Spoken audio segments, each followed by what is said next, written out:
Yeah. So welcome to you all. Today we're bringing together cottage food operators who are really pioneering this process in our state, and sanitarians in training who help keep communities safe by reducing, the risk of foodborne pathogens. And so today we have an opportunity to work together to listen to one another's experiences and to better understand a greater part of the story of cottage foods in Montana. At past workshops, we heard, attendees rated the value of networking among their group of cottage food operators and in mixed groups with sanitarians and other folks interested in cottage food to be of the highest value. So we're excited to offer that opportunity again today through discussion and breakout sessions.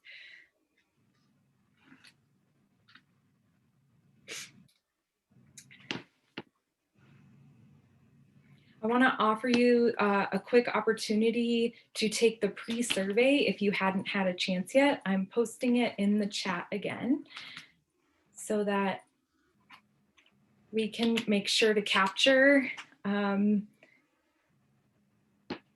before the workshop and after the workshop. It shouldn't take more than just a few minutes. And I want to give a quick Zoom orientation. You can unmute yourselves when it comes time for discussion. And you can also, I see a lot of folks on video. Thank you. We love to see your faces. And then over in the middle of the black bar, you should be able to see the chat and open that up. And I've posted links to the pre-surveys. And you can also give reactions. You can clap, give thumbs up. I think that's all the reactions available. All right, and here's what to expect today. So once you've completed your pre-survey, we will continue with this welcome for you all. And then Jan.Tusick is going to take us through the history of cottage food law in Montana.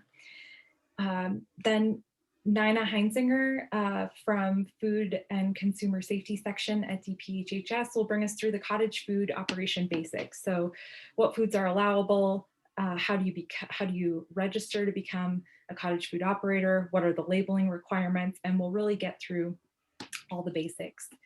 Then we'll talk about your home kitchen food safety and also the different risks that COVID brings in terms of interacting with your customers. And then we'll have a half hour for lunch break, and I'll try to be pretty strict about cutting us off at noon so that we all get a break from the screen. Then we'll come back, and at 12:30, we'll begin by talking about marketing your food products. We have a tool at AERO called the Abundant Montana Map and Directory, and it's a food systems directory that I'm going to welcome all cottage food operators and folks interested in cottage food to consider. And then last, from 1:30 to 2:30, we'll be speaking with Heidi from EcoMontana, which is a certified compostables packaging distributor, and Carl Johnson from Yes Compost, and then Heather Babinazi from Whole and Nourished, who uses certified compostables, and she also has glass service containers that are then returned to her. So learning a little bit about how we can reduce reliance on petroleum-based plastics in our Montana food businesses. And that last session goes a bit beyond cottage food. And so we may have a wider audience there. For those who have just joined, if you haven't had a chance yet, please hop on over to the chat and take the pre-survey. It shouldn't take more than just a few minutes. And I've just reposted it again so that it should be visible to you. Yeah, and we only needed to take the pre-survey once, just a question in the chat box. So if you've taken it, you can ignore that. Lindsay, this is Jan. I'm on a laptop and I'm trying to join. Can you let me in? I don't see in the waiting room. No one's in the waiting room right now. Your phone, oh, make co-host. Yep, you will be able to share slides here pretty soon. It looks like you're in. Well, I'm not seeing anyone, so it's still saying asking to join. That's funny because we can all see you, Jan, but not your picture, just your name. Yeah, that's her phone, but it Yes. wouldn't allow me to make you a co-host on the phone. Okay, I'm going to leave the phone. Can you see if I can get in? And then Sure. if not, I'll join by phone again. Okay. All right. So how it started, cottage food became available to folks in October 2015, and AERO worked in collaboration again with DPHHS and Jan at Mission Mountain Food Enterprise Center, now Mission West, on some growing food business workshops to kind of make sure that folks knew what opportunities were there for them with cottage food. And we have success stories from that series of workshops available on our website. And after 5 years, in December of 2020, 326 actively registered cottage food operators in Montana offer over 5,000 products in 41 countries or counties. So it really shows that folks are taking advantage of cottage food opportunities. And we conducted a needs assessment because we wanted to hear what further need for education is there in the state. And we heard that educators would like a better understanding of food safety and regulations so that they can support cottage food operators. We heard that some folks were just unsure where to start and what all the requirements are. We heard that folks are interested in just learning about the updates, what's changed in 5 years. And that other folks were interested in the rules, the regulations, and especially how COVID impacted their business. And then from sanitarians, one thing we heard was wondering how other counties do the review process of applications. And so today we're going to cover all of these things. Nina's going to cover most of these questions in her presentation, and then we have a virtual toolkit that I'll give you a tour of on AERO's website, where we have some additional handouts to bring folks through labeling, the differences of selling cottage foods versus at the farmer's market setting, and a few other special handouts to help folks. And then not least, we have that packaging workshop that'll round us out at the end of the day.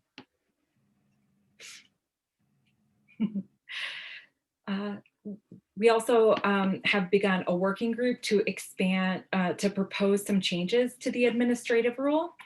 And you can contact me if you have any questions about that. So with that, we'd love to jump into Jan's presentation here. Jan, I'm gonna make you a co-host so you can share your screen.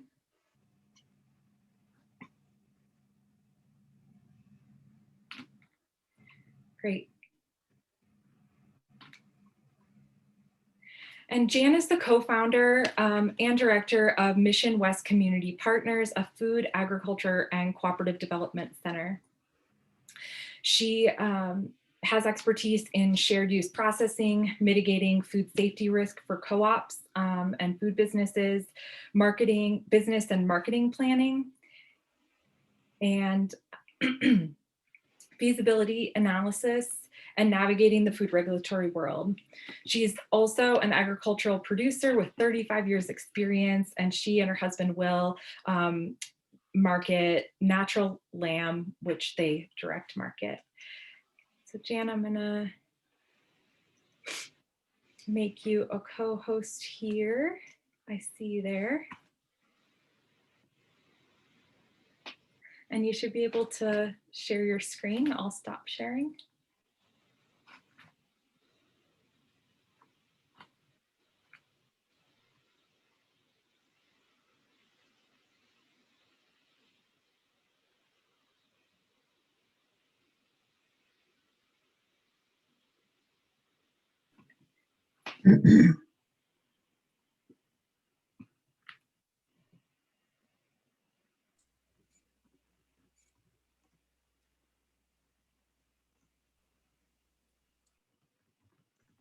Jan, you're muted.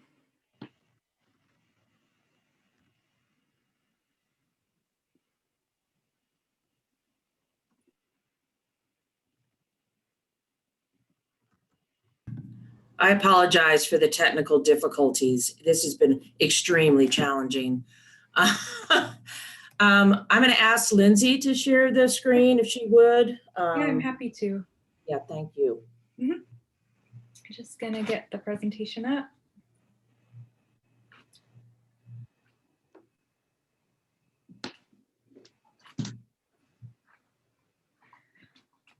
All right. Okay, well, it's really great to see so many people on this workshop, which kind of brings the thought that maybe there's a lot of interest in cottage food in Montana, which we've always felt was the fact. But this is even reinforcing our beliefs more, because it was definitely a great opportunity for food business development within the state when this law was enacted. But I'm going to go into a little bit of the history of this, but just I want to thank Lindsay for the brief introduction. Want to just let folks know that as Center Director of the Mission Mountain Food Enterprise Center and as a Food and Ag Center for the state of Montana, we are deeply involved with food business development. And so we encourage people that if they have questions to reach out. We have a full-scale food processing facility. We have relationships with food scientists that can help with product development and recipe formulation. So there's quite a bit of buckets of resources that we have that I just invite anyone that if they have deeper needs to reach out. So with that, we're going to talk about how all this started. And again, thank you for AERO for doing this workshop. And Lindsay, if you want to change, okay, great, thank you. So I want to share this quote. The most effective way to facilitate good business practices is to provide education before regulation. We prioritize partnership with stakeholders and across agencies to cultivate and communicate best practices for safe food production and marketplace success. And the reason I like to share this quote is that this is really the founding principle behind the development of the cottage food law. And you could go to the next slide, Lindsay. Thank you. It was, just the far history back to 2013. We Grow Montana, which was a coalition of organizations across the state, numerous partners and stakeholders, really felt the importance of cottage food and the lack of the ability to do cottage food in this state. So we started the conversation with legislators and stakeholders and agencies on how we could have a cottage food, the ability to do cottage food in the state of Montana. So in 2013, we were successful in getting legislature to mandate, they call them study bills, but really it was providing resources to bring together key agencies, Department of Livestock, Department of Health and Human Services, the Department of Agriculture, to work with stakeholders, AERO, Grow Montana Coalition members, to bring in that public voice to really determine, what are the needs for cottage food operations in states. So there's a statewide advisory committee established, and we held several meetings throughout the 2 years. And in between those meetings, public hearings were held. So it was a broad platform to build upon, and a lot of information and resources were gathered to really look at what would be in a cottage food law that, number one, would be a proactive cottage food law for the state of Montana, but also had a really high probability of passing through legislature, which was always, in my mind, a very important piece. So when you do this work, when you start developing legislative actions, how you make sure those agencies are stakeholders in it, because they are the ones that usually will be implementing the bill. And the last thing you want to do is go out into legislature and have fractions and against what you're trying to do. So next slide, please. So in 2015, in that session, we, the Grow Montana, Farmers Union, and AERO, and other partners, we successfully lobbied for the Cottage Food Act, House Bill 478. And it was a seamless process. I mean, I think out of every committee and in final vote, there was not one dissenting vote. So again, laid the platform, came to session with a really strong group of stakeholders, including agencies, and successfully passed a bill. So what did that bill mean? Next slide, please. It created opportunities for food entrepreneurs. So number one, cottage food is a business option. And Nina's going to really dive into, what does that mean to be a cottage food operator? So I won't touch upon that. You can offer free food samples without a retail food license, which was a huge barrier to small food operators when they go to the farmers markets or they went to an open market setting. They had to have a retail food license, which has a cost to be able to just do sampling. So that removed that requirement. We increased more commodity farm products that could be considered a raw agricultural commodity, which means they did not need any kind of licensing or regulation to sell. Honey was the big one. Honey, the previous session had gotten regulated. And so it really shifted that. We have quite a few honey operations in the state of Montana. So this was a big win for honey producers. And it really redefined the definition of retail food establishments with expanded opportunities. So next slide, please. So mobile food establishments can operate under one license. Before, they had to license in every single county, which you can imagine, not only going through that process with every county they want to operate in, but the costs associated with that. So great opportunity for mobile food establishments. And, it is interesting to see the explosion of those establishments across the state. And I do point to this law that enabled that to happen. And then food service vendors can be licensed at, can be set up at a reoccurring event. So they don't have to keep relicensing. And Nina will go into detail of what that means in the sense of how many days, but again, it's cost saving to food service vendors. And these are people who go to fairs, go to community events, and they want to set up a food stand. Now they could do the same menu over a time period versus having to re-register for a single day event every time they had to do it. And there's a due process put into place, which prior was a very convoluted process and very ambiguous and not clear. So now if there's a cottage food operator or retail food operator that wishes to dispute a finding or a denial, that there is a process that they can go through to really move that dispute forward in a very clear manner. And then the new law really wrapped into a broader piece of the retail food law that aligned it with the federal law, and it gave more clear and predictability to the Montana food sector. So it cleaned up our retail food law and more, it just was more aligned with our federal laws. So it, in the end, was much more comprehensive than just cottage food. So it was a win-win on several aspects. Next slide. So I think one thing I'd just like to go through, because it's really important when we talk about definitions in food regulation. And so some of the key terms and definitions that I'm just going to go through are as follows. So a retail food establishment. So a cottage food operator is not a retail food establishment. They sell food directly to a consumer, but they're licensed to do that. So a retail food establishment is a licensed retail food establishment. So the following are not, and that's growers and harvesters of raw agricultural products, because again, we said they do not need to be licensed to sell raw agricultural products.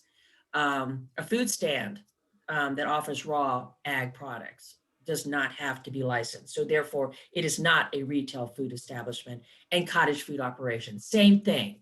And Nina will really go into detail on this. She, knows this deeply. But you're not going to get licensed to be a retail food operator. So licensing versus registration. So she'll go into that detail. But so retail food establishments, next slide.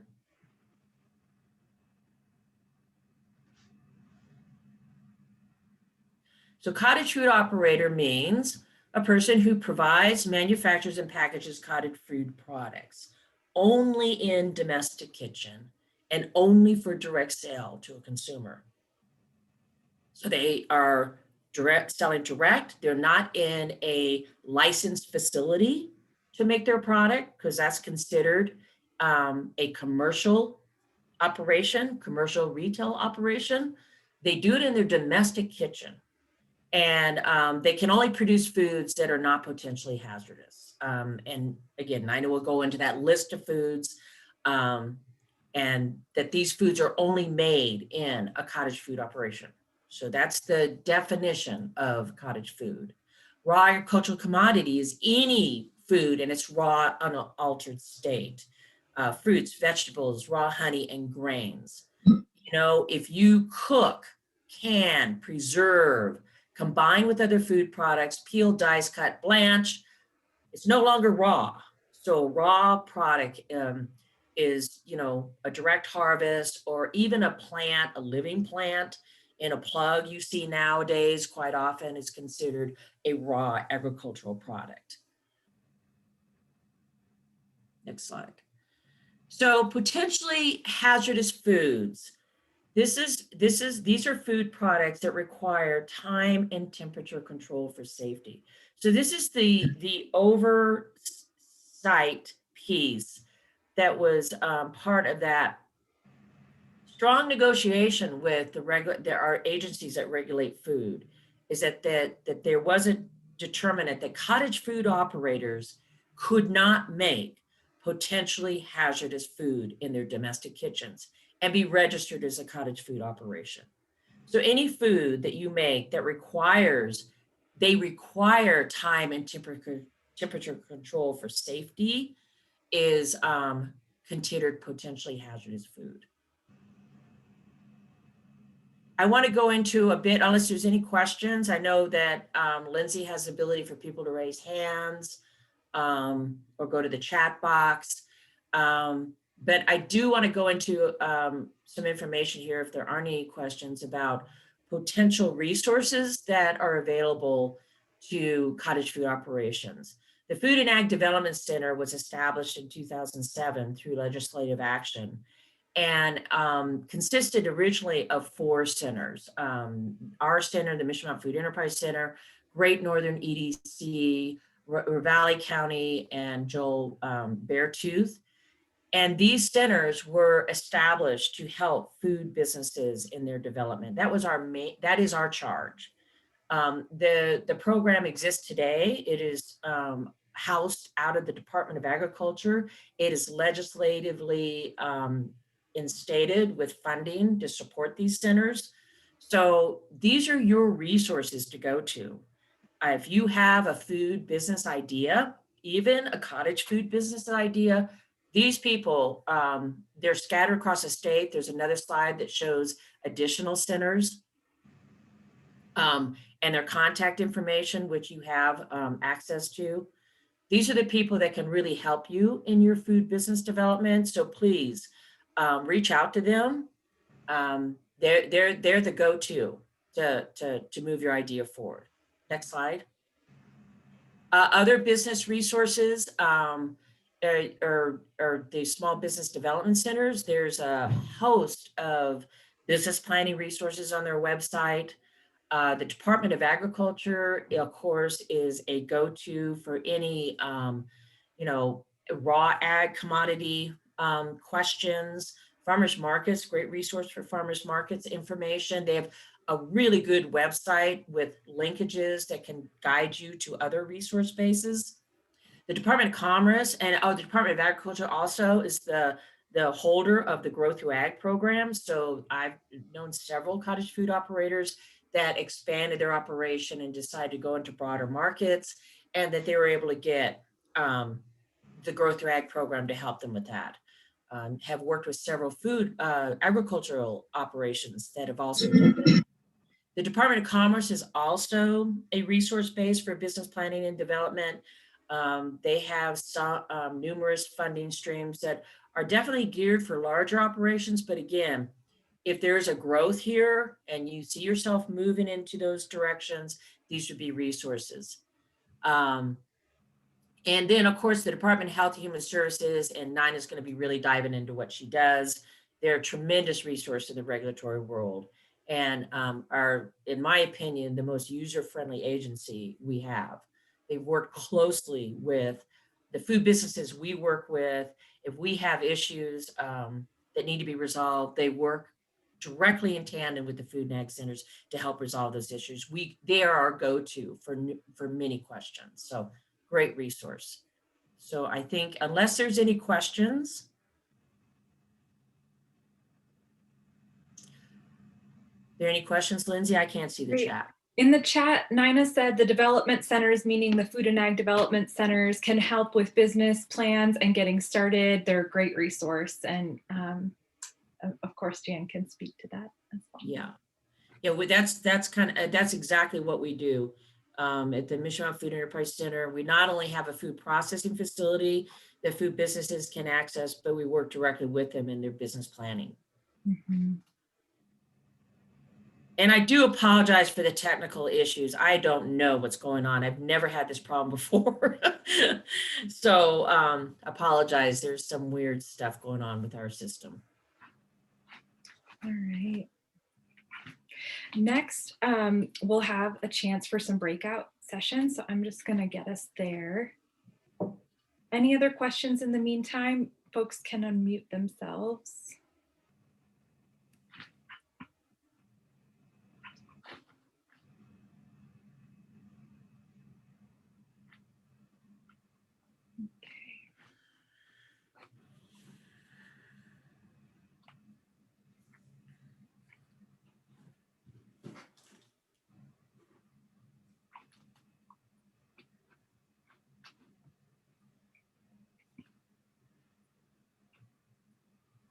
Okay.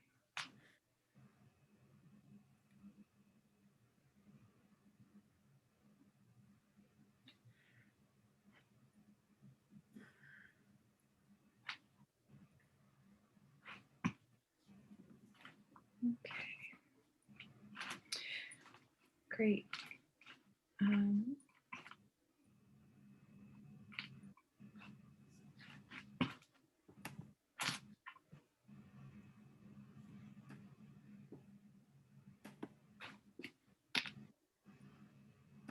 There we go. Okay, get us back on track here.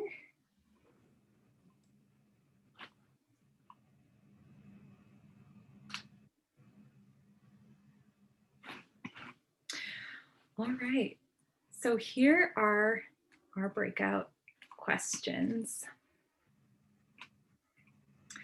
Should be coming up on your screen now.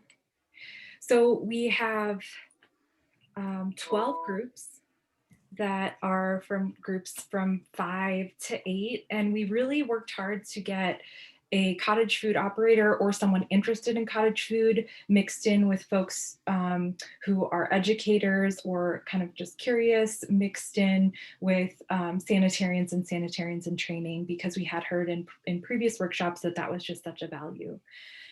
And so this is a chance to introduce yourself, where you're calling from today, why you're interested in the workshop, your level of experience with cottage foods, and what you hope to learn today. And these breakout rooms will be the same all day. So you'll be able, you know, this is a chance to start to get to know the folks in your group, and then you'll be able to meet with them each session throughout the day. It would be excellent if one person could be a note taker, and I have a notes template here that I'm going to put a link to in the chat box. So you can take notes right on that Google Doc. Each group can take notes under the heading, or you can download it and keep notes for yourself. But well, there are a series of questions throughout the day in the breakout rooms that we'd love to kind of capture your answers from. So if you can nominate a note taker once you break out. All right, any questions about breakout rooms? Once I hit go, you will be prompted to just head to your breakout room, and then at the end of the time, I'll hit end and it will prompt you again to come back to the main room. So any questions? How long of time in the breakout rooms? Great question. We're at 9:30 and we don't have to start the next session until 10. So we have quite a bit of time for introducing yourselves, and with between 5 and 8 folks in the group, you know, you have about 5 minutes each to kind of answer the questions and get to know one another. I will broadcast the questions again because you'll lose sight of the slides once you're in the breakout room. And I know it's really hard to remember what all these questions are. So I'll get those in the chat, or I'll do them in the chat and I'll broadcast them. So great question, thanks. All right, seeing no other questions, I will open up the rooms.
Excellent.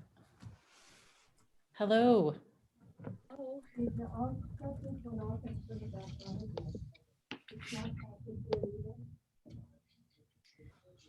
I see some familiar faces. Welcome, everybody. Who'd like to get us started? I can start. Great, thanks.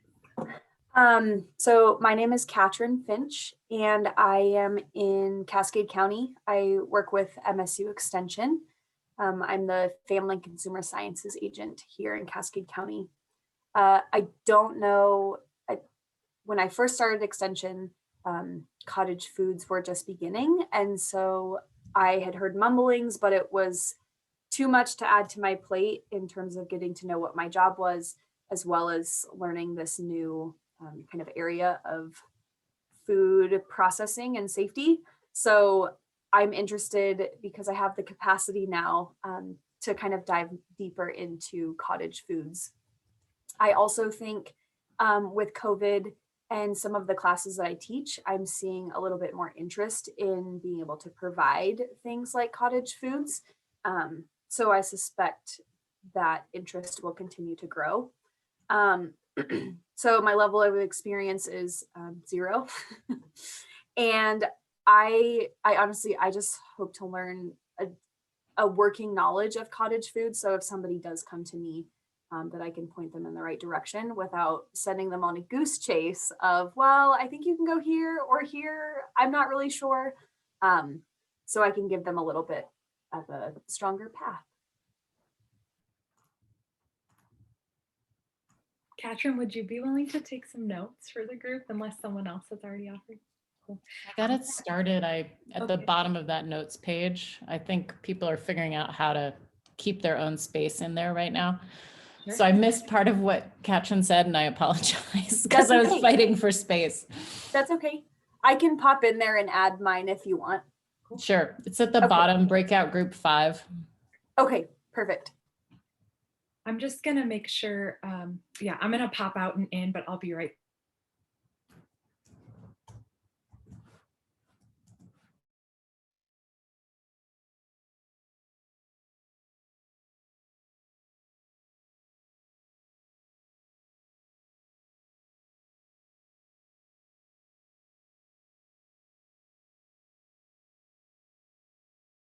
Hi, folks. If any of you have just joined us, we are in breakout rooms, just introducing ourselves to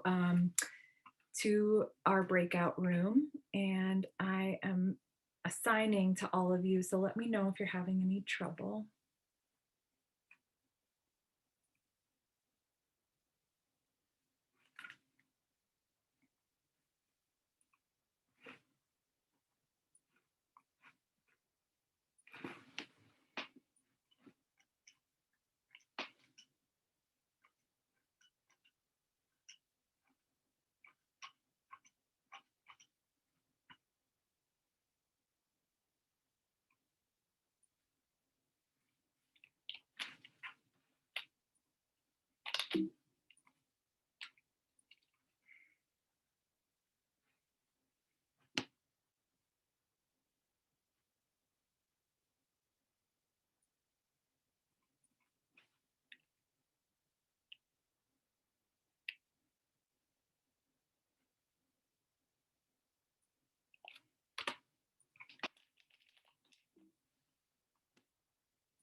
Of sugar content requirement and some of the questions from the operator versus how the rule read. So kind of hope we can address maybe some of the specific information regarding that. Otherwise, I don't have the most expansive experience, just have reviewed a few. So looking to learn a lot more. Great. And where are you located now, Carmen? I missed that. Oh, Carmen, you're muted. Sorry. I'm in Great Falls, Cascade County Health Department.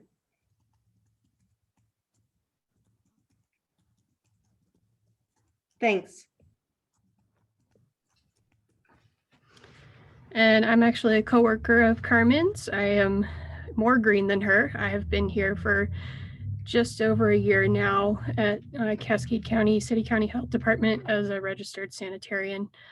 I decided to do this workshop because I'm relatively new to the whole process and just wanted to learn more about all of it. I have received 2 applications in the last year that I've been reviewing.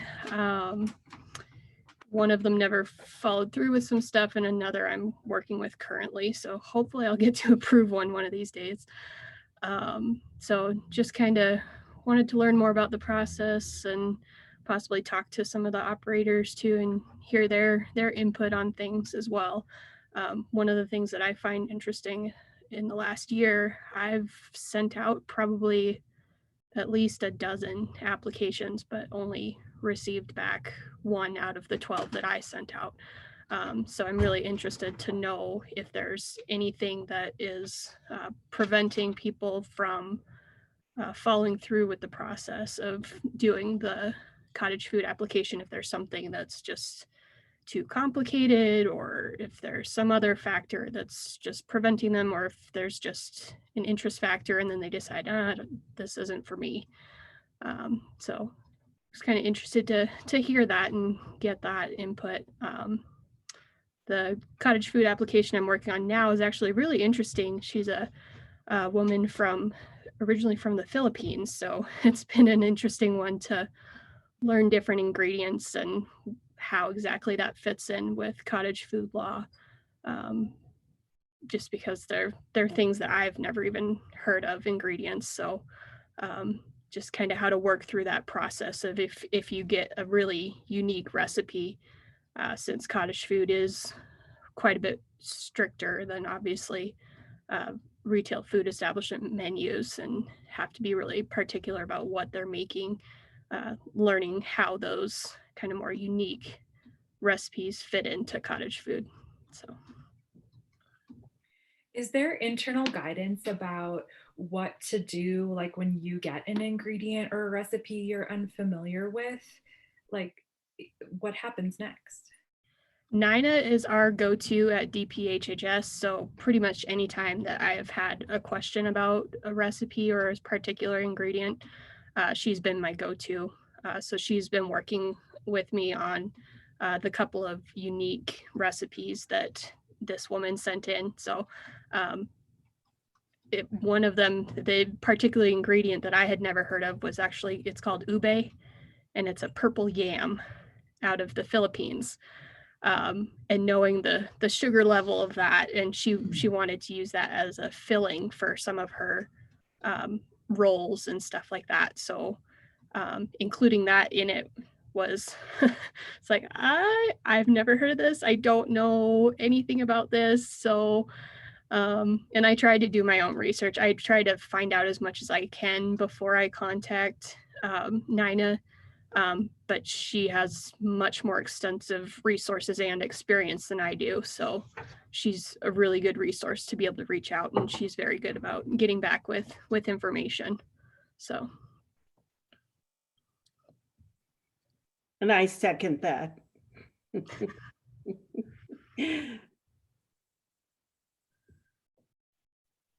I wonder how it happened that 3 folks from Great Falls all ended up in the same breakout room. I don't know. Kate, have you had a chance to introduce yourself?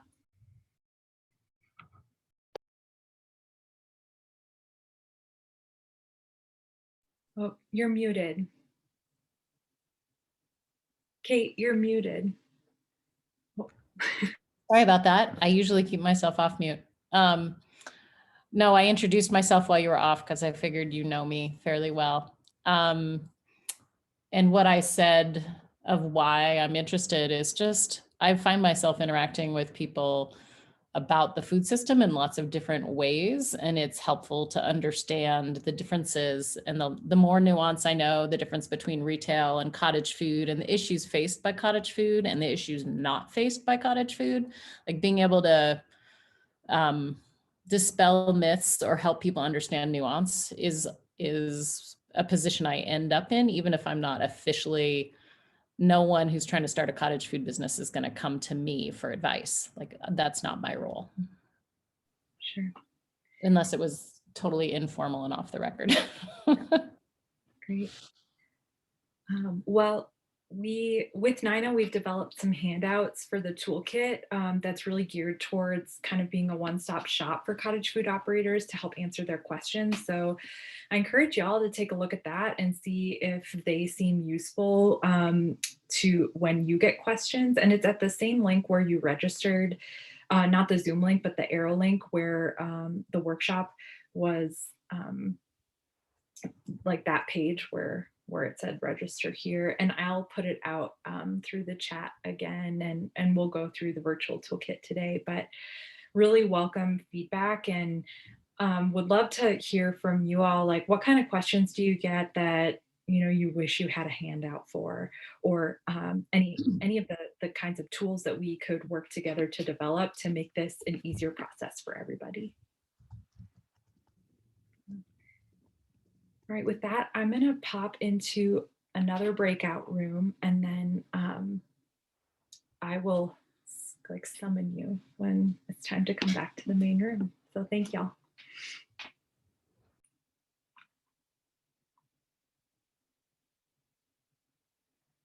Very good. And I think everyone's back from breakout rooms. So with that, I'm happy to take any questions right now. And once we've answered some questions, we'll move on to Nina's presentation, kind of the basics of cottage food.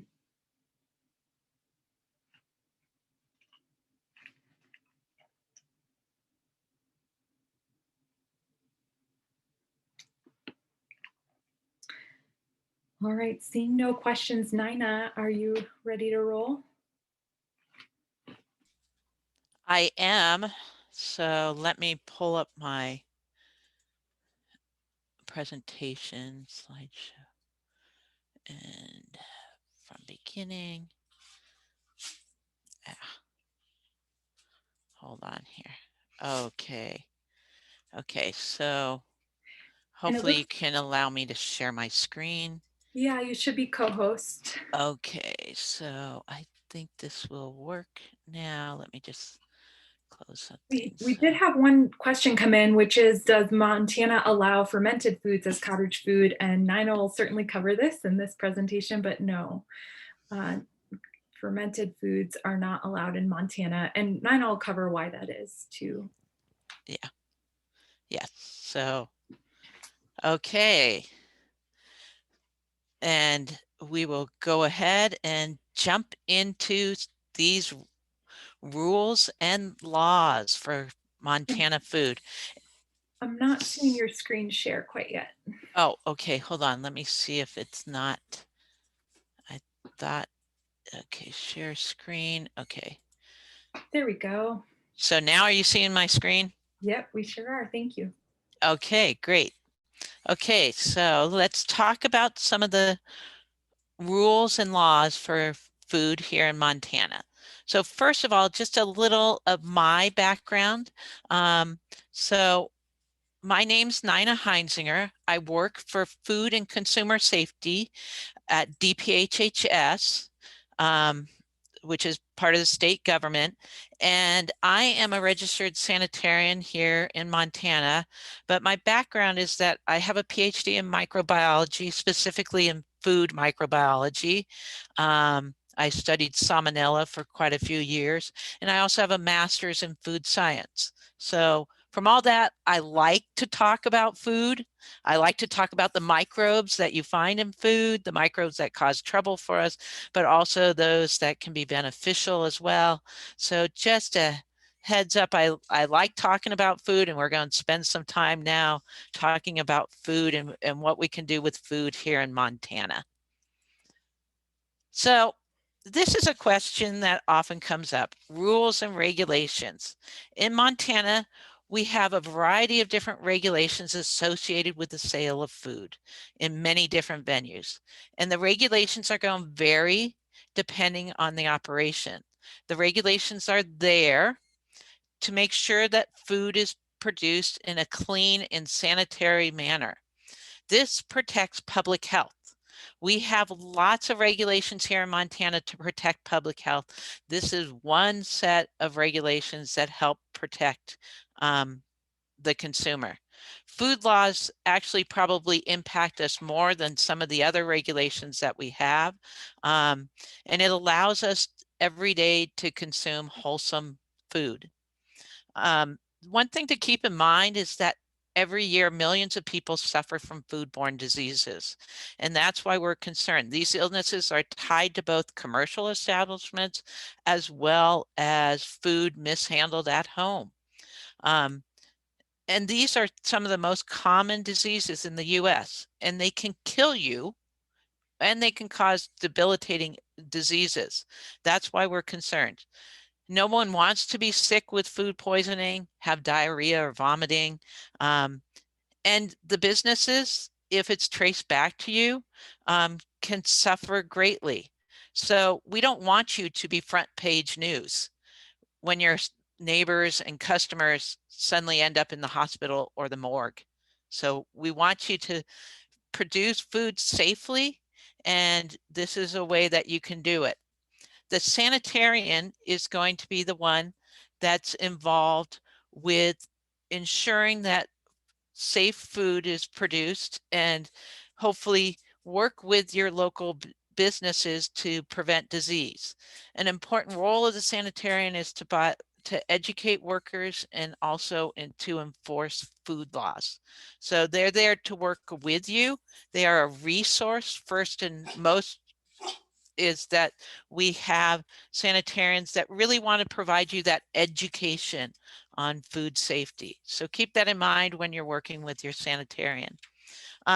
This just gives you an idea of what we're going to cover. We're going to cover the foods that are allowed at farmers markets without licensing. We're going to identify the requirements for cottage food. We are going to cover the types of products, and then we are also going to determine the required parts of the food, the cottage food label, and how those came about. So now I'd like to touch, and Jan touched briefly on this, and I'm just kind of building on some of that information that she provided to you. We did change the law, and it allows for a variety of different opportunities here in Montana for producing food. We have kind of what we like to call the food pyramid here in Montana. Farmers markets provide an opportunity, a small opportunity for you to provide food to individuals. It's a fairly small population to which you can sell those people that are at the market, and you're going to be able to provide low risk foods. We'll touch on the idea that there are some other opportunities at farmers markets through temporary permits as well. Then with cottage food, this is going to be for a medium population. It expands the number of people you can reach because you're going to be able to sell your product in a variety of different situations. And we're still limited though with those low risk foods.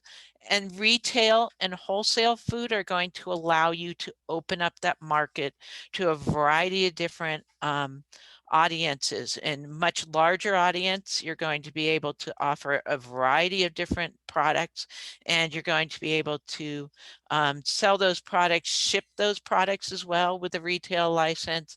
With a wholesale license, you're going to be able to provide your products to some place like a restaurant or a grocery store so that they can sell your product as well. Today, we're really going to focus on the top of the pyramid, the farmers market and the cottage food, but we will touch briefly on the other ones. And I've put together a handout that's going to be provided to you with the toolkit that Lindsay's going to be talking about later on in the day. And this is just something that you can use as you're looking at the different opportunities for yourself. We kind of divided it into the who's getting the product. For retail or cottage food, it's going to the consumer. In a wholesale, if you're selling something wholesale, you're selling it to other retailers, or which is an indirect connection to the consumer. You're not directly selling to the consumer. The venues that you can sell out differ depending on whether you're a retail establishment, a wholesale establishment, or cottage food. We're going to compare with farmers markets in just a minute here, but with that cottage food, you can sell at home. You can sell at a farmer's market, a fair, a festival, a food stand. You can have in-person delivery to a consumer as well. So you have a lot of different venues at which you can sell a cottage food.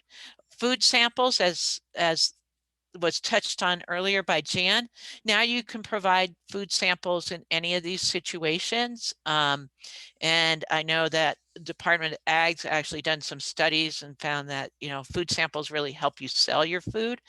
But this is where we get into that distinguishing factor about a license or a permit versus a registration. With a retail or a wholesale, you get a license or a permit that has to be renewed on a regular yearly basis.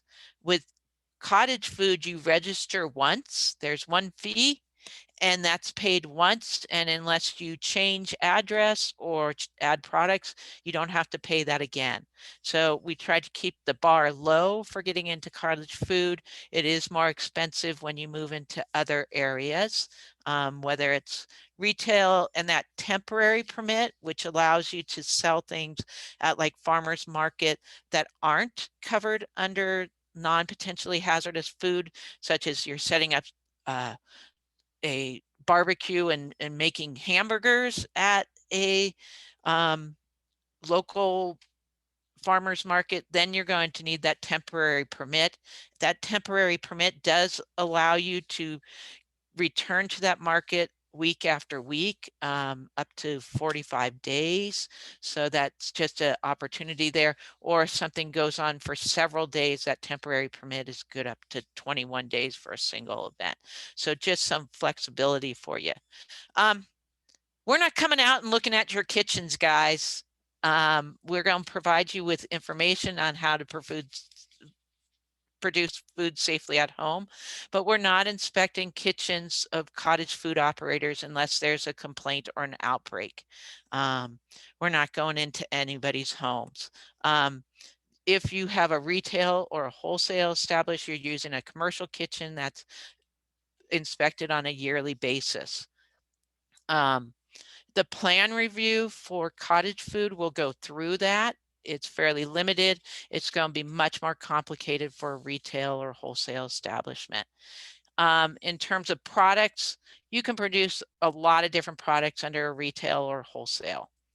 It's going to be much more limited under a cottage food licenses, home prepared foods not requiring refrigeration and that are not potentially hazardous and that haven't been associated with outbreaks. So we'll be kind of jumping into some of those now. Nina, So, while you're yeah. on that slide, we had a question about online and social media sales. Can you kind of make the distinction about marketing versus selling Okay. online? Yeah. So, and this is important for your cottage food operators. You can market your product online. You cannot send your product through the mail to somebody or through a delivery service to someone. You need to deliver it to the person in person. So that's that. And we'll talk about direct sales, but as you heard Jan mention, direct sales involve a direct interaction between you and the person that you're selling to. Now, in days of COVID, that may be 6 feet apart or leaving something, ringing the doorbell and leaving something on somebody's porch.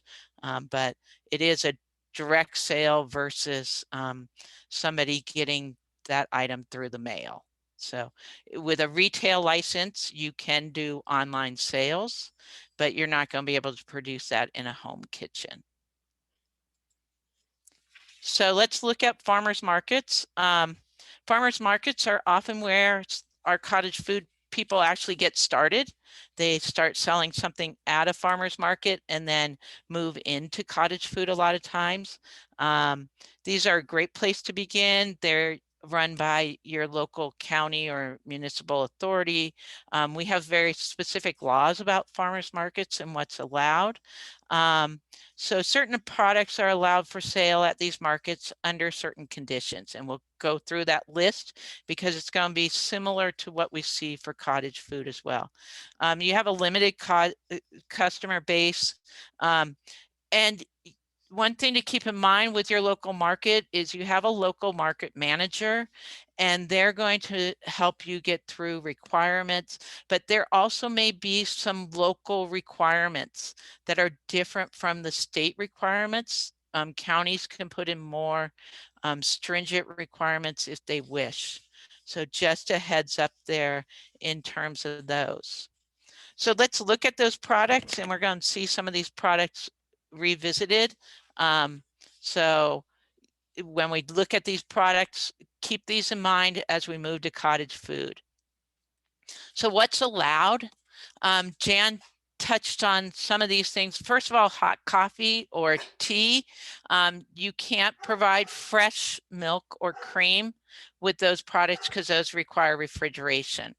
Raw agricultural commodities, fruits, vegetables, raw honey are all allowed at the market. And then we have also whole shelled eggs are allowed at the market. They do need to be kept cool under 45 degrees, but this is an opportunity for people to sell their eggs at the farmer's market. So just something to keep in mind there. And then foods that are not potentially hazardous, we'll get more into the definition of not potentially hazardous here in just a moment, and kind of look at some examples of foods that are potentially hazardous and then are not potentially hazardous. So food that not allowed without a license are those potentially hazardous foods. Jan touched on these: foods that require time and temperature control. So foods that require refrigeration, and foods that have not been associated with outbreaks. So there's going to be some foods that we see listed or that we don't allow because of outbreaks, even though they may be stable at room temperature. So we'll look at those. So here's an example of a lot of different foods, and these are actually spelled out. We're going to look at the code in just a minute. So animal foods, meats, dairy, plant food that's heated, raw seed sprouts, cut tomatoes, cut melons, cut leafy greens, garlic and oil. If you think about the last few years, the foods that you've seen recalls on, a lot of them are on this list, especially when we talk about cut leafy greens, cut melons, a couple of years with salmonella. Seed sprouts have been in the news off and on as well. So lots of things have been associated with outbreaks. So we got this definition. This is not something that Food and Consumer came up with.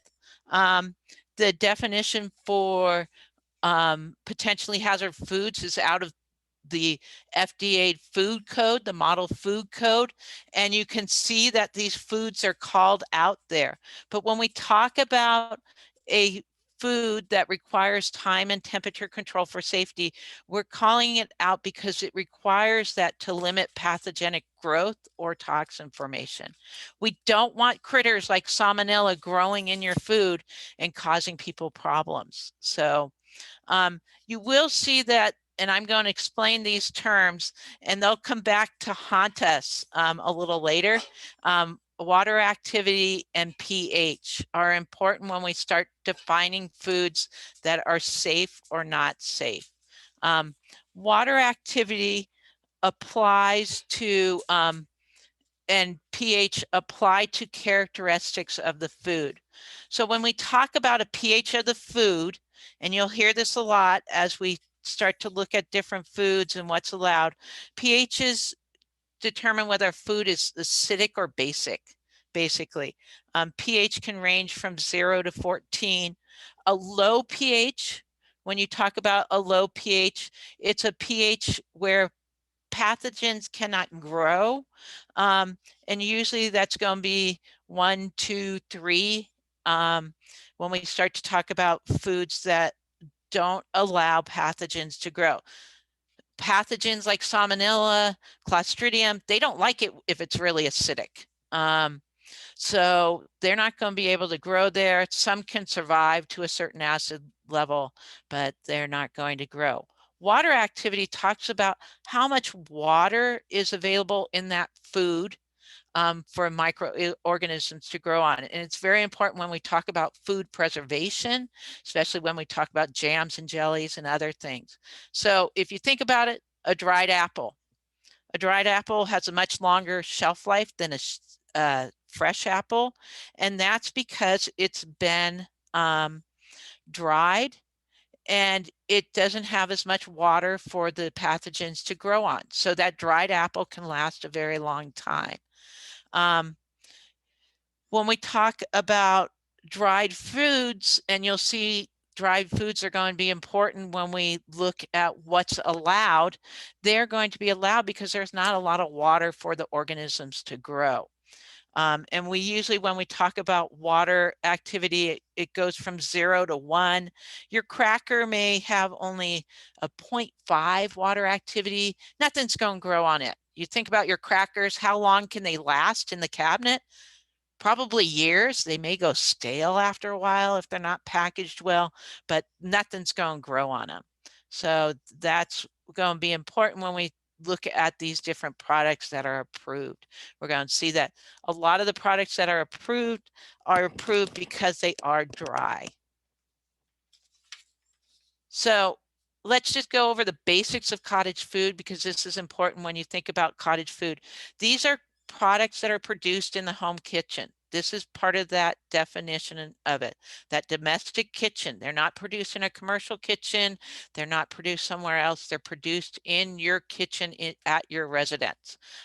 They must be packaged and labeled when they're provided to an individual. And you're not a retail or a wholesale establishment. That's important because you can't sell your food to a retail or wholesale establishment as well. A cottage food is only allowed direct to the consumer that's going to eat it, or if somebody's buying it as a gift for someone else. So it's not going to be able to be marketed in your local grocery store or sold by somebody else. You can only sell your products here in Montana, and they have to be direct sales to the consumer. So it's not getting, you can market it online, but you're not shipping it to someone. If you want to ship, you're going to have to go up in terms of your licensing status. And the FDA looks at anything shipped through the mail as a retail food. So that's kind of a national rule, because the mail services and the delivery services are a nationally service. And so once it goes into their hands, it could go anywhere before it ends up somewhere else. So it's considered interstate commerce. So now I'm going to pose a question to you guys, because you've been sitting and listening to me for several minutes here now. I want you to type into the chat box what you think products might be on the allowed list before I actually start posting these. So take a moment, just type one thing that you can think of in terms of what might be an allowed product, and hopefully I can see the chat here. Cookies, granola, candy, Yeah. berries, bagels, I hope, jam and Yeah. jelly. Okay, yeah. So we're seeing a lot of things, anything not associated with Dried herbs. mold. Yeah. Dried herbs, fresh baked bread. Okay, I got to talk to the person with the fresh baked bread. I really like that. Okay, so dried berries. Yeah. So lots of different possibilities here, and we'll be talking about these different possibilities. Pies. Okay, so hopefully here I can make this go again. Okay, so what are going to be allowed products? There's a long list. Loaf breads, rolls, biscuits, quick breads, muffins are going to be allowed. When we think most baked goods are going to be allowed, except ones that contain meat or cheese are not going to be allowed, because that introduces some hazards there and increases the water activity as well. So, and these, we don't see outbreaks associated with these types of products. And there's a question, no cream cheese icing. I'm going to touch on icing right now. Animal proteins are okay, like eggs and things like that, but we're not going to have a product that's laced with a bunch of cheese or with, we've seen some people propose like a bread that contains meat, and that won't work. So we'll cover some of these other things. Then cakes, pastries and scones, cookies, pastry bars, fruit pies. Then we have a bunch of other fairly dried products, crackers, cereal, trail mixes, granola, nut mixes, snack mixes. So these are all allowed under cottage foods. I see one of my favorite products in the chat box, and I'll touch on that. Dried fruits, jams, jellies, fruit butters, and fruit preserves. We do have some guidelines in our materials because there's some specific things that are allowed in jams and jellies and fruit butters because of the definitions of those in the federal standards. And so we do follow those federal standards in terms of what's allowed. And there's a list of fruits that are allowed in those jams, jellies, and fruit butters that we follow from those. Dried fruits. This is one thing I want to touch on. I know there's some directions for dried fruits in our application that I'm working on updating. If you look at those and say, I can't dry my fruit that way, I would agree with you. Contact me and we'll go over what the correct way to dry fruits. When these were drawn up, the guidelines didn't reflect what the actual science shows in terms of drying fruit. So if you are thinking about drying fruit, do contact me and I can help you through that. Recombining and packaging of dried herbs, seasonings, or other kind of dry mixtures. So this is where we see a lot of spice mixtures being proposed. People have their mama's special spice rub for meats and things like that. So we see those coffees, teas. We have been able to allow dried roasting of coffee, so home roasters are able to do that as well. We will ask you for the source of those beans, but there's some different possibilities there. Popcorn balls, cotton candy, in terms of that. Fudge, candies, confections, so that's where we get the fudge. Things that require a cook step that aren't refrigerated after they're made. So sometimes we see chocolates being proposed that have a filling that does require refrigeration. And so that those wouldn't be approved. But when you think about it, most of those chocolates are actually going to do better if you don't refrigerate them. Refrigerators can be the ban of a fairly good chocolate. So then somebody typed in fresh pasta, that would not be allowed. That would require refrigeration. And I'll touch on some of these other things. Molded chocolates using commercial melts. So then we get into kind of the list of items that we're not going to allow without licensing. And I'll go into a few of these in more detail. So pretty much things that come in a jar that are not jam and jelly are probably going to need a license. Canned vegetables, salsa, freezer jams, barbecue sauce, fermented foods are not allowed. And I'll touch on these on the next slide. These we don't allow because due to the potential for microbial growth, especially microbes that can kill you, like Clostridium botulinum. And so let's look at a couple of these more closely. I've picked out a couple products that I usually get questions on. So let's look at these products. So often people ask me about green beans, salsa, and sauerkraut. So beans, why don't we allow canned vegetables? Canned vegetables tend to be a low acid food. What does that mean?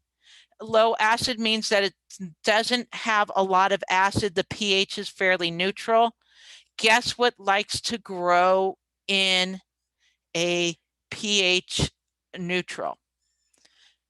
Clostridium botulinum. Will grow in, along with other bacteria, will grow in low acid foods that are not properly processed. So people who want to do these things will have to look at getting a commercial license. Salsa is another thing that people often propose. Its acid is lower because usually you're adding acid to it, but we don't allow it because we have to make sure that you've added enough acid to that product. So you've added acid, and so it causes you to lower the pH adding acid. And actually, to make salsa commercially, you have to actually go through a special acidified food class to make sure that you know what you're doing in terms of adding acid. Fermented foods, a similar issue. You must make sure that they reach a low enough pH to prevent pathogen growth. So all these foods we're talking about, pathogens can grow if the process is not carried out in under very strict conditions. And all of these foods have been seen associated with outbreaks in the past. The canned vegetables have actually been arisen lately. We're seeing more. There's been a couple outbreaks with Clostridium botulinum in home canned vegetables where people didn't know what they were doing. Jams and jellies, why don't we worry about them? They're made of fruit. Fruit tends to have a low pH to begin with, and they've got lots of sugar. Bacteria don't like to, the sugar ties up the water in that product, and so there's no water available for those organisms to grow. So canning, our biggest risk in canning are Clostridium botulinum. And I like this. This is actually an old magazine cover, but it just reminds you that botulism was a big problem when people did a lot of home canning. Pressure canning has a lot of risk to it. When you pressure can, you need to make sure that your pressure gauge has been calibrated recently. I know I will not pressure can because of the risks with pressure canning. You also have to make adjustments for processing time. So you need to change the time that you process depending on the altitude at which you live. Like here, I know that I'm at 4,000 feet. I change my water bath canning methods to meet the requirements and process it for a longer time. So it's just something to keep in mind. Every year, over 200 cases of botulism occur in the US. So this is something to keep in mind if you're home canning. And most of these outbreaks, many of them are caused by home prepared foods. So people get Clostridium botulinum because somebody canned something and didn't do it correctly. When you can something, you create the environment that Clostridium can grow in because it doesn't like oxygen. You drive off the oxygen. So that's just something to keep in mind as you're thinking about these different things. And that's why we don't allow these products. Now, there was a question about cream cheese frosting, and I get the cream cheese buttercream frosting. Those are a possibility. There are cream cheese and buttercream frostings that have been tested for pH and water activity, and Lindsay is going to provide a connection. You have to purchase those recipes online. Texas did a big study of a bunch of these different things and tested a bunch of recipes that tested, and we've got the pH on them. Also, if they have enough sugar, the water activity is going to be low. So if they have 66% or higher sugar, their water activity will be below the limit that we consider where pathogens can grow. So if the frosting's cooked, you're going to eliminate pathogens as well. So there's a lot of different possibilities there on frosting. And so I don't say you can't have buttercream frosting, you can't have cream cheese frosting. Let's look at it. If it's an already tested recipe, that's great. If it's not, let's look at that sugar content and see if we can just get it through by that. So it is important when you're looking at that. And so cottage food, again, it's going to be limited to those non-potentially hazardous foods. Additional non-potentially hazardous foods may be approved on a case-by-case basis. We've done this with some things. So we've been able to approve flour under certain conditions, as well as freeze-dried commercial candy, because we know that product doesn't have any organisms on it to start with. And for other products, like a pepper jelly that somebody really wanted to produce, they can actually send it to a process authority and have it tested for pH and water activity. And so if they show that it's got the right pH and the right water activity, there's certain things spelled out in terms of those, then we can say that it's low risk and it could be included. But we're not going to include beef jerky on the list because there's a lot of other things that go along with beef jerky. But like a jam or a jelly variation like that pepper jelly is a good example. We've had a couple different people do a pepper jelly that we worked with them on that. So this is kind of a summary of some of those different things that we've seen. In-person direct sales for farmers market or for cottage food. So you can, farmers market, you can only sell at the farmers market. For cottage food, it opens up where you can sell. And then you're going to register with the market manager at a cottage food. And now we're going to go through that registration that you're going to do for the cottage food if you want to produce cottage food and sell it throughout the state. Labeling, we're going to go through the label. You've got to package and label your items for cottage food. For farmers market, if it's packaged, then it needs a label. And then those allowed products we've already touched on. And this is a handout that's also available to you. So let's look at what we have. My statistics are a little bit different from Lindsay's because I did them at the end of December, but this gives you an idea of the registrations we've had over the years. 2015, we didn't start till October, so only about 20, but we've been running between 70 and 80 most years. I think we're going to have more this year because we already have quite a cottage food here in January. So the products, over 6,000 products now registered. The highest number for one operator, 343. That's up in Flathead, who's a baker and a candy maker. So we have 8 operators that have over 100 products, but we have several operators that are only selling one product. So whether it's one or hundreds, it can still be a cottage food. So what's the most common cottage food? Baked goods by far. Baked goods outweigh everything else. Candies come in second, jams and jelly third. But we also see a lot of seasoning blends and tea, coffee, and blends and honey as well. Processed honey like whipped honey or honey with additives into it can qualify as cottage food.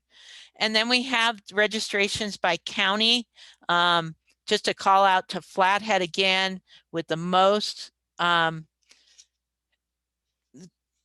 items, 63, Yellowstone with 45, Missoula, Lewis and Clark and Gallatin fairly close, and Cascade. But 41 of our counties have a cottage food operator. Some counties only have one, but many of our counties have several cottage food operators, even in some of our smaller ones. So cottage food application, this is where it's available online, but it's based on those administrative rules that we've kind of touched on, were developed out of that group back in 2015. And you're going to have provide information about the product, the process, the sanitation, and the label. This is going to allow your county sanitarian to decide if you can produce this product safely. So the product is going to be the name of the product, the ingredients, and the preparation directions so that the cottage food, the sanitarian can see, are you baking this product? Are you cooking this product? How is this product being processed? And the reason why we need the ingredients is because that's going to determine what goes on your label and in what order. I recommend that you type all this stuff up in a separate document. Don't type it into that application that we have online. Just attach it to the application. That way, if you need to make modifications, it's easy for you to do. Processing and packaging. In terms of processing and packaging, these are going to be any additional steps that's not in the recipe, any equipment like a water bath canner you might be using, and how you're going to package this product. Are you going to put it in plastic bags? Are you going to use something else, paper bags? How is it going to be provided to the people? So, and there'll be more on packaging this afternoon. So labeling, this is where I think people stumble in terms of especially working with the Sanitarian. That label needs to pretty much look like a commercial label.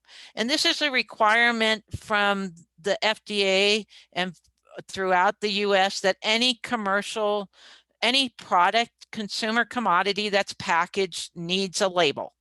Okay. And for food, the food needs the ingredients in order so that people know what's in the food, and the allergens need to be called out. And we'll look at this label a little more closely, but you have one label per recipe, and it's got to contain certain information. And these are spelled out actually in the statute that was written when the law was written back in 2015. And my hint here is make one label with the necessary information besides the ingredient list and the name. And you don't have to necessarily put the net weight on the label except for a line to write it in, or the net quantity.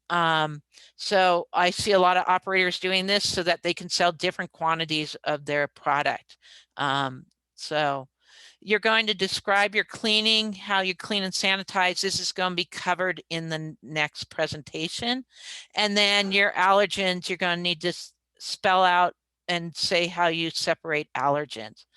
So we're going to look at that label here in just a moment. It's reviewed. This application goes to your county sanitarian, not to the state. They look it over.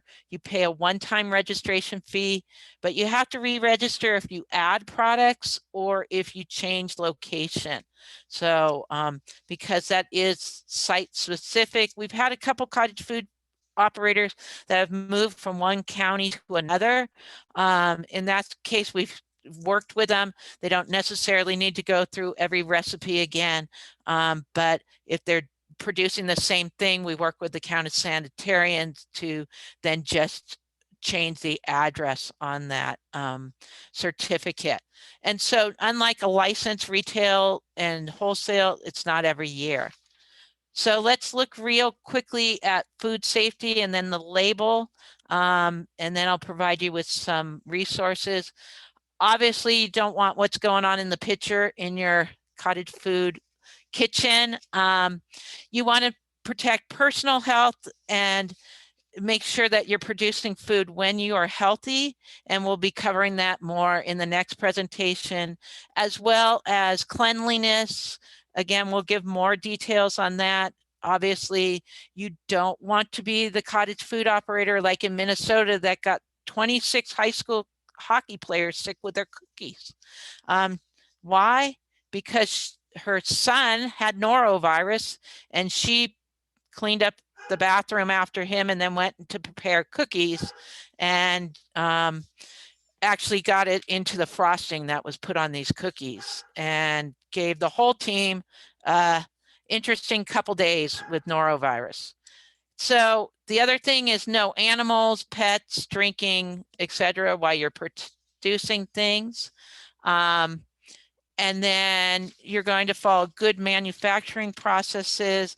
And these will be kind of covered in the next one as well, but using approved sources for your ingredients, having safe water, cleaning surfaces, sanitizing, and that'll be touched on. And it is important that you look at those ingredients that you're using. We often stumble in terms of teas. People want to put ingredients in that are actually dietary supplements, and that's not allowed in a food. That food would then be required to be classified as a dietary supplement, and that's got to go through wholesale or retail. We don't allow dietary supplements in cottage foods.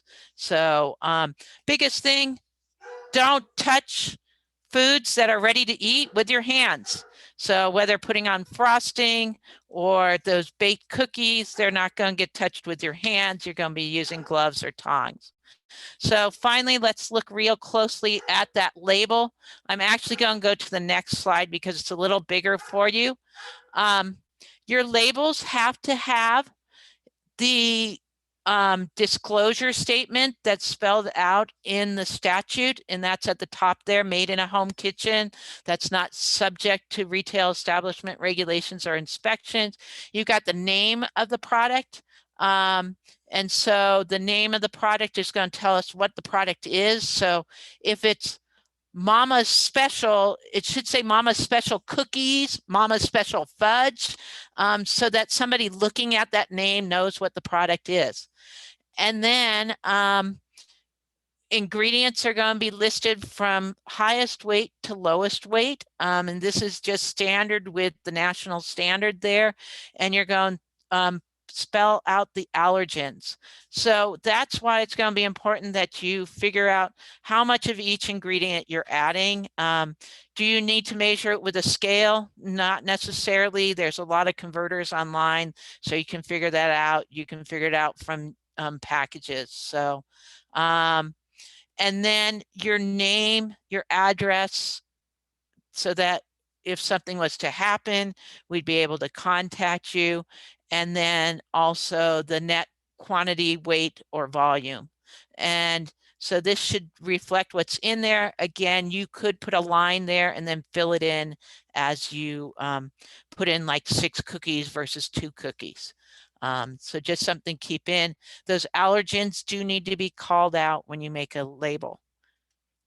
So then samples, we already touched on this. You're not going to need a license for sampling. Tribes do have different regulations, so you need to work with the tribe and the local sanitarian as well if you want to sell off tribal land. We've also found recently we had an application from a military base. They have their own rules too, so do give them a heads up. And then there's lots of resources out there for you. We have our own web page. We have our staff. You have your local sanitarian. But I want to point out that your ag development centers, once again, are a great place to start. The sanitarian does not have time to come up with your business plan. They're there to look at the safety of your product. Okay, they're there to protect public health.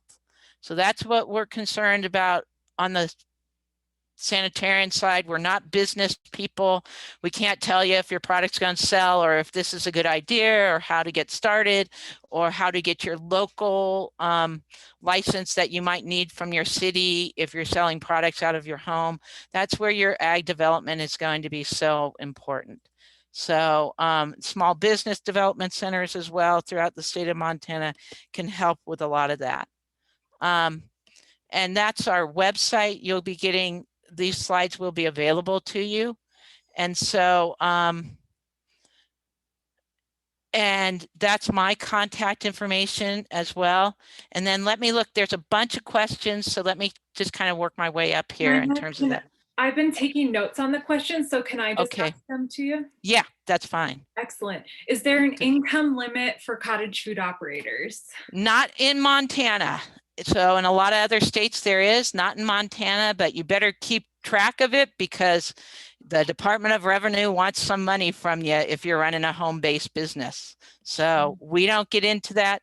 So some of our people are doing quite well and selling quite a bit of material, but we don't regulate that. But do not get in trouble with the Department of Revenue if you're running a home-based business. And just to clarify, is there any requirement for food safe handling certification for cottage food operators? There's not for cottage food. We do recommend that you look at those guidelines in the administrative rule. It really spells out. We're going to kind of go over some of those safety things in the next presentation as well. Mm-hmm. But, you know, clean hands, biggest thing, and clean area to work in. Don't produce something where you wouldn't want to eat it yourself, obviously, but also you don't want to expose other people to your bacteria and germs. So that clean handling, if nothing else you walk away from today, wash your hands. We've been hearing it all the time with COVID, but wash your hands and don't touch foods that are ready to eat with bare hands. So if you're frosting that baked cookie, you need to have a barrier between your hand and that cookie. So yeah. Great. Can the address on the label be a business address as opposed to the home address for safety, privacy, essentially? As it is in the code, it's a physical address of where the production is taking place. That's listed in the statute, so we've got to kind of go with the statute in terms of that. So that's something I think you can work with your local sanitarian on, but usually a label is going to have that physical address where the product was made, and that's what's in statute. So it's not actually something that we can change very easily. Great. And then there's a whole bunch of questions about allowable foods. Are microgreens considered a cottage food? Oh, no, microgreens are considered a raw agricultural product, not a cottage food. And as long as all they've done is cut them off and put them into a container, that's a raw agricultural product, and you'd work with the Department of Ag on that one. Okay. You mentioned about cream cheese and buttercream frosting. Thank you. What about a bagel with cheese baked into it? Would that be an approvable recipe? If it was tested, yes, but we've found that tested cheese breads have actually been found to be potentially hazardous when they bake the cheese into the bread. So they would have to get a test to show that the water activity and pH meet the requirements on that, because it does introduce moisture into the bread and creates possibilities. So what about, is freeze drying of fruit and vegetables allowed? Not at this time, but we're looking at it. So I know that home freeze dryers are coming into fashion, but we need more information on the safety of these products, especially how that process works, as well as guarantees that it reaches a certain dryness state. Okay. So the problem with freeze drying, and this is something to keep in mind if you are freeze drying foods, is that it does not eliminate the bacteria. It actually preserves the bacteria on the food. So if that food is contaminated before it goes into the freeze dryer, you're not necessarily killing off the bacteria. Obviously, the bacteria could not grow, but it could still be of risk when that food is rehydrated. Okay. What about canned applesauce? Canned applesauce, again, is not allowed because of the water activity in it. So it doesn't have enough sugar. So it needs more processing time versus like a jam or a jelly. Okay. What about garlic salt from dried garlic scapes and salt? Okay, it would depend. So garlic salt, like if this was from a commercially, like a commercial, like dried garlic and commercial salt mixed together, that's basically what we consider a seasoning mix. Okay. So, yeah. And then can you give an example of some of the dietary supplements that you've seen in tea mixes that are not allowable? St. John's wort, echinacea, a lot of those herbal flowers that you see in teas are not considered a food.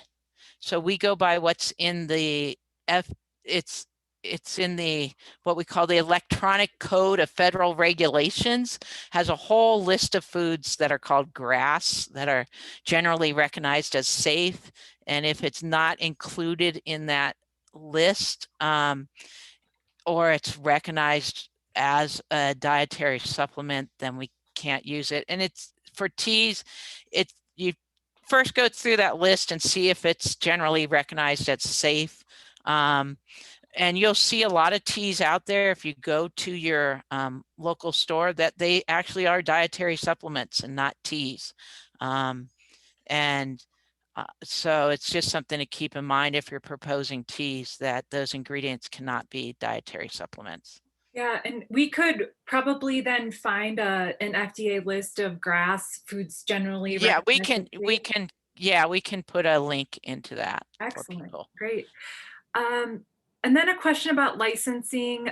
So someone with a retail license at a farmer's market could sell coffee with milk, but a cottage food operator at a farmer's market would not be able to sell a prepared beverage with the milk. That is correct. So they could sell coffee and tea with no added milk, or they could sell it with non-dairy creamer, but they would need a temporary permit to sell it with, like let's say I want to sell, besides my raw agricultural products in the summertime, I want to sell lemonade. Okay. I would need to get a temporary permit to produce that lemonade on site and sell it to people. Can it be done at a farmer's market? Yes, but with that temporary permit.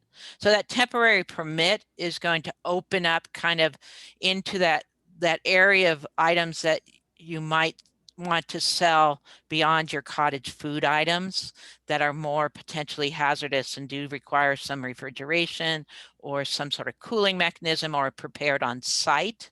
Those are all going to be through that temporary permit mechanism. And often those temporary permits, they do require some sort of food handling training. Depends on the county how they do that.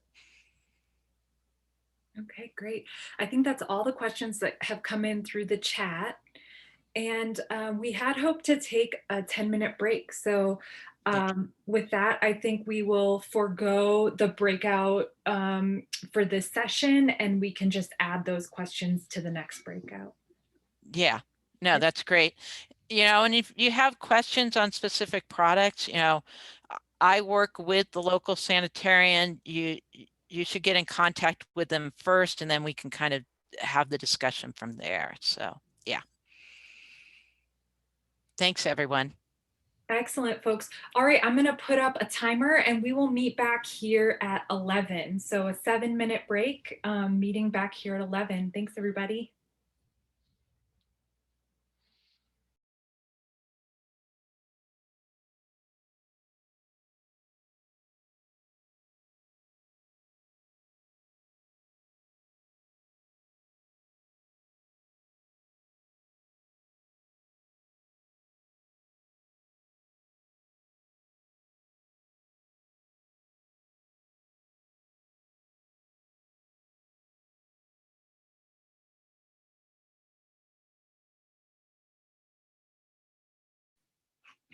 Oh, my apologies. I've been muted. Thank you.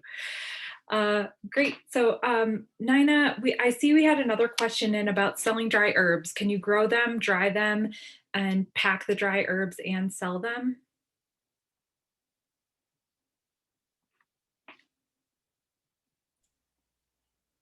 Yes, that is a possibility. So again, we're going to ask some safety questions because dry herbs have been connected with several outbreaks. So we'll want to make sure that you are carrying it out in such a way that those are not contaminated with things like salmonella or E. coli out in the field. So that, because when you dry them, you don't necessarily kill off the organisms that are there. And actually dried herbs, if they're not cut, are considered a raw agricultural commodity. So just a heads up there, if you're just selling like bound, like you take a bunch of herbs and just cut them off in the garden and hang them to dry and then sell that bundle, that's considered a raw agricultural commodity under the current food statute that we have. So it's only when you start to chop them up that then it becomes processing. Great. Well, we had lots of great feedback about that presentation, Nina. Thank you so much. And folks, I continue to welcome your questions. Now I'd like to take us into just a short tour of AERO's Cottage Food Virtual Toolkit. We've been working with Nina and Jan to compile resources so you kind of have a one-stop shop. So I'll open this up for everybody and we'll just take a quick tour. So at the same place where you found the webpage to register for today on AERO's website, you can scroll down and the first section is a Cottage Food Virtual Toolkit. Here on the left is the Food and Consumer Safety Programs links. So you'll find that they have their own cottage food page. This is where you can link to the application, and you can even find a map of your county sanitarian's office and contact information. There's frequently asked questions also from FCS, and then here's a copy of Nina's slides. Recordings of all of today's presentations and slides will be available. It'll just take a little bit of time to process those and get them all up on the toolkit. Next, you find this is the actual list of allowable cottage foods here, linked to this picture. And then Nina mentioned that Texas has done a lot of research on recipes that have low water activity and have the correct pH for cottage foods. So you can purchase recipes at this link that would be allowable in Montana. Next, we've made some handouts for you, a labeling requirements checklist, a food safety checklist for cottage food operators who operate in their home kitchens. And then Nina also mentioned that there are some differences between retail food, wholesale, and cottage food. I think this is labeled wrong here, but yeah, the picture is just wrong. So this is actually, I'll switch this picture up, but it's actually about selling cottage food and then selling at farmers markets and some of the slight differences there. And then we want to support you as you get a food business started, whether that's cottage food or not. So as we've mentioned a few times today, Montana's Food and Ag Development Centers are an excellent resource for all of the things you see listed here to support you as you get going. You'll hear today about AERO's Abundant Montana. We welcome all cottage food operators, food businesses to create a listing with us to help expand our food system directory and increase the visibility of your own food business. You can contact me if you're interested in creating a listing. And then there are more food business resources. Jan mentioned and Nina mentioned our Small Business Development Center. The Department of Ag has funding opportunities often, like the Growth Through Ag grants, Department of Commerce, and the Secretary of State does require one to register their business. Nina mentioned they get questions about that, so here's a link. And then which type of food operation is right for your business? Another handout that Nina created for us. And then cottage food operator COVID resources. The presentation that I'll share today is up here.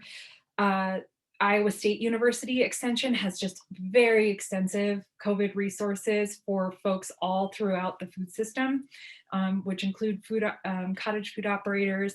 And then Farm Commons, if you're not familiar with them, is a firm out of Wisconsin that really focuses on building legal resilience for farmers specifically. So she has a new podcast that started this year, tons of handouts, and I've linked to some of the best ones here. And then if you click the button, it'll actually bring you to the Farms Commons resource page where you'll just see tons and tons and tons of resources that apply to, you know, starting a CSA during COVID, doing home delivery, all these different things that are just really helpful and from a trusted source. Great. And thanks again to our funder, Western Extension Risk Management Education. None of this would have happened without their help. So with that, any quick questions on the toolkit?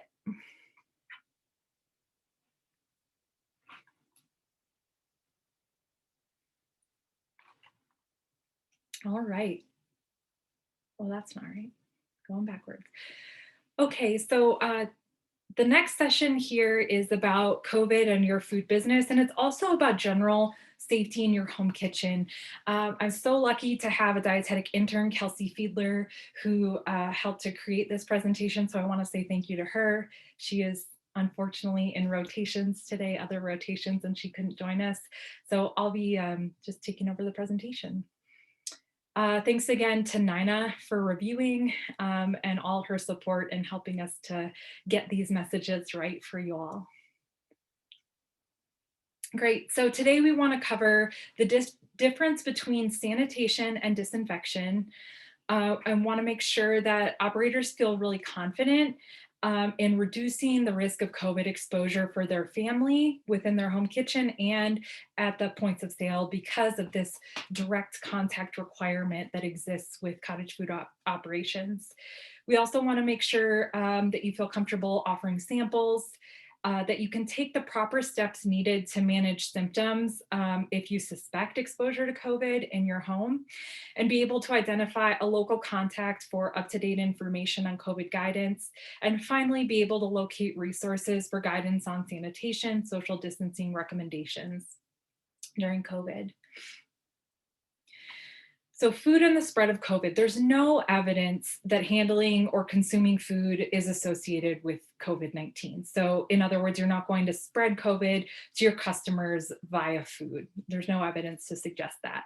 But we do want to make sure that we're practicing appropriate food safety to reduce the risk of illness from foodborne pathogens, which is always a risk when we're feeding people.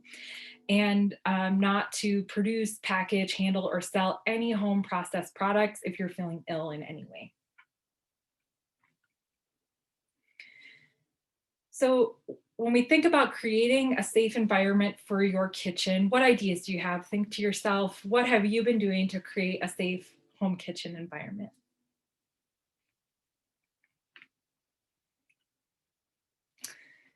First and foremost, proper cleaning and sanitation is where we want to start. So ensure you have a hand washing sink, which offers warm water, soap, disposable towels, or a single use hand towel that will be laundered after each use, and then a trash can so you can dispose of the paper towels or a container for those hand towels.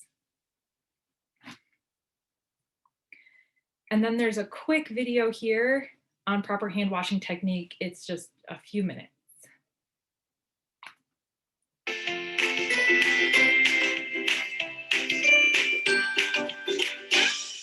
It only takes about 20 seconds to wash your hands correctly. Start by wetting your hands and arms with running water as hot as you can comfortably stand. Next, apply enough soap to build up a good lather. Then scrub your hands and arms vigorously for 10 to 15 seconds. Yes, even your arms. And don't forget to clean under your fingernails and between your fingers. When you're finished, rinse your hands and arms thoroughly under warm running water. Then dry them using a single-use paper towel or hand dryer. Never ever use your apron or any part of your clothing to do it.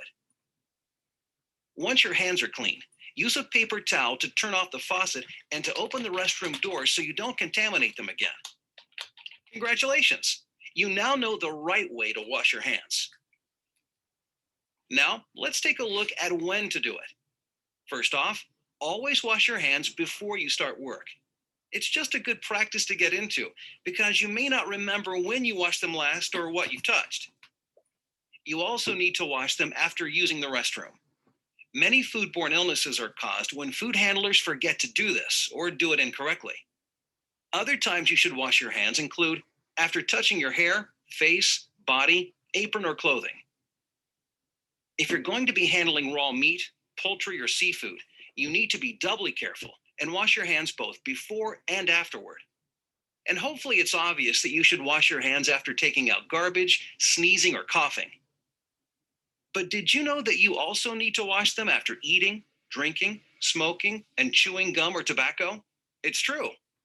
Additional times to wash your hands include after handling money, after using chemicals that can make food unsafe, after touching service or aquatic animals, leaving the kitchen or prep area and then returning to it, before putting on gloves whenever you're starting a new task, or because you just cleared tables or bust dirty dishes. And I'm out of breath. Wow, that's a long list. When you come right down to it, you should pretty much try to wash your hands every single time you touch anything that could possibly contaminate them, including dirty equipment, work surfaces, and cloths. Bet you never thought there was so much to hand washing, huh?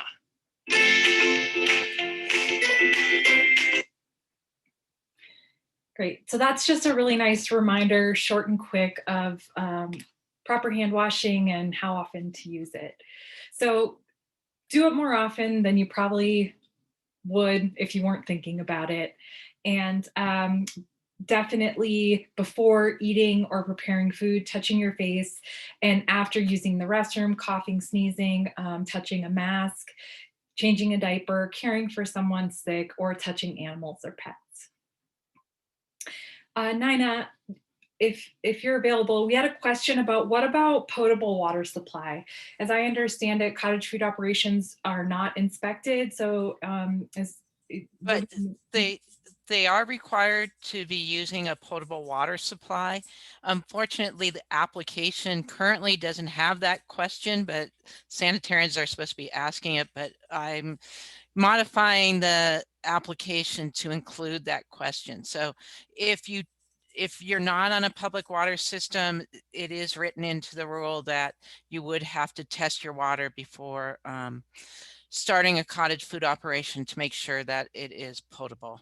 So that means that it's free of microorganisms and high nitrates and such. Okay, thanks, Nina, that's helpful. All right, and on to the next. What is proper cleaning and sanitation? Do you know the difference between cleaning and sanitation? And do you know how to prepare affordable homemade solutions? We're gonna go over that in the next few slides.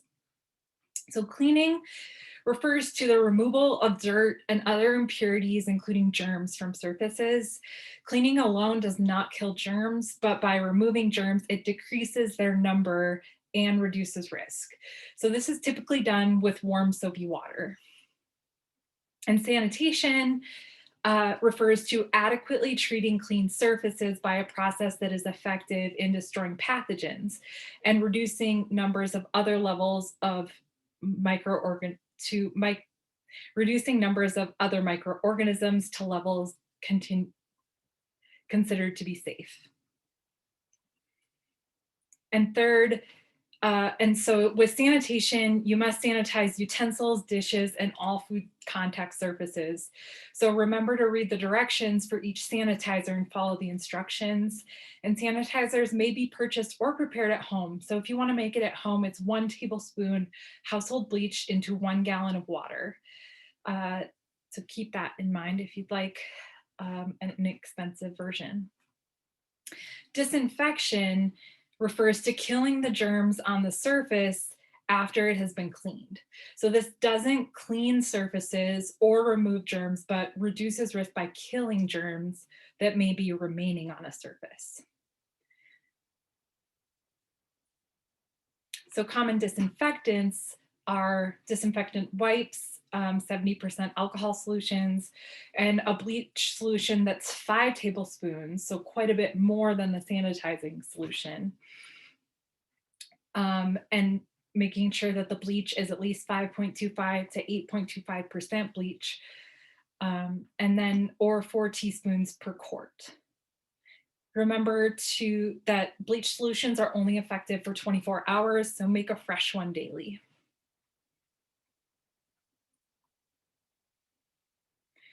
So in summary, for cottage food operations, what you should take home from those 3 concepts are that you want to clean your kitchen. Ensure that home kitchens or the food prep area for your cottage food operation, that all the surfaces are clean to sight and touch. So that's the warm soapy water, making sure everything's cleaned off. And then you want to make sure to clean and sanitize food contact surfaces. So that means dishes, hands, utensils, inside of packaging, like if you're, you want to sanitize jars before you're doing any canning. And sanitize any objects that touch the food. And here again is that homemade bleach sanitizing solution. All right. So what about creating a safe environment for your customers? Now that we've covered the basics of creating food in a safe space, we want to shift our focus to your point of sale. So creating a safe environment for your customers, how can you minimize risk?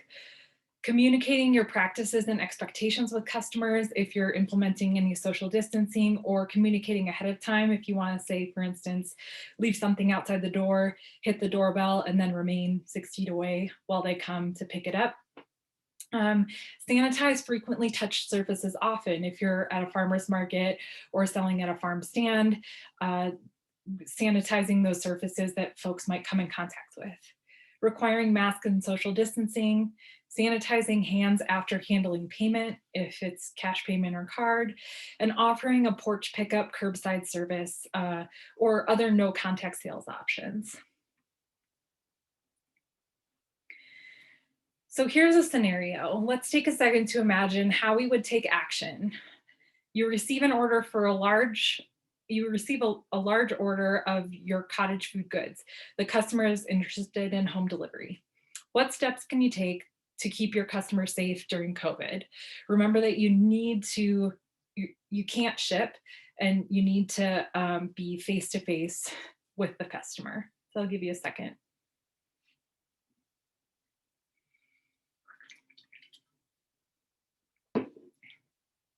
All right, one option that might work is to work with your customer to set up home delivery, keeping in mind that the customer will need to be present when you deliver.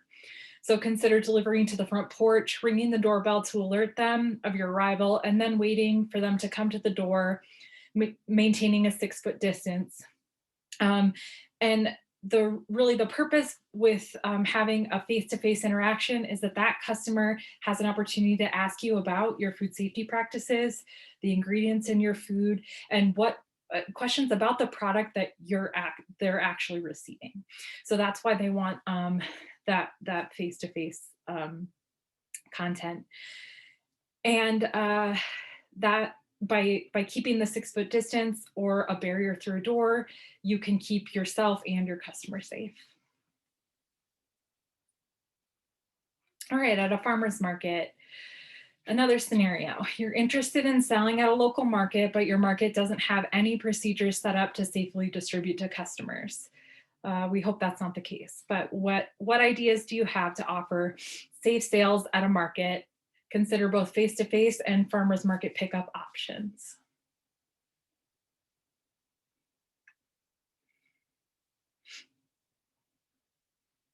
Okay, so one option might be to use your knowledge of COVID and the information you've learned today to contact your market manager.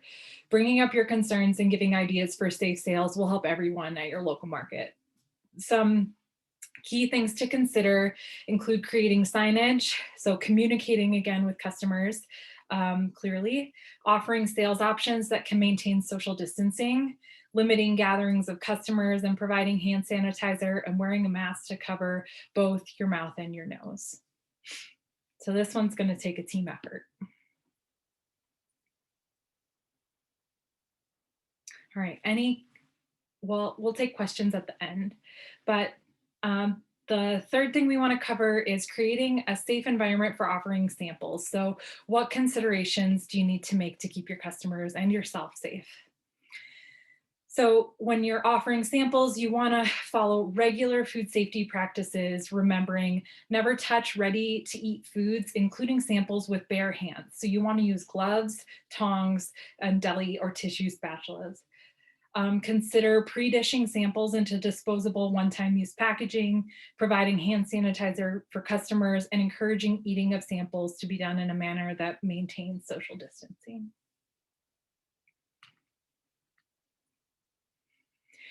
And what about if someone in your family has been exposed to COVID? If you're exposed or test positive for COVID-19, do not prepare food when ill. Stay home unless you need to seek medical care. Try to distance yourself from those in your household, maybe using a separate bathroom and kind of quarantining within the home if that's available to you. And washing your hands often, especially after sneezing, coughing, or using the bathroom. Wear a mask while at home to prevent spreading COVID to any other household members. Consider using the CDC coronavirus self-checker if you're seeking guidance on when to seek testing or medical care. So if you need any additional help or clarification on these things, here's a link to the County Health Department where you can reach your local sanitarian, and you can find additional resources, including this presentation and the food safety checklist for your home kitchen on AERO's virtual toolkit for cottage food operators. So in summary, food should not be prepared by someone who's sick. Wash your hands often.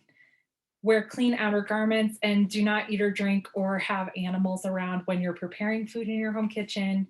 No bare hand contact. So remember that when foods are ready to eat, they should be packaged as a barrier or handled with tongs, a deli paper, gloved hands, but never bare hand on food that's prepared and ready to eat. And then avoiding cross-contamination. So it's, if a utensil's been used or is dirty, or if a surface is dirty, do not let those things contact the food. And utensils and surfaces should be cleaned and sanitized before and after use so that we just keep that food safe. Okay. So now I'd like to welcome Laura Finley. She is a registered cottage food operator in Montana, and her business is Frosted by Finley. She has a background in food science and loves baking, and she taught food safety in Yellowstone National Park. She really loves the regulatory side of food safety and helping people, figure out their own systems. So Laura, I want to give you a chance to unmute and say hello. Hello. Hello. Oh, great. So Laura has agreed to do a little Q&A with us to help us understand her processes and see what we can learn from that. And then we will welcome questions from the audience. So Laura, how did you begin Frosted by Finley? Why was cottage food a good fit for you? It's kind of interesting because I guess I've always loved baking. I graduated in 2017 with a degree in food science, and I would bake for all sorts of people, probably not following the rules because I didn't know what they were back then when I was younger. I didn't sell stuff, but still, knowing now what I know, I wouldn't do what I used to do. So I loved baking, and I got a job in Yellowstone as, a kitchen manager, just a food and beverage person. And somebody heard that I had a food science degree, so they asked me to do like an internal food safety type inspector for Yellowstone National Park. And I got to work with the park-wide sanitarian, George Larson, who was a really awesome person to work with. So that made me want to become a sanitarian. And so I did. So I became a sanitarian, and I've worked in a couple different counties in Montana. And then after just having some, personal life experiences that made it so that I didn't feel like I wanted to be a sanitarian at the time, I opened a cottage food business. And it was perfect for me because I don't know. I think for some of us, it's hard to find all the rules or to find really good resources like this to know how to do it. So it was really neat that I had reviewed the cottage food application, so I knew how to do my own. So I started my cottage food Frosted by Laura.Finley, which is like a cupcake, wedding cake, baking, farmer's market type business. I started that about 3 years ago, and I have been continuing to do it ever since. Excellent, thank you. Why did you decide on cottage food instead of a retail food license? I mean, fortunately for me, I think cottage food fit what I wanted to do because I like baking. But you know, as a sanitarian or knowing that information, I know and have seen firsthand how hard it can be for people to find licensed kitchens to work in, and the cost that adds. And I didn't mention this to you, Lindsay, but I do actually have a retail food license in Park County as well, but I also have a cottage food license in Gallatin County. But mostly I think cottage food is just like a affordable, really great way to start a business if your foods fall into that category. Sure. Could you talk about what was your process for creating a label? Like, how did you know what needed to be included, or and how to design it? You know, I think in my experience, when I talk to people, I think people sometimes make it seem harder than it is, but it definitely is time consuming. I will say that. So back then, I know a little bit more about programs now than I did then, but I believe I just used Publisher, and like Nina was saying, I just created, you know, one label with the information that's given in the application. You know, the information's all right there. So I created one label, and then I just did a lot of copy and pasting and a lot of looking up of ingredients and making sure that I got it, you know, just right. And then, you know, once you know, when I sent it in, even me being a prior sanitarian, at the time I actually was a sanitarian, but I still had to have it approved by someone else. And even mine, you know, had mistakes, but the sanitarians were really nice and just sent it back to me and told me what I needed to change. And that's all I did. And then, you know, going forward, one of the things that I was going to say is like a lot of people that I talk to think it needs to be like a professionally made label that looks really pretty and has graphic designs and stuff. And for the application process, I found you just need to get the right information on there, and then, you know, making it pretty later, paying someone to design a logo for you, that's totally irrelevant to the application process, in my opinion. And where do you sell your products? Before I had a baby, I sold them mostly at farmers markets. I did the farmers markets here in Bozeman 2 or 3 years. I can't remember, a couple years. And then I think it's been said, but the nice thing about the cottage food is that, of course, you're allowed to sell outside of the farmers markets as well. And so I just do, like has been said, direct to consumer. People can call me and order something, and then they just come and pick it up from me, or I deliver it to them. And you know, COVID, in my opinion, has made some of the interactions a little better because people are pretty accustomed to like the whole porch pickup thing. And so I'll just say, what time are you coming by? And I'll put my cupcakes out or whatever it is, and then they come by and pick them up, and it's a little easier that way, I think. Sure. And how do you set up your home kitchen for food safety success? You know, I have a pretty small kitchen. I've always worked out of small kitchens, and I can surprisingly do quite a bit out of a small space. I think the biggest thing that is important that we talked about yesterday was like, I noticed in like some of the baking groups that I'm in that a lot of people who are in the cottage food industry don't seem to understand the cleaning versus sanitizing, like you talked about in your presentation.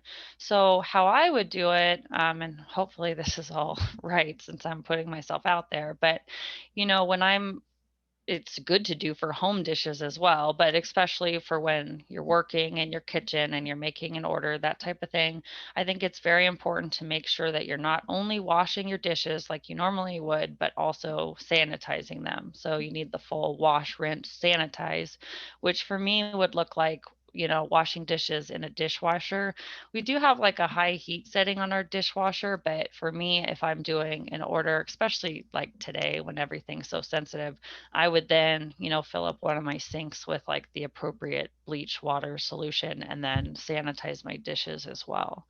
And I've heard some crazy things. Like somebody was asking how to sanitize on Facebook, and somebody said like, well, I use Mr. Clean for this, and then I sanitize it with this, and then I wash it. And it's like, no. about wash, rinse, sanitize.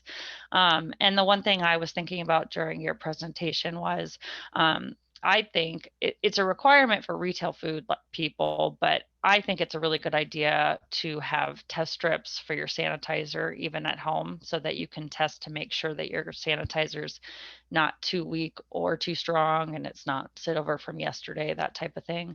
I used to be of the mindset of like more sanitizer is better, and more sanitizer is not better. It can leave a chemical residue on food or the dishes that can make people sick. So you want to use the correct amount of sanitizer.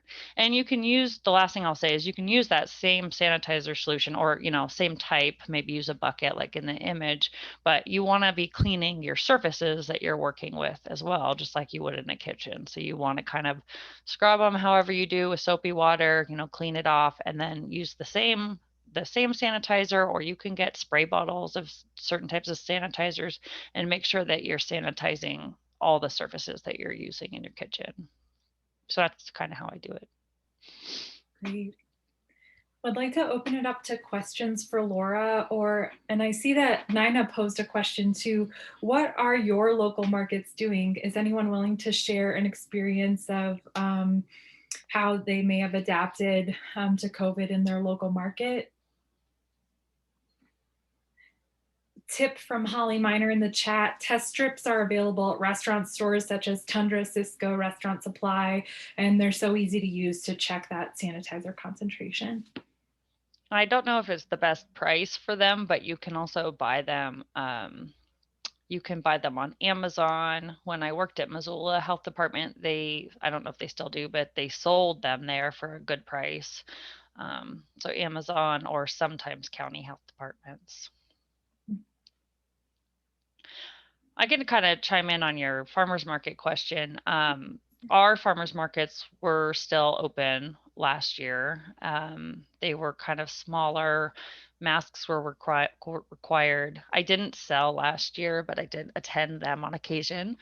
And I think they were just they were markets, but I think there was slightly less people for sure. So, and all of the statewide mandates that we all probably know of were all, you know, I don't know if the right word is enforced, but the market coordinator, at least at the market that I sold at, she made those all a rule, and all the vendors and all the people were supposed to follow those rules. Right. Some tips from the chat: that not all bleaches are meant for food safe sanitizing. So check the label, Nina says, and it should say 4 food contact surfaces on the bleach label. And Nina, what about, can you speak to like gel or scented bleaches? Yeah, many of those you don't want to use with food because they do leave a residue, as Lindsay was pointing out. So your basic bleach at the right concentration usually will be approved. And there are lists online as well.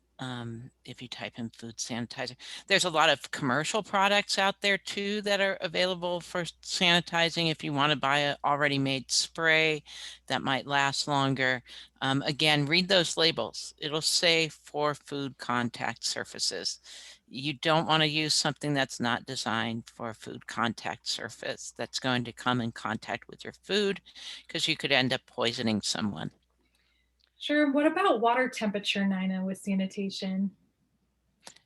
Water temperature, it's if it's too hot, you can actually sometimes create problems where that sanitizer stops being effective.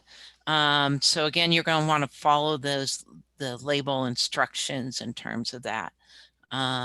So it is important. Now, hot water in itself can be a sanitizer, and that's what Laura was mentioning, that some of your home dishwasher may have a sanitizing cycle on it. That's where it actually boosts the temperature of the water up to a level that it's going to sanitize those dishes. So that's another possibility. So Great. And then one more question about why can it be harmful to have too much bleach or too high of a concentration in the sanitizing solution? We can see this quite a bit out in the field. More is not always better. Because what happens is if you add too much, it can leave a residue. So these, when they figured out these as a sanitizing level for a food contact surface, they're figuring out that that bleach will degrade over time as it sits on that surface so that it's not going to contaminate the food. You have too much bleach there, it's not going to degrade and can actually be introduced into the food. So that's why there's a concern, and you want to use your labels and make sure that you're following the instructions on that label and that it's appropriate for the use that you're using it. Just as you would with any other chemical in your home, the labels are mandated to have information on it. Read your labels so that you understand what you're using and it's appropriate for the situation in which you're using it.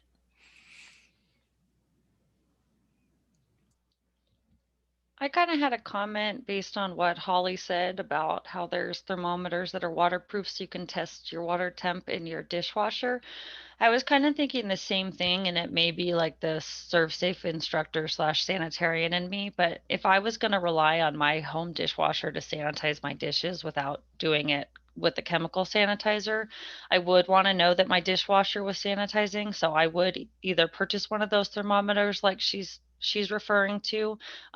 Oftentimes I call them like maximum registering thermometers, but they're thermometers that'll tell you the highest temperature it got to during the cycle. But I also prefer, or at least I did when I inspected restaurants, they sell little stickers that you can put on your surface of your dish that'll turn a color if it reached the concentration, or not concentration, but the temperature that you wanted it to get to. And if anybody's interested, I can send a link to the company that I feel like sells good ones. And then I don't know if Cheryl Durgans is still here, if she's listening, but when I worked at Gallatin County Health Department, we were really big on pointing out, like you were talking about with the disinfecting wipes, like the Clorox bleach wipes and those things that a lot of people are like, oh, this is great to sanitize. Like you guys are saying, a lot of those are not suitable for food service. And so I was wondering if Cheryl was here and had anything to say about like which ones aren't good to use, or are you here, Cheryl? Hello, yes, I am. Do you have an opinion on that? And what is the question you're asking about? Effectiveness on what type of equipment? Not effectiveness on equipments, but I remember when I worked at the Gallatin City Health Department that I felt like we were really big on making sure that people weren't using certain sanitizer wipes in food service facilities because they're too strong, like Clorox wipes. Or is that maybe just not a good question to ask? I don't know. Because we never overlapped, I'm not familiar with this particular setting or context that's being referenced. Okay. What I do know is that in certain instances, the Santa wipes made by companies such as Clorox or Lysol, those, when I initially saw them, I was hands down convinced they were bleach based. Majority of them are not. They're quaternary ammonia or quats. And so the guiding rule that I've always used is, as was mentioned earlier, having test strips. And I'm pretty consistent about this at home as well as out in the field, that test strips are the way to make sure that the parts per million, the concentration level is effective to meet whatever's needed, whether it's a food contact surface to reduce the potential microorganisms, or whether it's like in the case of cleanup for norovirus or body fluids, that it's meeting that required concentration, which is very high. And often on bleach, it's about 1,000 parts per million, 1/4 cup of bleach per gallon of water. So the test strips are key. And then also, I was going to put it in the chat group, EPA keeps a great list of products that are effective for treating COVID and other things. And like Nina mentioned, it's always important to read the manufacturer instructions for contact time, drying time on each product to make sure that the objective is being met. That's what I was asking. Thanks, Cheryl. Great. So All right, thank so we're coming right up on our time for breakouts. And because we missed some questions last time, I'll add those questions to the chat box. But, and there was, we have lost a few people through over time. So I did reassign one for folks who were in breakout room 8 last time. I have dispersed you into other ones to make sure that there are, you know, at least 3 or 4 people per breakout to kind of keep the conversation going.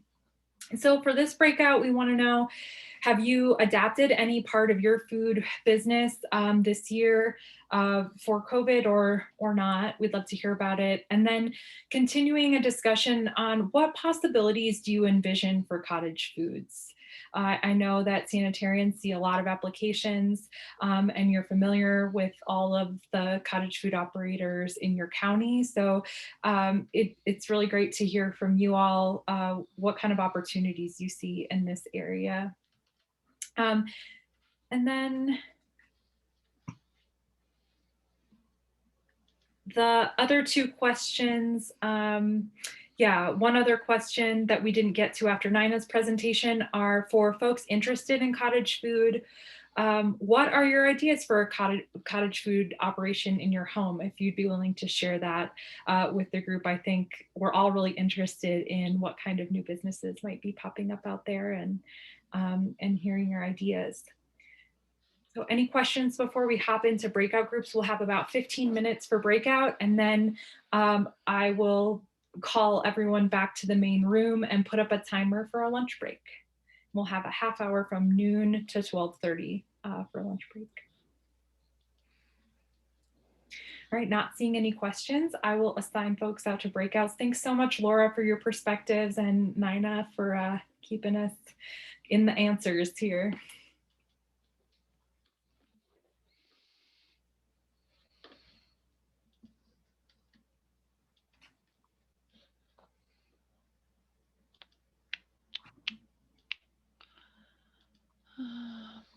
All right, all rooms should be open. You can head out to your breakout rooms.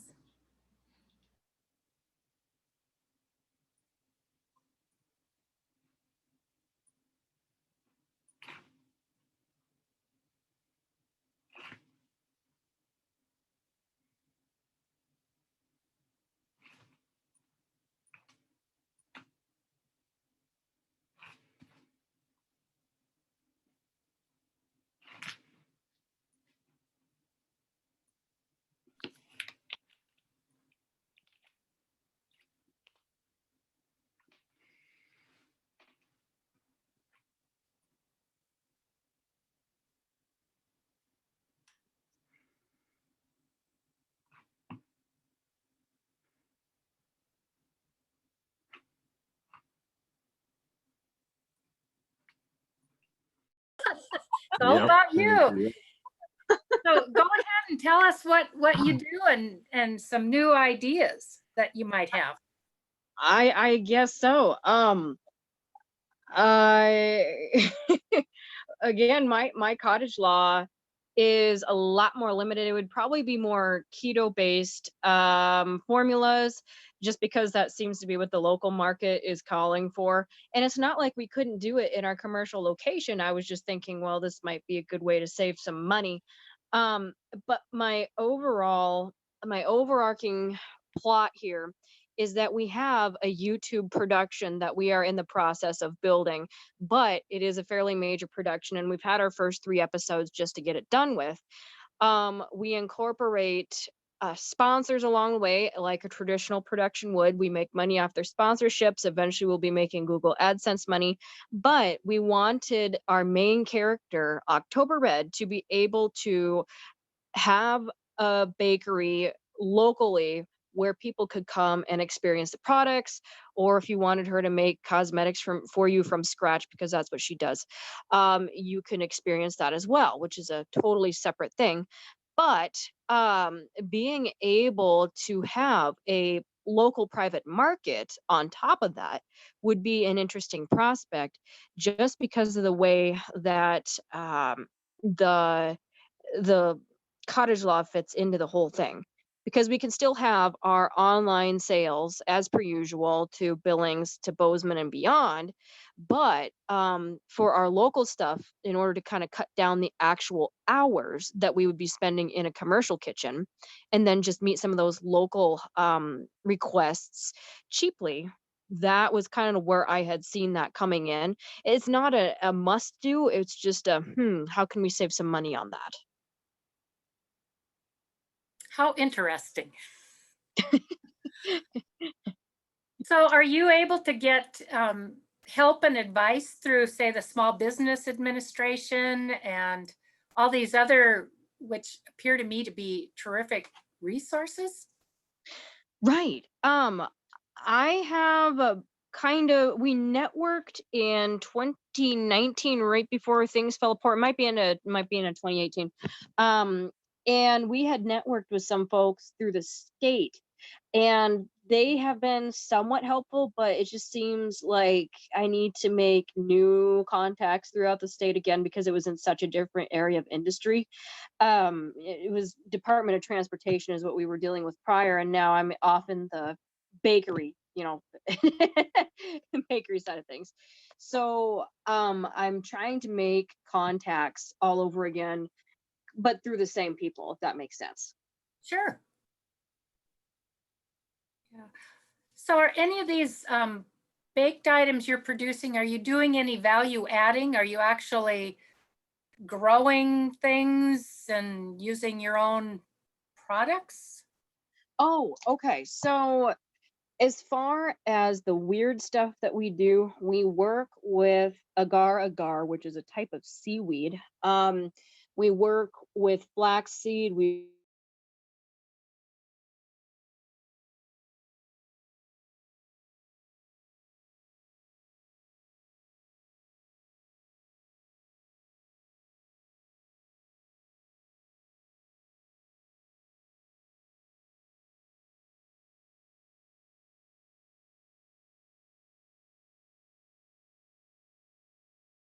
Next year? Well, actually, right now I'm on the fence about maybe getting moved over to a retail license to expand, but I pretty much have my basic candies that I make, and I stick to those. Like I haven't tried to. I'll do some experimenting and stuff, but as far as selling them out there, I haven't been selling them, and that's why I either have to reapply or put an application in to add some more products, or move over to the retail licensing. Okay. So, so do you see along that thread, I'm going to ask you the second question. Is there anything they could be doing right now in the cottage food process that would help you expand, that could change? I'm not sure. The thing that really is hard for me is that we can't ship.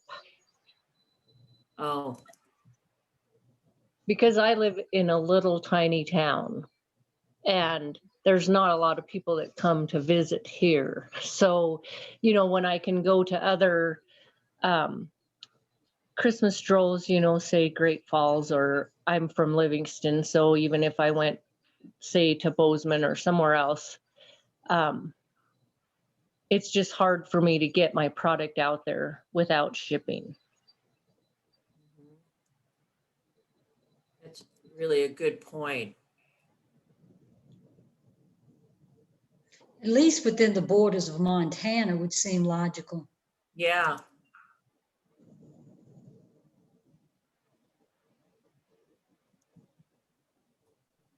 That's a good point. Yeah, we did hear one other comment along those lines in the chat saying, if you're going through the effort of arranging an online sale via Facebook or online, wouldn't that be kind of ample time for someone to ask questions about a product? And so I think that this is a question that might be worth raising, because we've heard it quite a few times now today. Yep, we've definitely heard it. The online sales are having some limitations based because that inability to ship. Yeah, and I don't mind the not having online sales where people just click a button to buy something. I don't mind that they have to get a hold of me. I actually like that. It's just the shipping that is, the holdback. Mhm. Did you have any other comments in the process about you talked about, maybe expanding some of your recipes, but you thought maybe having to go through the application again. Is there something that might expedite that? Application was, that's very detailed and lengthy, and I just, part of my brain goes, I don't have time to sit down and do all that for a new product. But if I really wanted to add something, I would do the process, but it is a very lengthy process to apply. A lot of paperwork. Wow. And maybe it's not, and you could maybe answer that for me. Maybe once you're already have your application in there to add a product, it might not be as lengthy. I'm not sure. Sue, do you know the answer to that?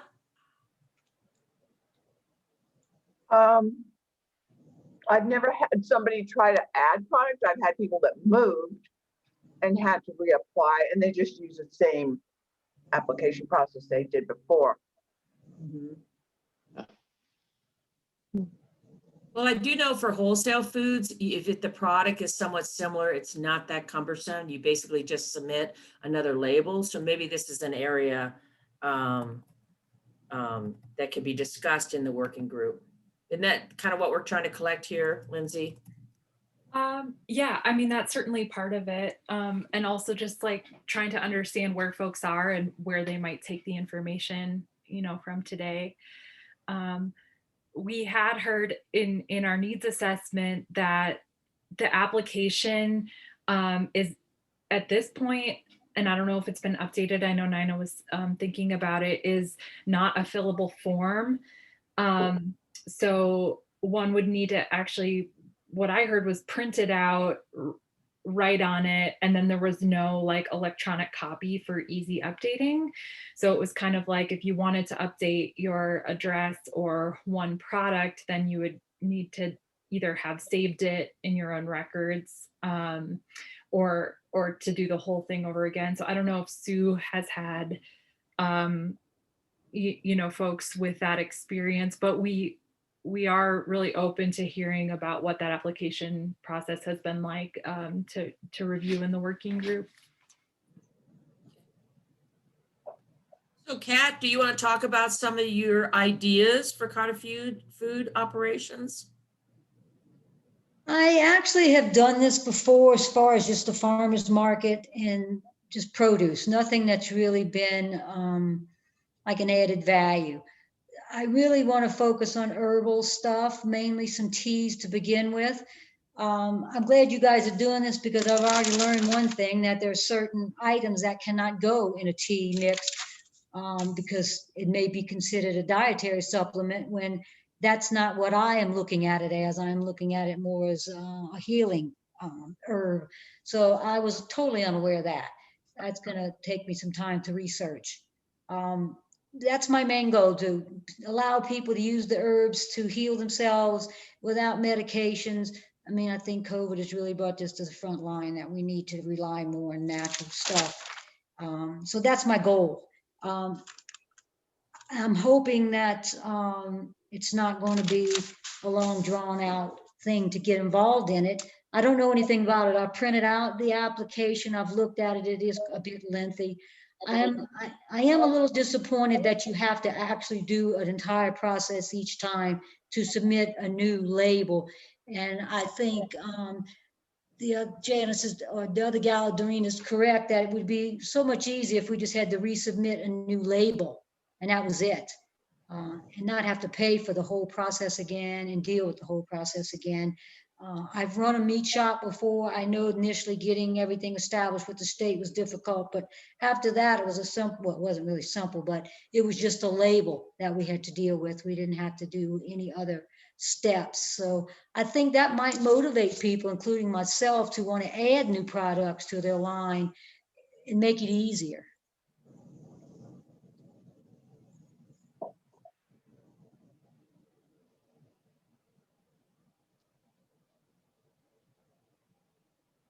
Great.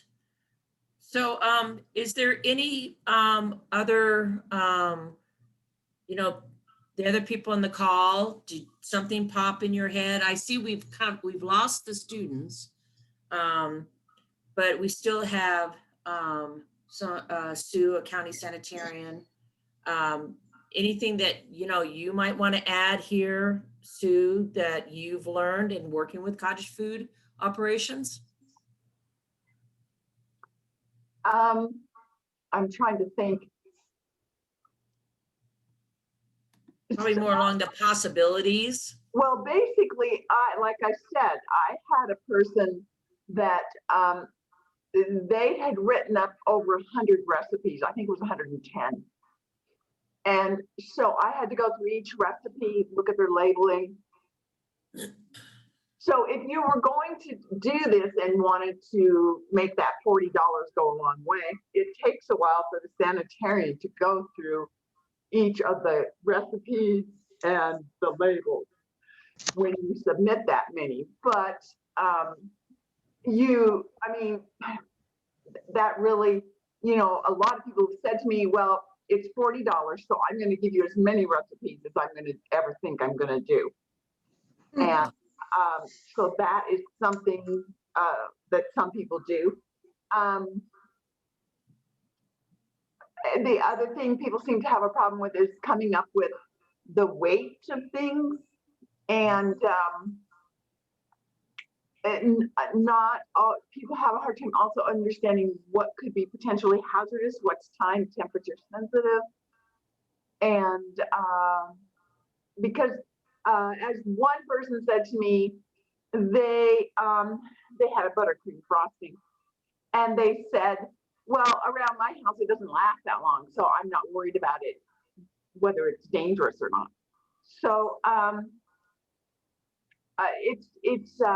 that's partly why I'm in this, is to try to, but I think I need to talk to Nina, because I talked to Nina quite a bit about the ways I can look at recipes and figure out, is this recipe an issue? I also give people information about the 2 books done in Texas, Come Bake It. She's done a second book that I don't have a copy of, but if somebody just copies her recipe, then that makes it easier for me to determine. Although, as she says in her book, her lawyer told her to say this, but if you change the amount of sugar, if you change anything in a recipe, and I'm not sure about altitude either in recipes, does that change whether it's potentially hazardous or not? But I'm pretty sure if you change the amount of sugar, it could be. Although I had a person send into a process authority jam that was made with stevia, and their particular recipe came back safe. But again, stevia is not sugar. I don't know what stevia can do in killing viruses or actually removing water from the recipe.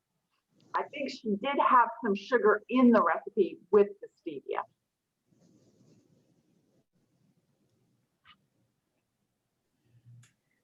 I do know a couple of businesses that use stevia versus sugar.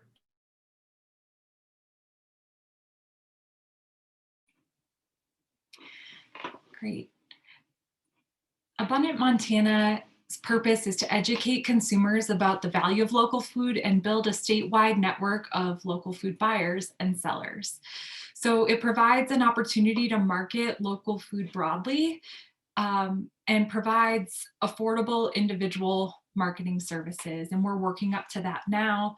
Right now, we're offering some partner marketing to folks who are already listed on Abundant Montana.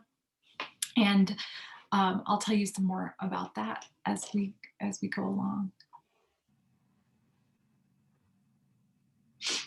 So what's the value of a network? Abundant Montana allows us to map the assets in our food system. So we have directory listings from farmers and ranchers, cottage food operators, retail food businesses, grocers, farm stands that stock local food, farms that offer CSAs. We also have processors like meat processors, distributors, and even a growing listing of food pantries available. So it's really a way to look at what are the assets in our food system across Montana, which also allows us to take a look at the gaps. It also provides an opportunity to build connection. When folks are looking through the directory, you have a chance to really get to know who are the other players in the food system, and provides a platform for connection. And last, it also develops a targeted consumer audience demand. As we continue to grow the power of Abundant Montana as a marketing tool, you'll notice we've got a lot of consumer education lined up to really help consumers to understand the value of local food, and also to increase the visibility of and access to local food throughout our state.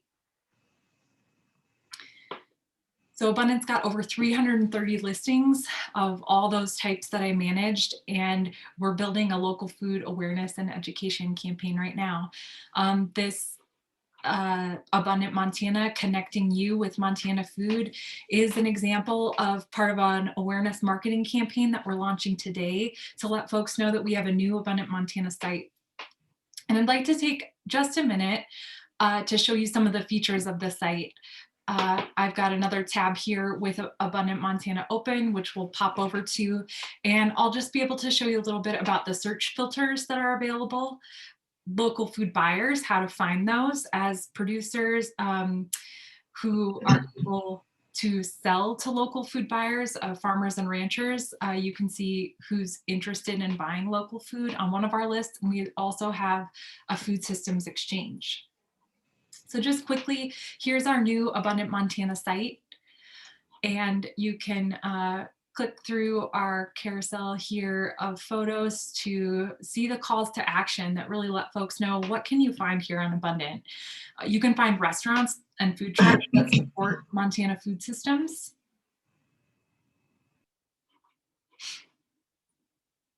You can find farmers markets. All of our farmers markets in Montana are listed, and we're working on updating those listings for this season here in the next few weeks. You can find local bread, and you can find seedlings, supplies, and seeds. You can also become a listing partner, and before the end of this presentation, I'll let you know how you can do that. So we have different categories of searchability that folks can come and they can find farms and ranches. Because this is cottage food, I'll show you how someone could come search for your cottage food business. And click on retail, and then someone might be interested in purchasing a product like bread. That might be your cottage food business. And then we can see all of the bread folks selling bread who are listed in Abundant. And maybe someone wants to specifically find one that does home delivery. We'll see. So we have a few here. Stella Bakery is a cottage food operator, and she does home deliveries, and we found her by just searching for her product. So we're really proud of the functionality that's available here in Abundant and are so excited to share it with all of you. One can also find local buyers. This is particularly great for farmers and ranchers who are looking to sell their products locally, and for retail food establishments that are able to sell their products to retailers for third-party sale. Again, you can search by county, and you can even search more than one county so that you can look within a region. You can look by category. So this is kind of relevant if you're looking to for breweries who are looking for maybe local food or grains, for example. And then you can also search by name. We still have the map feature in our new layout as well, so you can find, this is essentially a map of folks and businesses interested in purchasing local food in Montana. So you can search in, click on a listing, find that listing, and then you can go ahead and visit the listing. Here's what a listing looks like.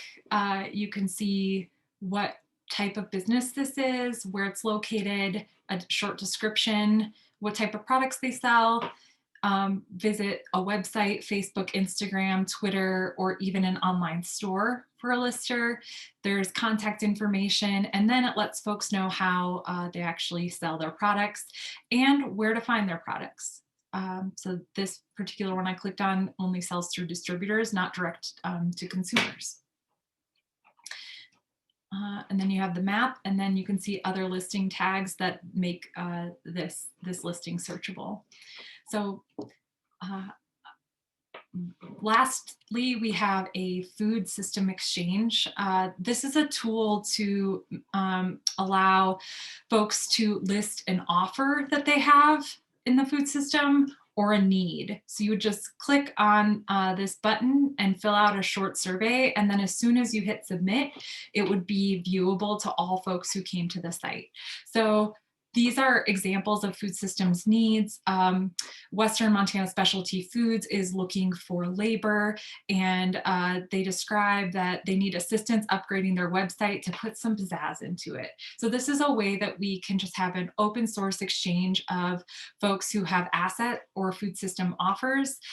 You know that we heard because of COVID, there was a lot of concern about food security over the winter. And so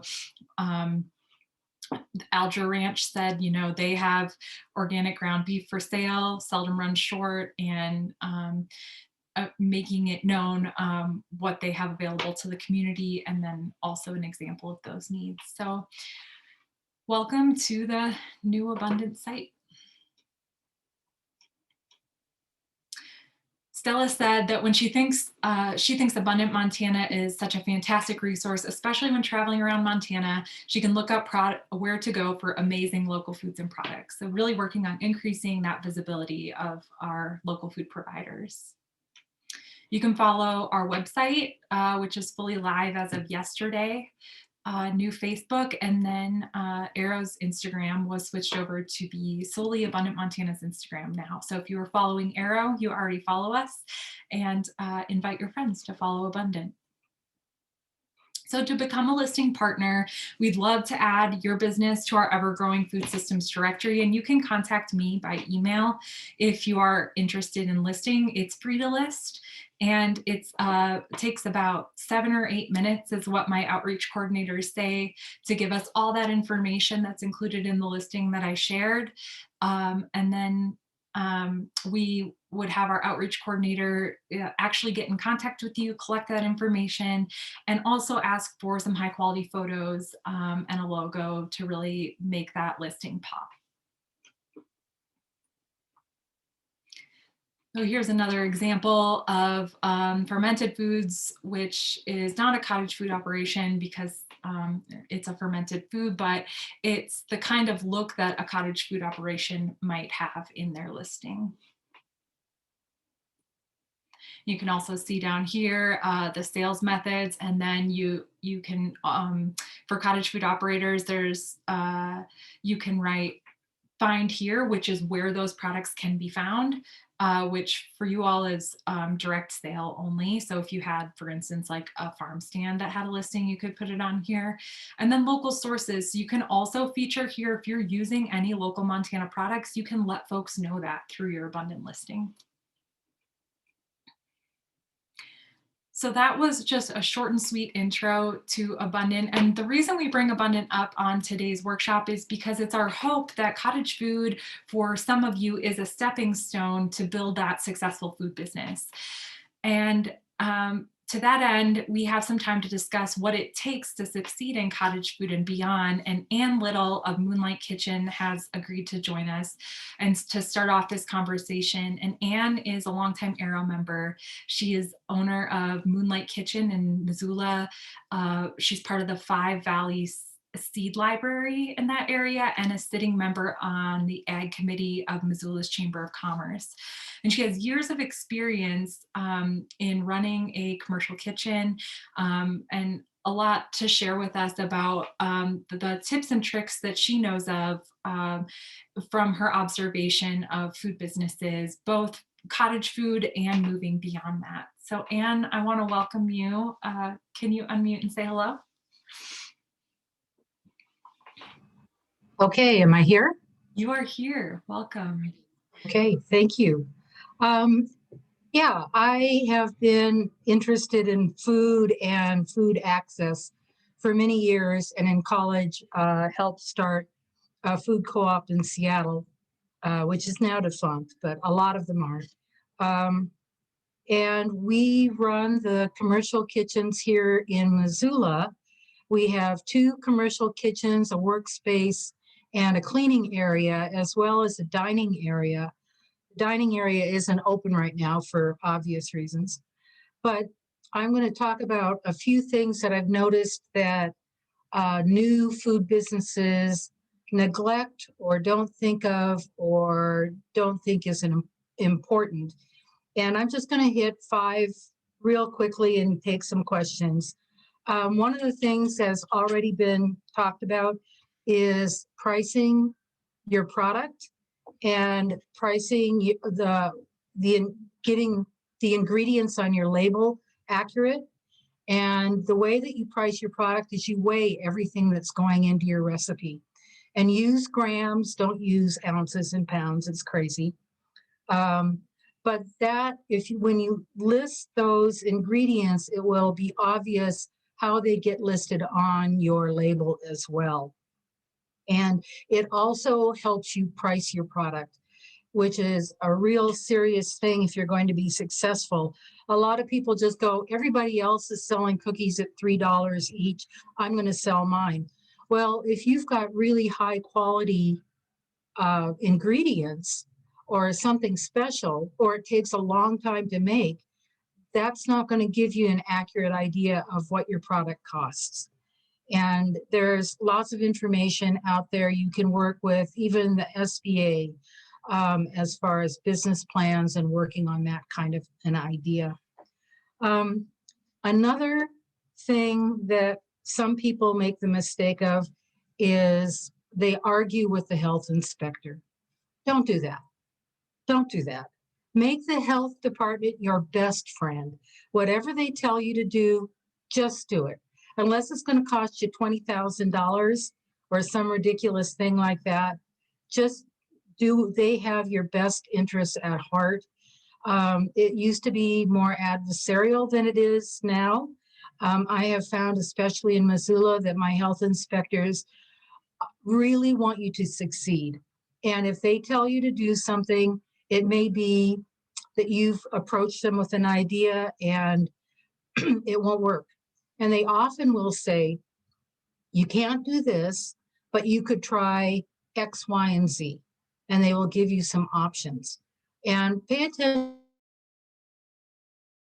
to that and just follow what they tell you to do. Because in our kitchens, our theory is we don't want anybody to get hurt. We don't want anybody to get sick. And we don't want anyone to get sued.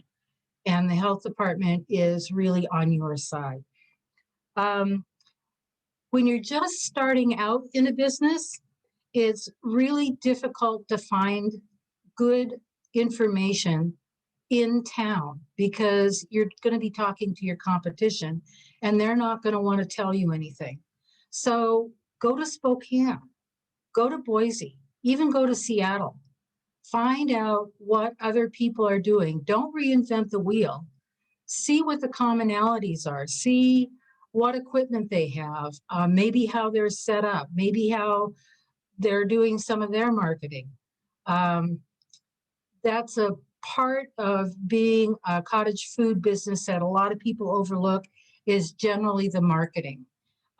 So go out of town and they'll open their hearts to you. When we started the kitchens, I went to Austin, I went to Portland, went to several areas to look at commercial kitchens and just wrote down whatever they told me. And that was very helpful. If you're going to be selling at the farmer's market, and most cottage food businesses will, if you're thinking of doing that for a while and moving to the next level as a retailer or a wholesaler, consider your market time, market research. You're checking out to see what people are buying. You know, you're going to find out really well that that little piece of whatever, fudge or popcorn or something, nobody cares about. It's not a good seller for you. So just don't deal with that anymore. It's a real good way to parse out and find what your market wants. And I would say always have a signature product. It may be your first product, it may be your second or third, but have a product that is consistently high quality every single time somebody comes to your booth. You can have lots of other stuff too, but if they know that you've got the best pineapple upside down cake or whatever it is in town, or you can't find it anywhere else, that is something you should keep going with and have it all the time. Give out samples, give out samples, give out samples. I stand in front of my booth, I sell cookies occasionally, and I go, would you like a free cookie sample? Who doesn't want a free cookie sample? Everybody wants a free cookie sample. And I've got regular crowds of little kids that come to my booth because they know they're free cookie samples, but they're only this big. They're teeny and they cost me almost nothing. So build that into your marketing. Pay attention to the details. And if you think you need to have, for example, you're going to have cups for your coffee or your lemonade or whatever. You don't need a printed cup. They're very expensive. You might be able to get by with a sticker. You might be able to get by with just a stamp. But having something on the cup is more professional than not. And people really notice those little details. Say, for example, if you have a black cup, that's maybe part of your marketing is that you've got black stuff. You can have maybe bright pink or bright green or bright yellow straws, something like that, something that pops. So those kind of details, try and be creative as you can for cheap. You know, you don't want to start out spending a lot of money on something that you don't know if it's going to work or not. And I think that's about it. So if anybody has questions, I'm happy to answer questions. And when it comes to food safety and someone starting off in cottage food as kind of a proof of concept and wanting to move up to retail in time, how would you recommend that they prepare themselves in terms of the food safety training? Get their Serve Safe certificate. They're going to need it anyway. And take the manager's course, which is the 8-hour course. Again, with COVID, that's gotten more difficult to line up the classes, and it's all online. So it's a little complicated, but I would recommend definitely do that. And know what the regulations are for your product. You can walk into the health department or email them. I have found my health department very responsive.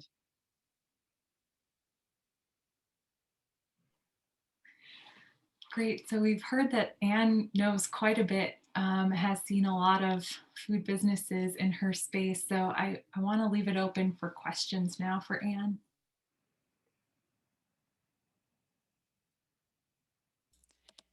And this is Nina Heinzinger. And Yes, I ma'am. had a question. This kind of came up in our discussion group too, about what kind of like local business license do you need to either use your commercial kitchen or preparing the food at home and selling it? Preparing food at home is like what we've been discussing all morning. But working in a space, a commercial kitchen, so you can sell retail and wholesale, again, you need to talk to your health department to find out what you need to do for your particular product, you know, because of the pH of whatever it is and monitoring those kind of things. I don't know how the health department keeps track of all that stuff because I sure can't. But you do need a business license. You won't be able to get that without having your inspection done. So lots of times the health department needs to come in and inspect the kitchen that the producer is going to use to make sure it meets the needs of their food product. And then they usually come in with a printer and a computer, and they will print your business license right there, and you can start cooking in 5 minutes. So there's a variety of things. Every so often, there might be a concern with the fire department, but that's rare. But usually when the inspection happens, they're looking to make sure that things are clean and safe. They'll check the water temperature. They'll check the concentration of the sanitizer. They will check the temperatures on the freezers and the refrigerators. They'll check the water temperature of the dishwasher. Those kind of details, everything that you probably know already.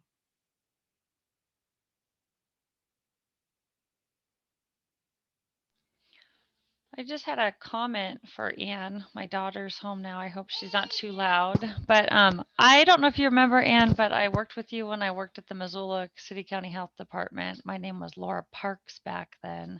And Anne runs a phenomenal kitchen, I'll say. I remember.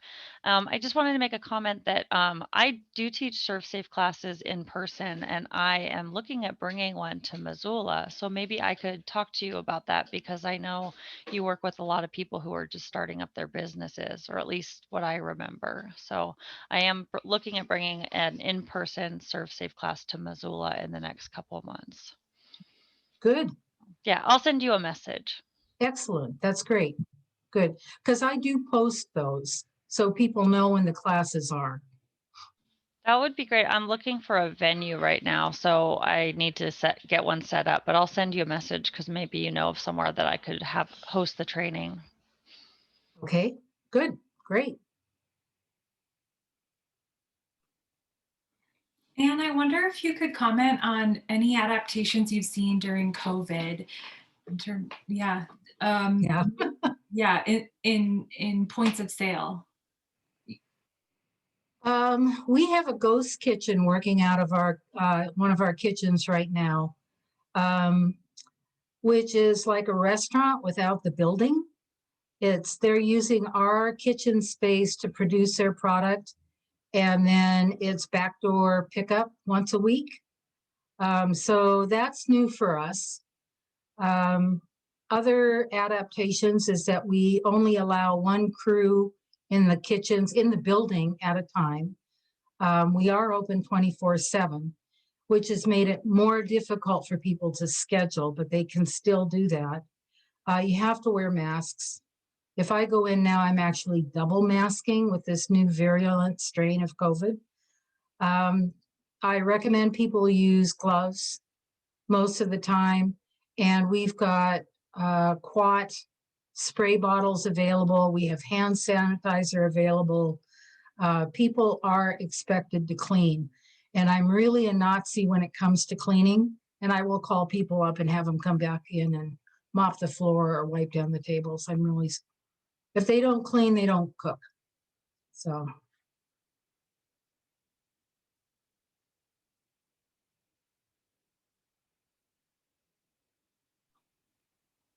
All right. Any other tips on for folks looking to move past cottage food?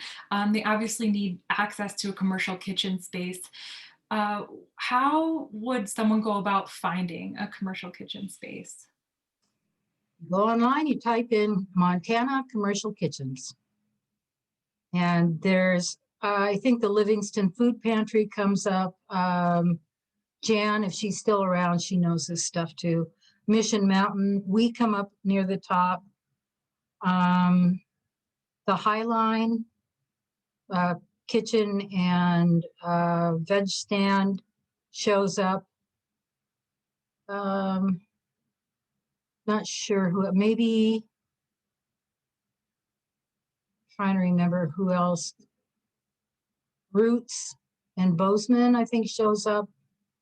Yeah, but one other I can think of, Heather, who will be on for the packaging session, runs Whole and Nourished, a meal delivery program, and she runs out of the Livingston Food Resource Center. Yeah. Good.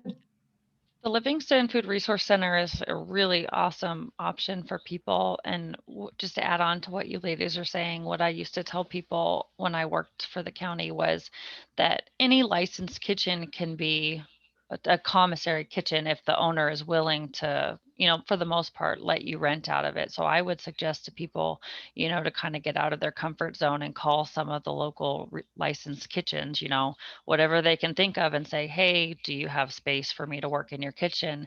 And then as long as the health department, that me as a person who went to go work at Joe's Market in their kitchen when they're closed or something, I would have to fill out an application to make sure that the health department is okay with it and get a license. But it doesn't have to be somebody who advertises as a commissary kitchen. It can be any local kitchen, which can be helpful for some people. yeah, the only ones that don't work that way are church kitchens. I think in some cases you need to be a member of a church to be able to use their kitchen. Otherwise, it threatens their tax status. That's my understanding. I've run into that a couple of times. Well, and something kind of interesting too, Anne, is that I think, as I remember correctly, when I worked in Missoula, most of the church kitchens were licensed and were okay. But then when I came to Gallatin County, the churches weren't licensed kitchens. So it kind of varies between counties as well. Great. Any last questions then for Anne? I just want to pop in real quick as with the discussion about, using various kitchens and everything like that. One thing to keep in mind when you're running either a home-based business or using another space is your liability and the liability of the location at which you're functioning as well. So most of our farmers markets actually carry liability insurance, but if you're running a home-based business, you should be checking at your home insurance and make sure that it's allowed, or if you need to add on coverage for a home-based business, because it is a liability that you are responsible for. So it's just something to keep in mind as you start exploring these different options as well. I know churches are more hesitant now because of liability issues. So it is something, or even if you're approaching another place, discussing that liability issue will be important, as well as becoming getting that local business license through the city or the county. So we may give you a cottage food registration, but your local city, like I know here, the city of Helena, requires a license for any home-based businesses. So you need to get that local business license beyond your cottage food registration or your retail license, etc. Yeah, that's a really good point, because people occasionally call up and say, can I use your kitchen tomorrow afternoon? And the answer is, well, if you can get this list of things done, and one is insurance. We do have a contract. We do require deposits. You do have to have your business license. You have to have come in and taken a tour of the space and met us to make sure that it fits for you. So there's a list of about a dozen different things that have to happen before you actually can walk in and cook in a commercial kitchen. But the insurance is a big one. It's not expensive. As far as insurance goes, it's about $300 a year. And you're right, most farmers markets have an umbrella policy to cover people working at the market. Yeah, thanks, Nina, for bringing that up. Definitely, we require the same things at the Mission Mountain Food Enterprise Center. And COVID's been interesting because we've been challenged to have people come in and just, we've really had to manage those pre-processing tours and training on our food safety program. And so it has been a little slower to get into the facility, but we kind of have that checklist just like Anne does in her facility. I think too, and even if you cook out of your home kitchen, it's important, only sell out of your home, it's important to have the liability insurance for things such as like if somebody trips coming to pick up a cake off of your porch, like you need to be covered for that. And so I've always wished there was like a checklist for people, which is kind of easy to say. It's like you need to have a business license. Usually you have to have liability insurance, you have to have the cottage food registration. And then if you get, retail and so on, then the checklist gets longer. But it's I think it can be hard for somebody just starting out to know that you need all of those things.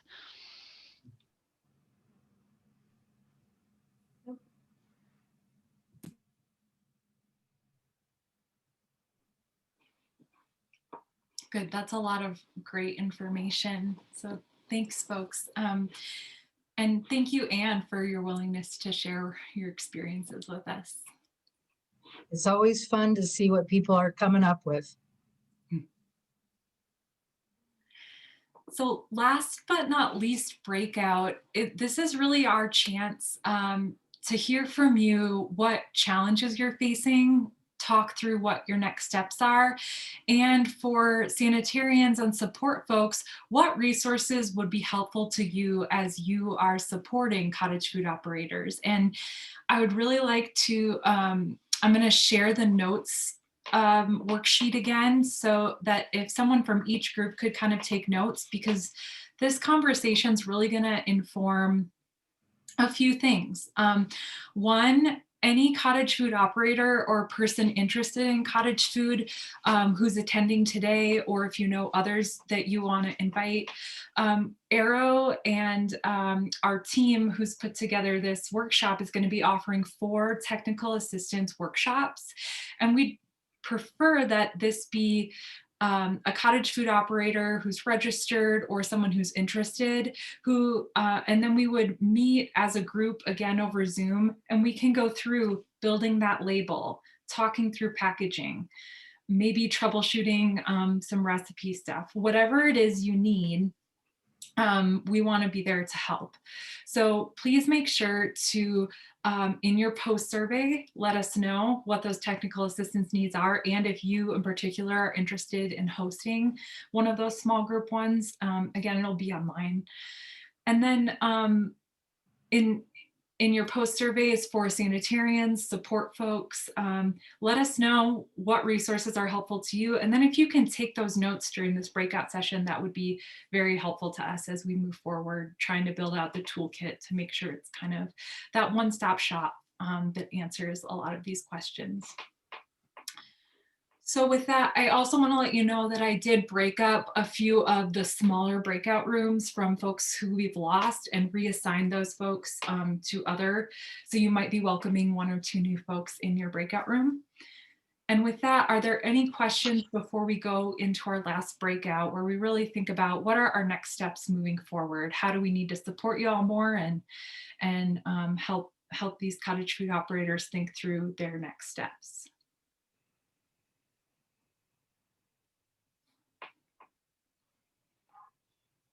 All right, seeing no questions, I'm going to go ahead and put folks into breakout rooms, and then I'll bring everyone back like 2 minutes before 1:30, which is when our next session will get started with alternative packaging to petroleum-based plastics. All right, enjoy your conversations.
Montana website, that they have that search function on there. So if you are ever out anywhere and you do see someone, you know, selling foods and they, you know, say that they're cottage food, registered cottage food producer, now there's always a place you can go search and verify that what they're saying is true, because I didn't know where that existed before. So yeah, that seems like a good resource, that website.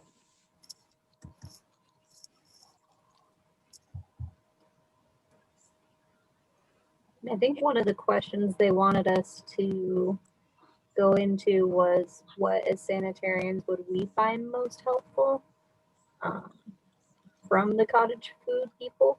And I think just as much documentation as you can. I mean, just write everything down, recipe wise, you know, process wise. The more detailed, the better. Mm-hmm.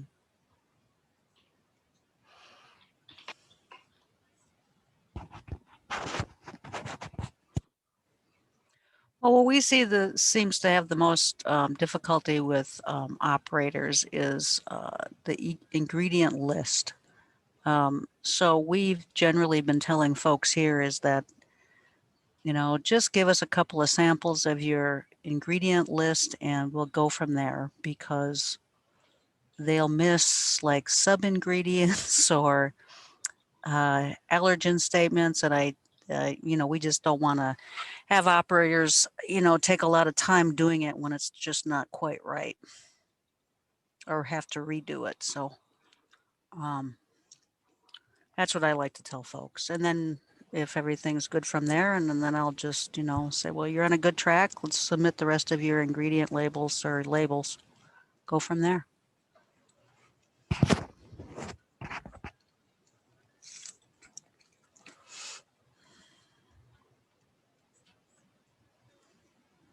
So do we have any operators on the call or on in our group?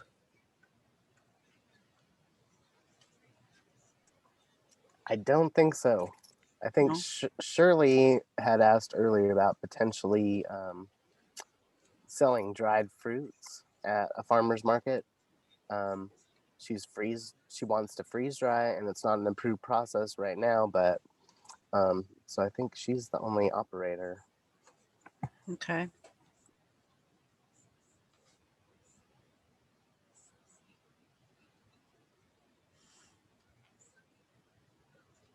So I'm not familiar with freeze drying too much, but it's not a heat process, is it? It's just pressure and chilling? It's not a heat process. Yeah. It's just fast freezing and then removing the moisture. They do heat it up to very low temperatures to like excrete the water content out of it. But I guess it's not so much the process as the product you start with. If it's got pathogens on it when you begin, then the freeze drying process is preserving the pathogens as well. So I guess they're testing it. They're studying the possibility right now. Okay. Well, has anyone approached you about going through a food testing site? Not variability, I'm blocking on the word. Food Processing Authority to have your food tested to see if it's potentially hazardous? To go through that process? I don't catch on how you would go about that. There are laboratories in the United States, not in Montana, but in Washington, and I think Utah, where you can send your product in. I don't know what county you're in. If you reach out to your sanitarian, they can help you with that. Oh, okay. I'm in Butte Silverbow. I don't know who the sanitarian is. Well, your director there, or head of environmental health, is John. Blocking on John's last name. He's been a sanitarian for many years. He'll be able to help you. Yeah, okay. Okay. Thank you. Yeah. And Shirley, I just popped a link in where you can search by county for the actual just contact information of your sanitarians. There's a link in the chat.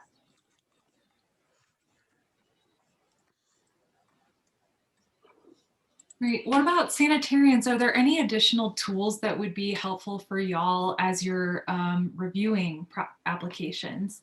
Something that you get frequent questions about that you would like a resource to be able to give people who are asking, or additional support in the application review process?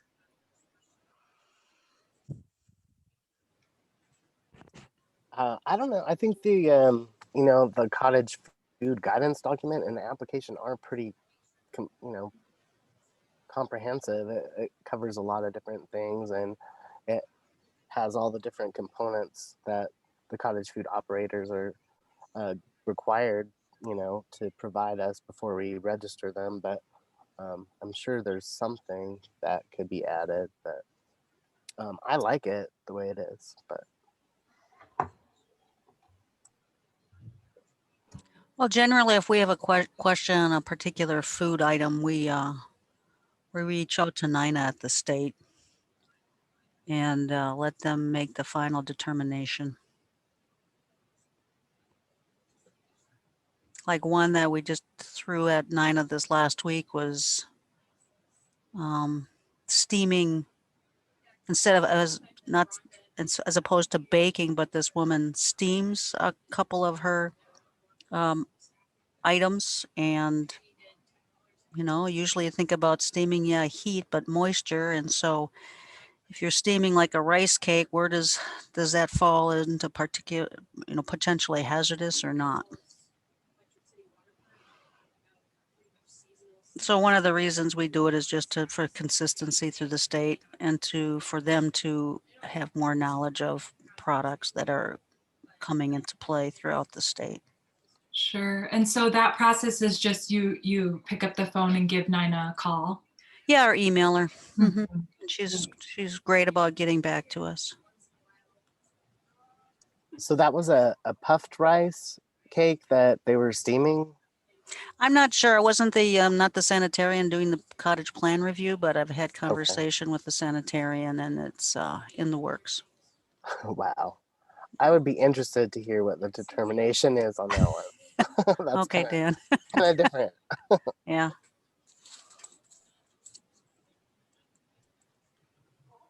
Great. Was anyone of you sanitarians around doing this same work pre-2015, before cottage food were allowable in Montana? I was. I've been with the department about 11 years. Okay, great. And yeah, have you seen a lot of applications come through? Has it been a pretty popular registration process in your county? Surprisingly, no. We thought we would just be inundated with cottage food purveyors or wannabe, and no. I don't know the exact number. I'm throwing it out. I'm thinking maybe 20 or 30 in the county, and that's about it. I don't think I'm too far off. So I was surprised. I don't know if other counties are really slammed with cottage food purveyors reviewing or not. Dan, how are you in Yellowstone? Yellowstone's good. Yeah, and to answer the question from earlier, I started at Riverstone in 2013, and that was before the cottage food rule, came about. But then I left and I went to another state, but I recently just came back.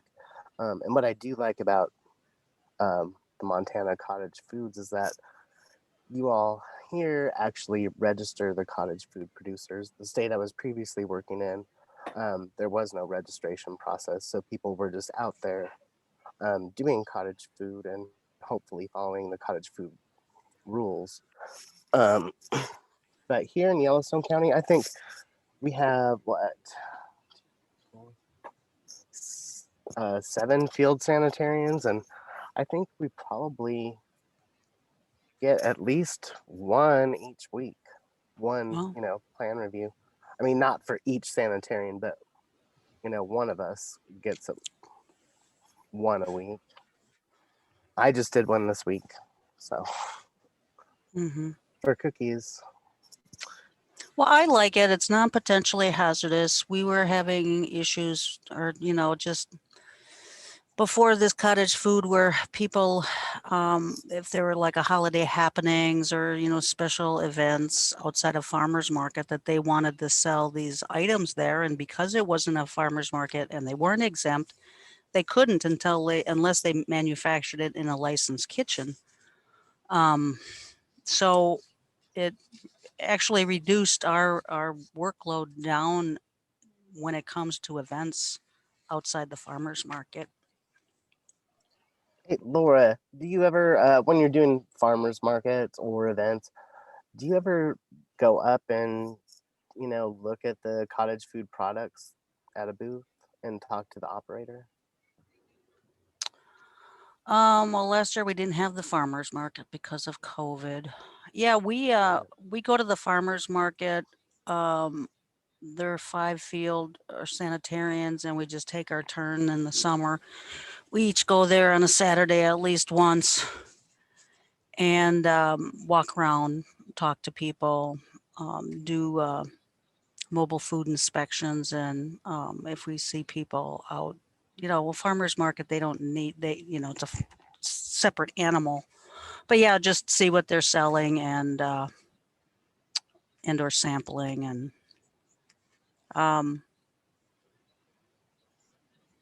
you know, yeah, they should have their license with them if they're at the farmer's market and their cottage, you know, food purveyor. Just The so registration, they should yeah, have so it we there. can, yep, Okay. yeah. And then do you kind of like maybe look at their labeling and make sure that they've labeled their packaged products and Yep. and kind of check that? Okay. Yeah, all we right. do that to everyone. I mean, you know, the Hutterites, for example, is a kind of a go-to all the time to make sure that they're labeling correctly. Mm-hmm. Do the Hutterites have a commercial kitchen or a licensed retail kitchen? You know, there are a couple colonies that have that their kitchens are licensed. Their manufacturing facility. I just licensed one this previous year for baking of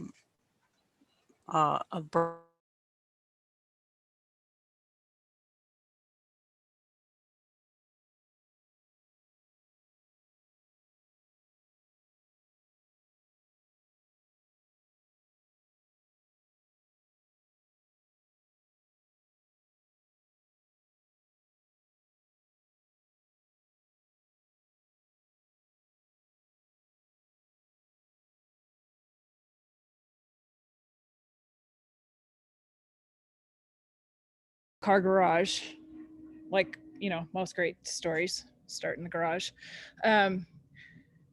And this is the fourth iteration now of our warehouse. We now have 6,500 square feet. I started out studying chemical engineering. Got the chance to live in Napa, California, where I worked for one of the very first organic growers and in the Napa Valley, who was passionate about that. And then I moved back to Montana. I grew up in Butte, so I kind of always thought that my chemie degree would be used in reclamation work and cleaning up Superfund sites, since that's what I grew up on. It morphed into organic growing, organic grapes, organic winemaking. Then moved home and took over my then husband's family's cherry orchard up in Big Fork, where we got it certified organic and started making jams and barbecue sauce and that kind of thing, and helping other growers who wanted to get certified or just grow more organically. As a lot of you know, being certified organic doesn't make a lot of sense for every grower. If you're really small, it takes a lot of time and effort and money, quite frankly. So then when I left that life, I had the idea for EcoMontana because I just got so tired of seeing all the plastic and the styrofoam. And I kept thinking, somebody's got to be doing this. And nobody was. So I moved to Bozeman. Sorry, Flathead people, but I grew up in Butte and I needed some sunshine. I couldn't take the winters. Like I said, started in my single car garage and started talking to people. And in 2012 and 2013, this was not on anybody's radar. The theory was that all of this stuff was way too expensive. But got to talking to Nova Cafe, Serena at Nova, who had been a customer of mine. We had been selling her buckets of frozen organic pitted cherries for years. And she was my first customer here. Lucky for me, my first customer is my biggest customer, and she's a serial entrepreneur who likes to open new restaurants. So that's fabulous for me. So we now have over 200 customers in Montana. We distribute pretty much everywhere. Some places are a little more logistically challenged than others, but yeah. So a little background about compostables. First of all, I'm not sure how many people know this, but there's over 21 million tons of plastic, non-durable goods, containers, packaging, that kind of thing, produced just in the US every year. 9% of anything that is recyclable gets recycled. 9%. 25% of the stuff that isn't recycled ends up in our waterways. And then we have things like the, Pacific garbage patch, which there are several of those around, not just in the Pacific.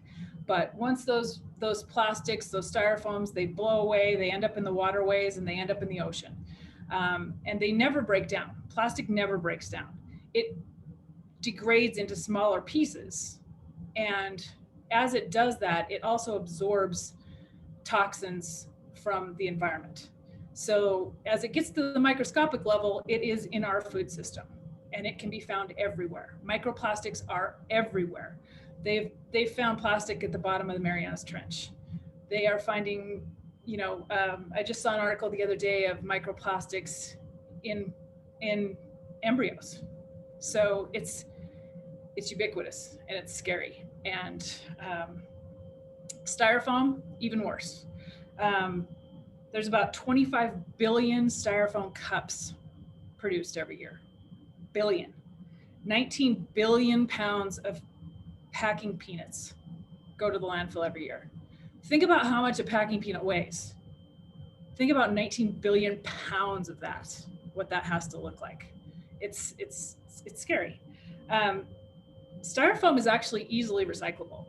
It just has to be chopped up into smaller pieces, basically, and then it can be formed with heat. But it's cheaper to make new than to recycle.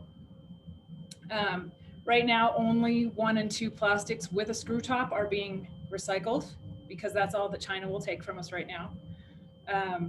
No clamshells, no cups, no straws, no utensils, that stuff.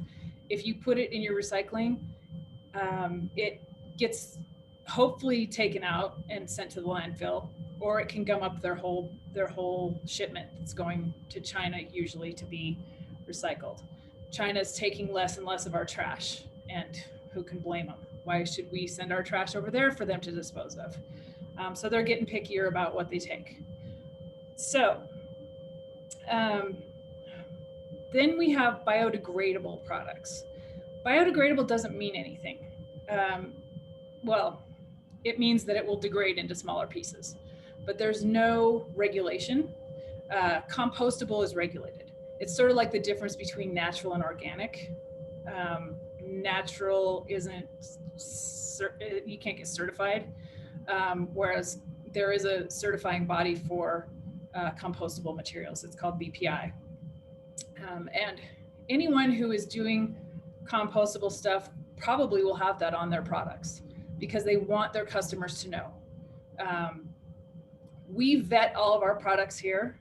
We know that places like Yes Compost, Happy Trash Can, and Dirt Rich, and the places in Missoula, we know that they can take our products, and they know that we only sell products that can go into their compost piles. There's a lot of greenwashing out there, like with putting biodegradable on there. You'll see paper cups that will say recyclable, but they're lined with a plastic liner. So like the hot cups, theoretically they are recyclable, but you have to have special equipment to separate that layer of plastic and paper from each other, and then each can be recycled. That doesn't happen in Montana. I'm not sure it happens anywhere anymore. Like I said, we only supply compostables. Compostables generally are made from the plant material that's left over after food is processed. So a lot of the clear stuff is corn. It's made from the fibrous leftovers. Crops aren't grown specifically for this.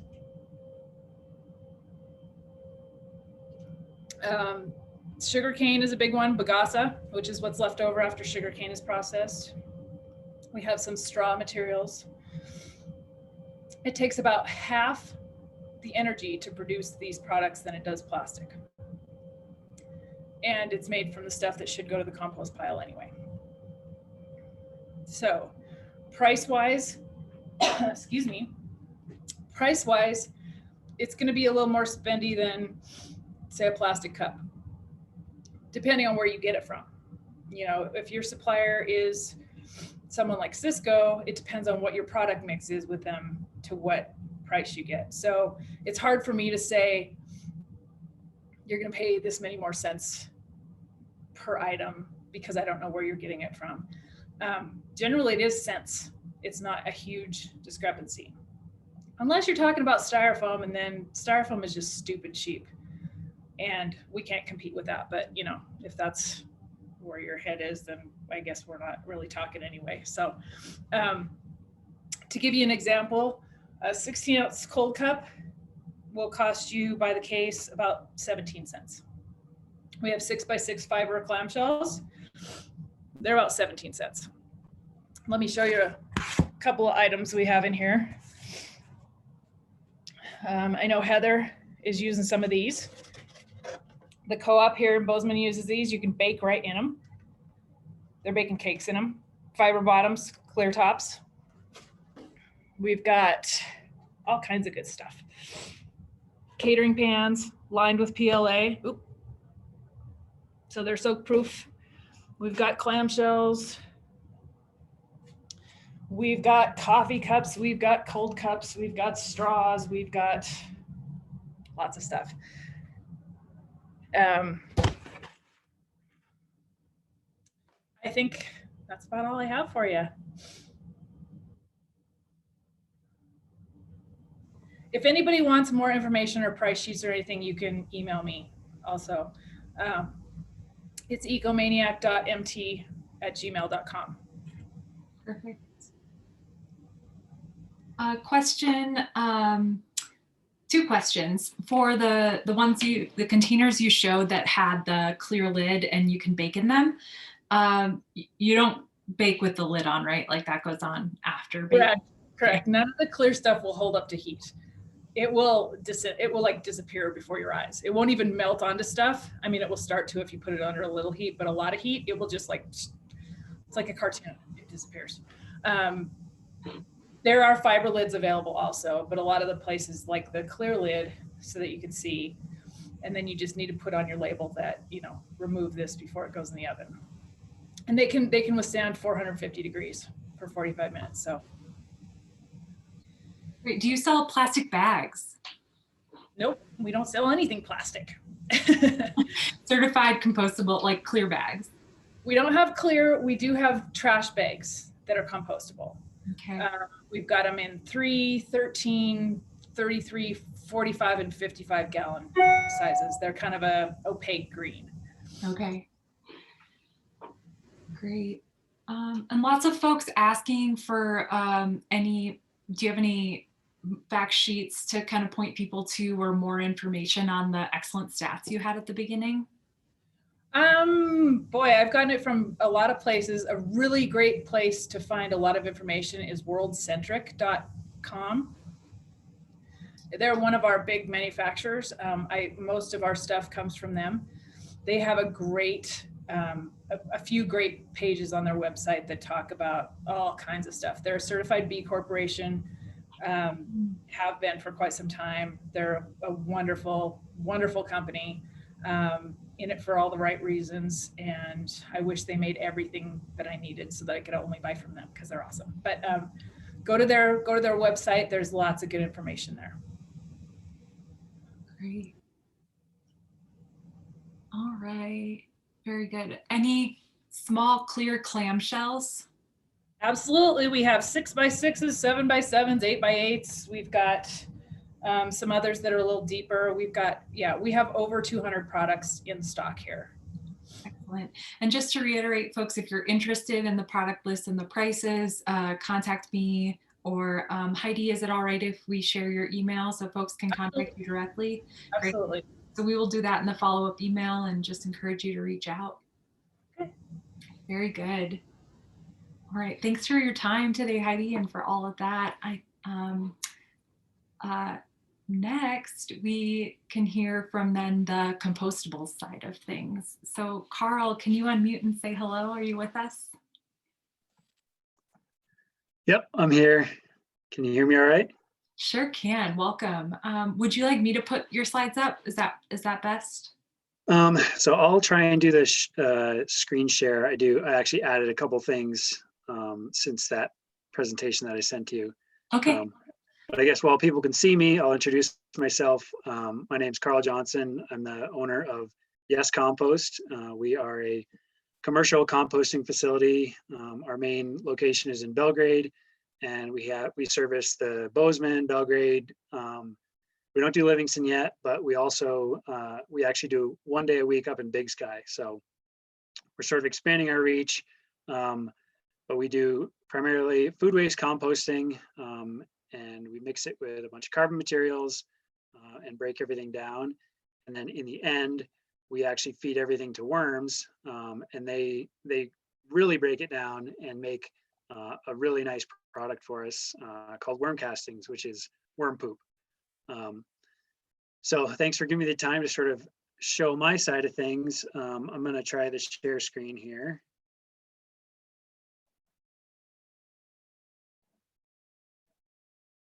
Hopefully that. We see the whole PowerPoint window.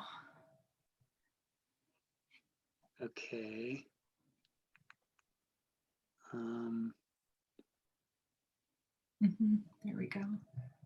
Does that do it now? That's perfect. Okay. Yeah, so this is our facility out in Belgrade. We got a great view of Ross Peak, and that's my dog Obi sitting on the pile. But you can see we've got a bunch of food waste and everything there, and also compostable packaging as well. We accept all that, and from a lot of people using EcoMontana and everything. The one really great thing about Heidi and her program is that anything that you buy from her, can go into the compost bin.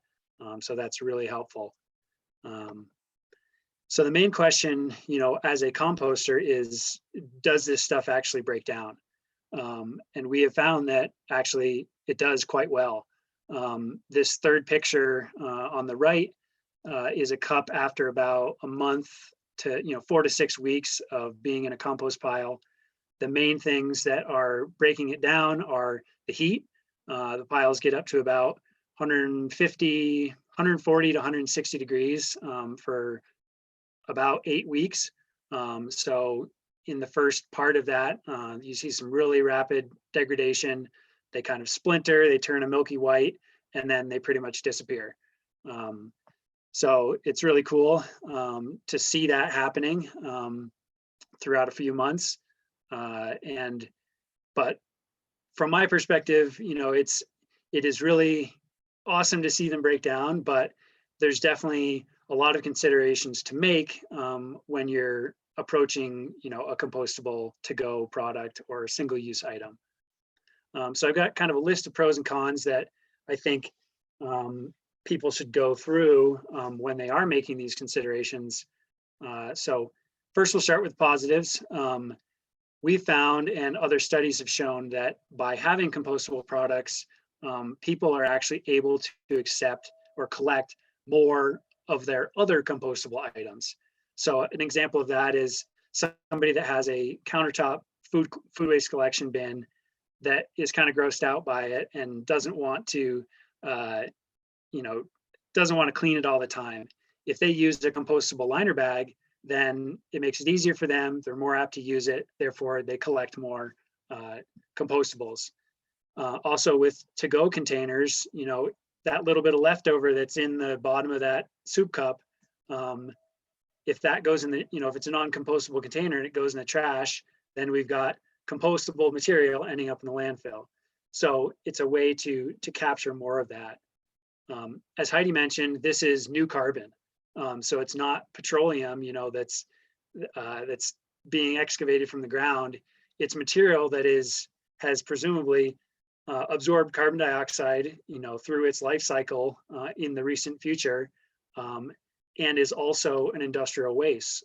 Like Heidi said, it's corn byproduct from manufacturing, sugarcane, things like that. So that's a huge benefit to it.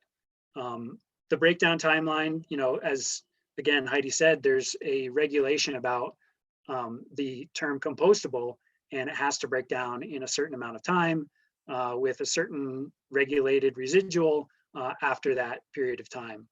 And there's no microplastics, when in the very end, you're ending up with a carbon material that is essentially native to the upper levels of of the ground, not something that came from deep below. Definitely a few cons that I do want to bring up.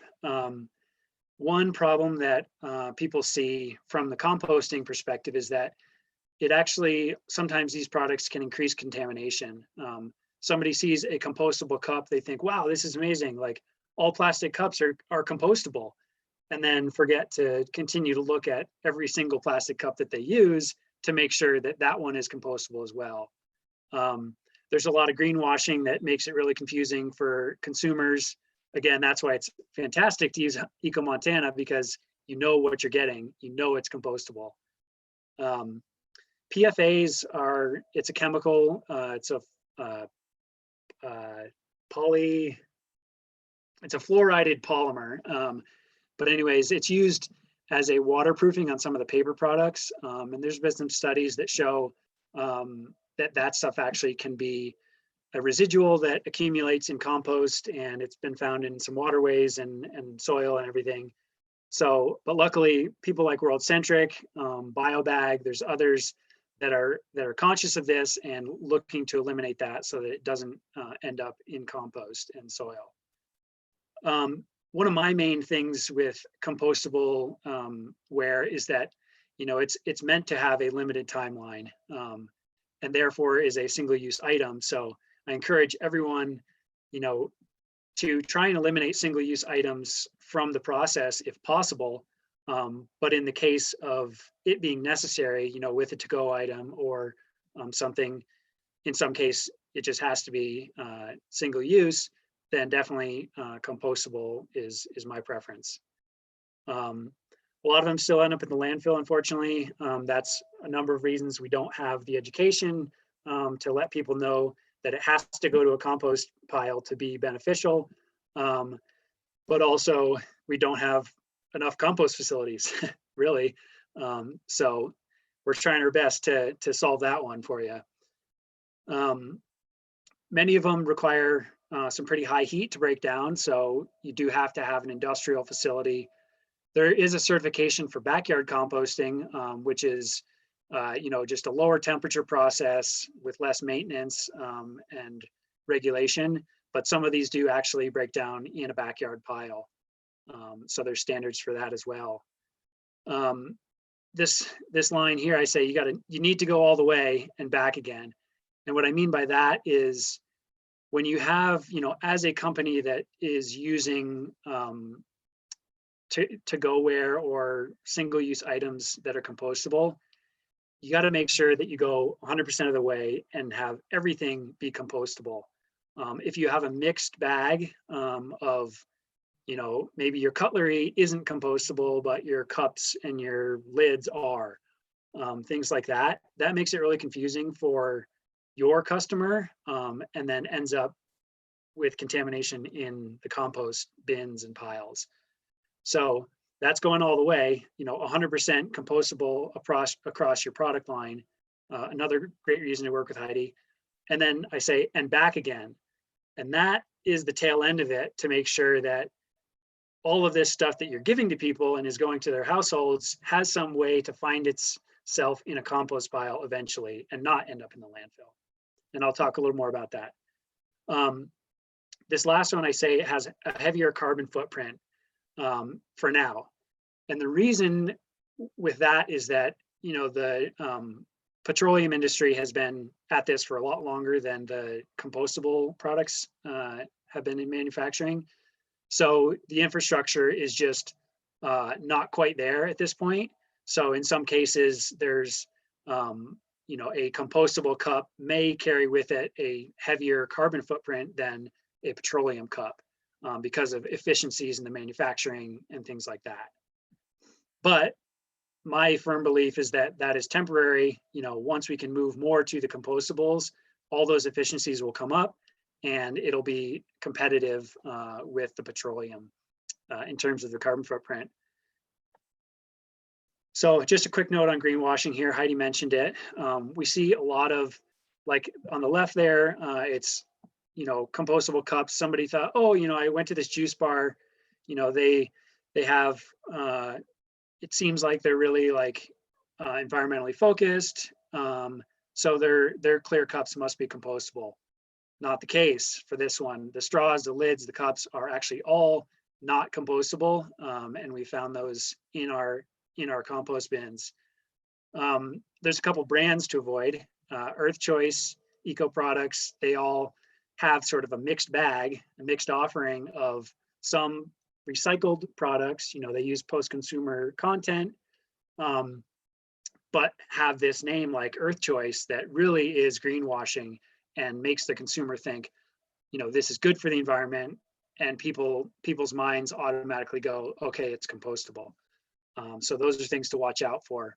On the right, there's a paper cup that has a plastic liner. It's not labeled as compostable, so it's trash. Our motto being guilty until proven innocent. Just so unless you know for sure or it's labeled clearly, it's garbage or recyclable. So what to look for with this, certified compostable in industrial commercial facility, that's really what it needs to say on it. There's the Biodegradable Products Institute that, they carry certifications that make sure things break down over a certain timeline. And so if you see some BPI certification, that's also a good sign.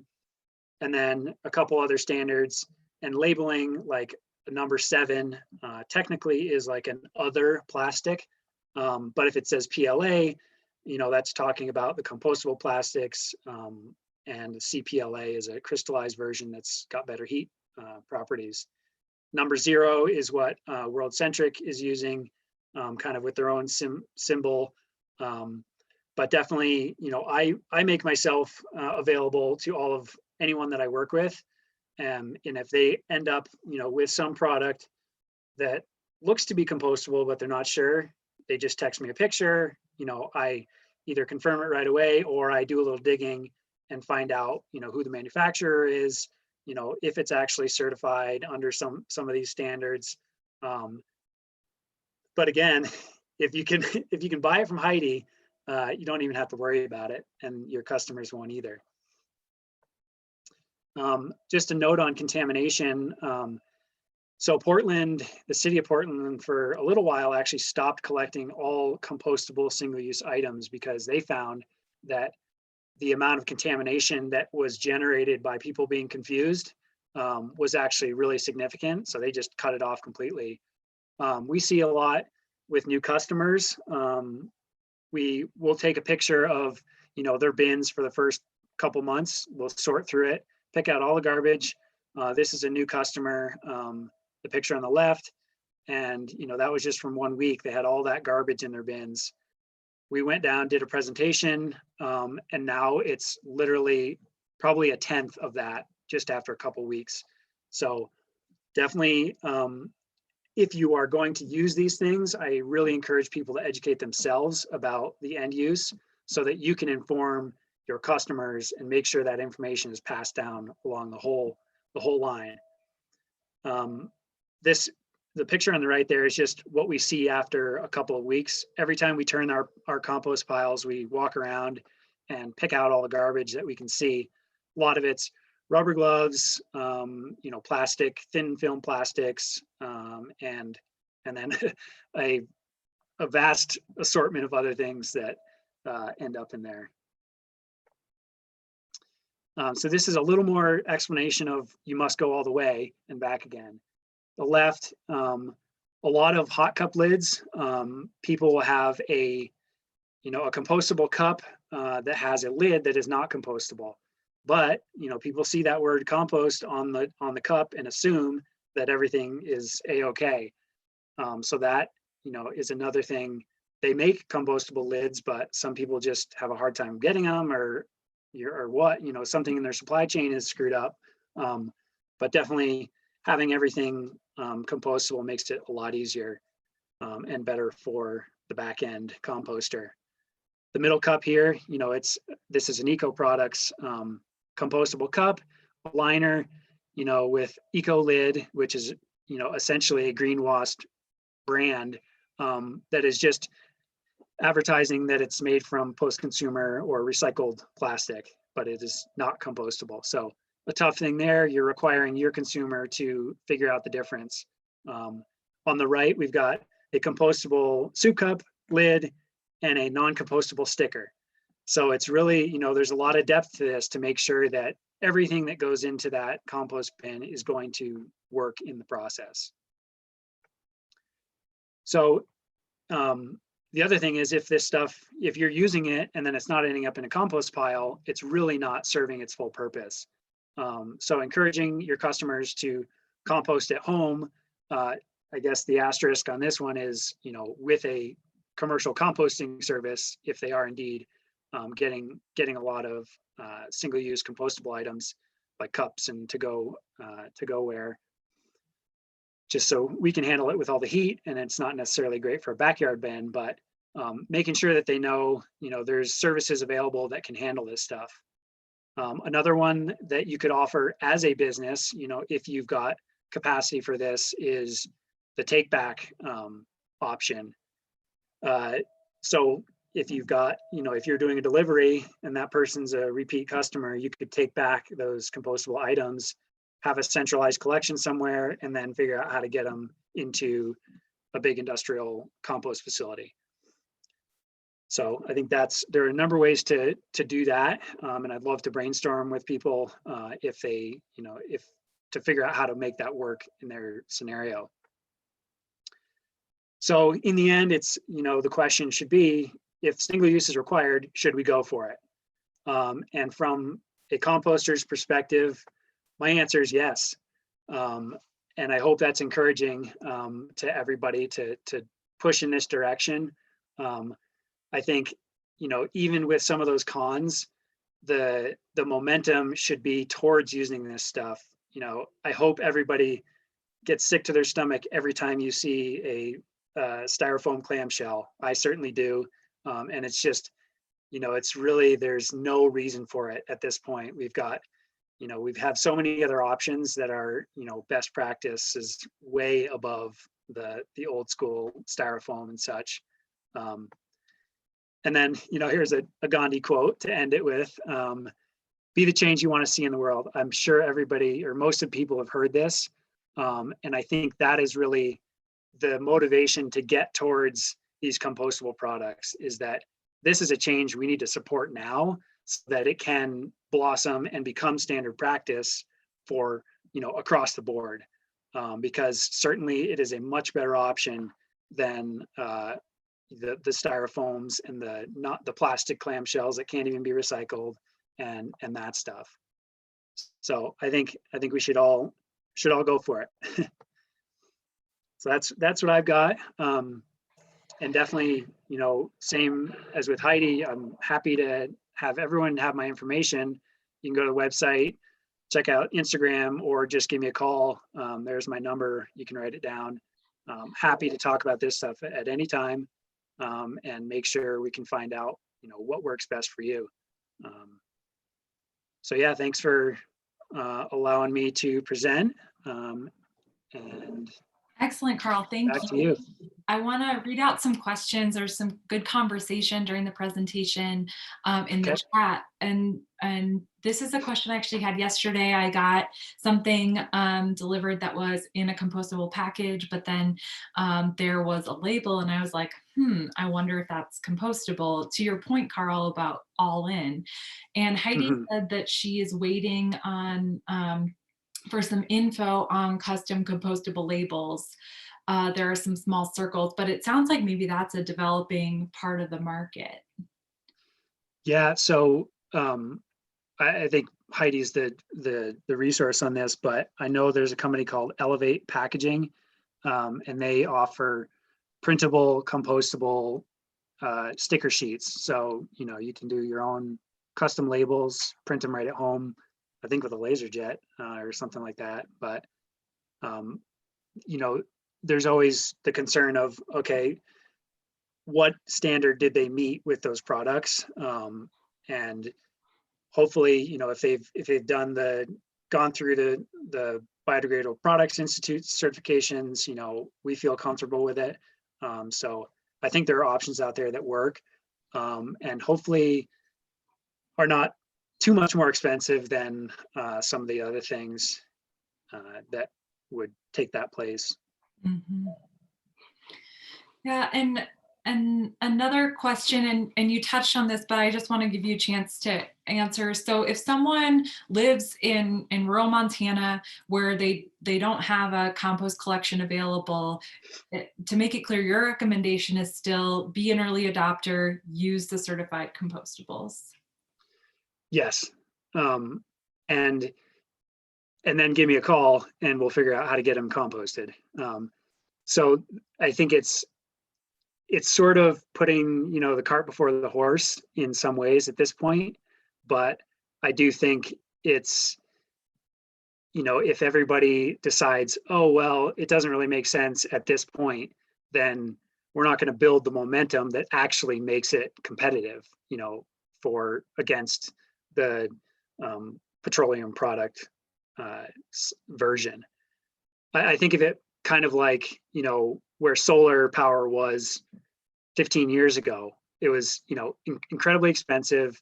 You know, it was people that had money, you know, their affluence allowed them to participate. But by them doing that, you know, they stimulated the market and all the engineering and development that was needed to now have it be a competitive energy source with fossil fuels. And I think we're actually, you know, we're not as far off as solar was 15 years ago, but it's kind of that same scenario. And I think, you know, we can figure it out to where pretty quickly we'll start to see some more compost facilities and figure out how to handle this stuff even better. The products are going to get even better, you know, from a durability standpoint and a compostable standpoint, as long as we continue to stimulate this market.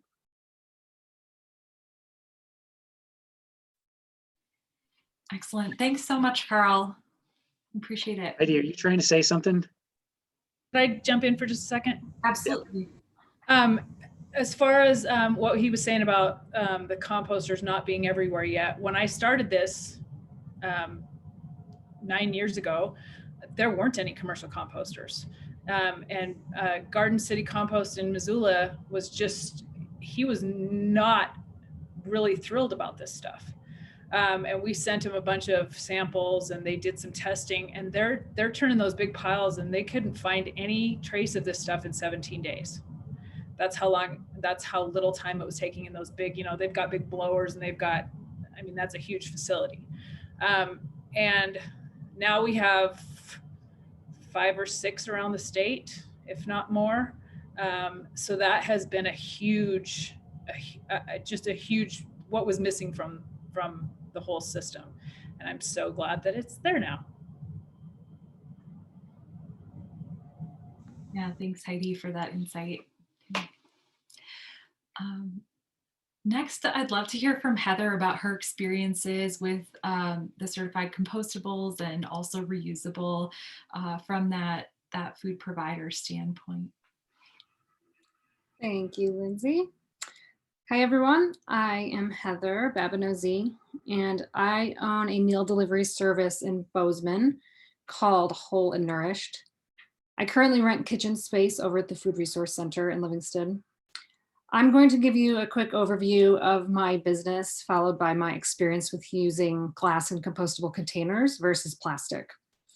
I also have a few photos that I'll show you after I speak that might give you just some better visuals regarding the use of containers within our operation. So we're a fully prepared meal delivery service. I post a menu every week. It includes 7 to 8 fresh items such as entrees, soups, and salads, as well as frozen meals, bone broth, granola, cookie dough, and a few items from other Montana food businesses. Customers order online. We use a food resource center to prep, cook, and package over the weekend. Our meals are packaged in mason jars and compostable containers. They're placed into individual coolers, and we deliver those coolers every Monday. Some of our customers order every week, others order every other week or just every once in a while. It's not a subscription-based service, so it's really flexible. Our customers leave their last week's cooler, ice pack, and jars at their front door, and we replace it with a full one when they order. So while we still do package our frozen meals in plastic, everything we make fresh is packaged in glass or compostables. And, you know, running a business as sustainably as possible is important to me as a business owner, and our customers really value it as well. So first I'll touch a little bit on glass, and to be completely honest, it's a challenge to use glass containers. And unless it's of value to you and your customers, those challenges might feel like too much work to make it worth it. We have a hard time getting our well-meaning but busy customers to return their coolers and jars in a timely manner every week, especially those who are ordering, you know, just once a month or every once in a while. Some businesses like ours around the country who I've talked to use some sort of deposit system. But I'm just not ready to take on the logistics of that. Right now we serve about 80 to 90 coolers a week, and getting those back and knowing who has what would probably be a full-time job for somebody. So compared to plastic deli containers, which is what a lot of delivery services like ours use, mason jars take up a lot more room, and they're a lot heavier than plastics and even compostables. With or without food in them, mason jars don't stack or fit inside of each other. If you already own a business, you know that storage space costs money, so this is a big deal. While mason jars are really durable, they can still break, and they need to be washed every week. We're lucky at our kitchen, we do have a 2-minute sanitizer, and that makes washing and sanitizing convenient. Of course, we value using reusable packaging, and so do our customers. So we're willing to do the work to keep using glass. If they're returned in time and you have the storage space, and it can save money, and food looks beautiful in glass, I think more so than any other container. We have had really good experience working with compostables, which we purchased from Heidi at EcoMontana. They're light and they stack well. We use compostables for any of our meals that don't fit well into jars. So for example, chicken thighs or shepherd's pie. Customers like they can warm up their dish right in the container, just pop it in the oven. We also use the lined containers for some of our baked goods, like a pan of brownies. So with those, we don't have to bake in our own pans, cut up, and then transfer into another dish.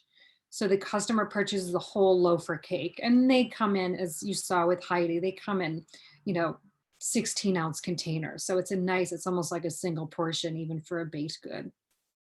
So it saves us a few steps with the slicing up and portioning out and packaging again.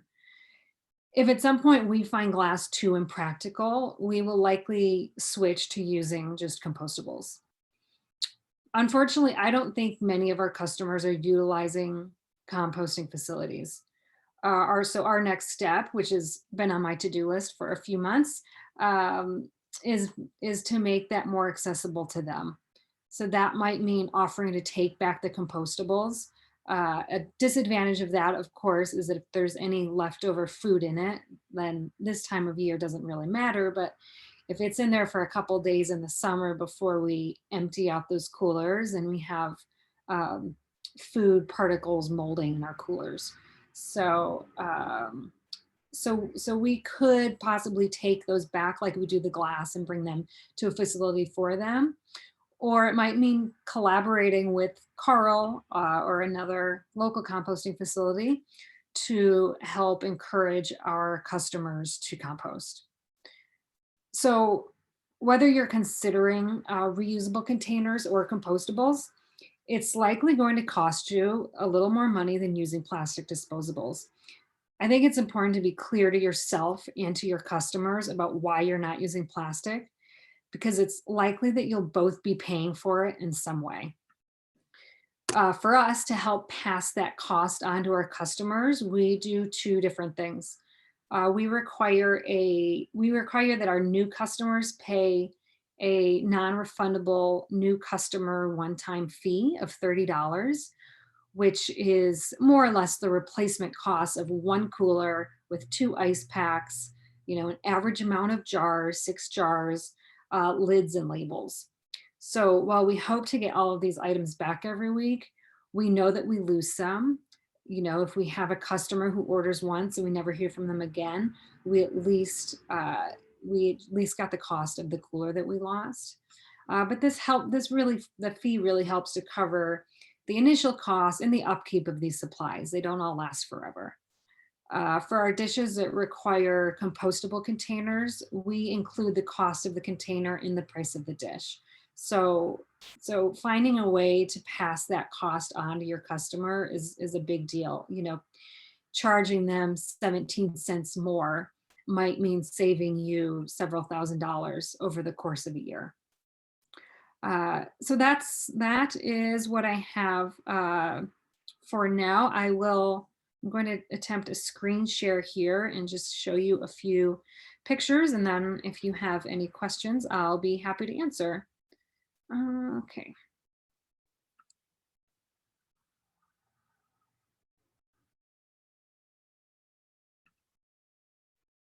Okay.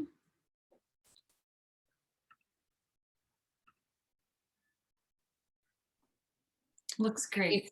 Can you see this? Yep. Okay, great. Okay. So these are just going to give you kind of an idea of what this looks like in action. So this is a speed rack full of jars. If these were plastic, we would probably be stacking them and they would essentially take up a lot less room. These racks are really heavy. And, once the jars are on there, you can't safely move the racks around. So it just goes to show some of the fragility, I guess, of using mason jars at least. This is just what our cooler looks like and what it might look like when somebody opens it up.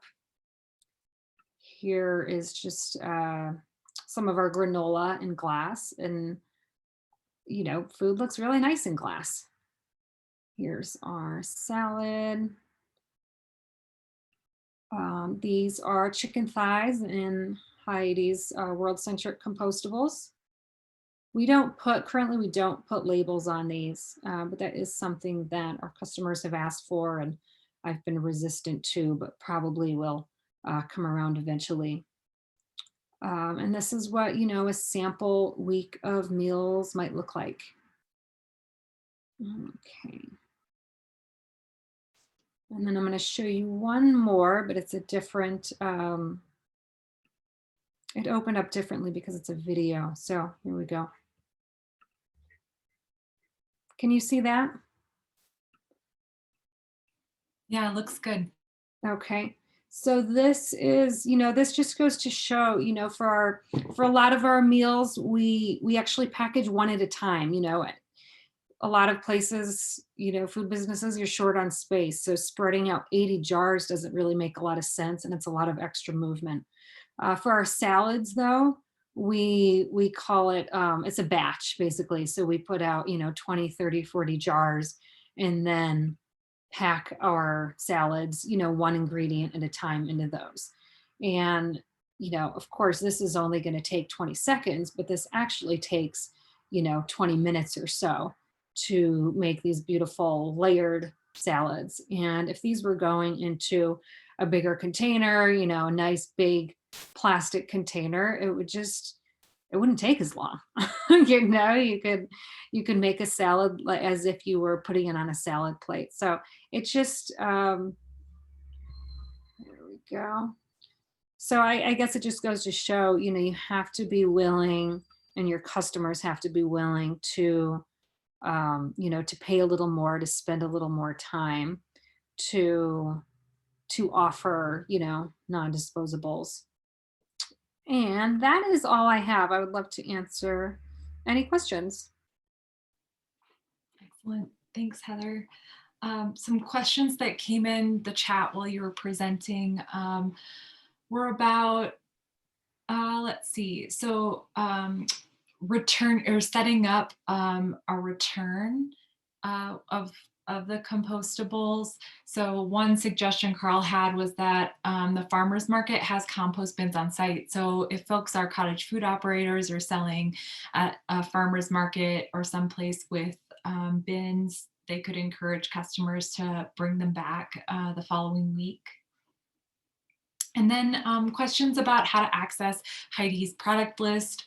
She doesn't publish a catalog, but continually adding products. I'm sure it's a dynamic inventory, and she's willing to email a price list. And all our presenters' emails will be available in the follow-up that will come right after the session. So you'll be able to reach out. What other questions do folks have about this whole shebang? I know there's a lot to think about when it comes to packaging.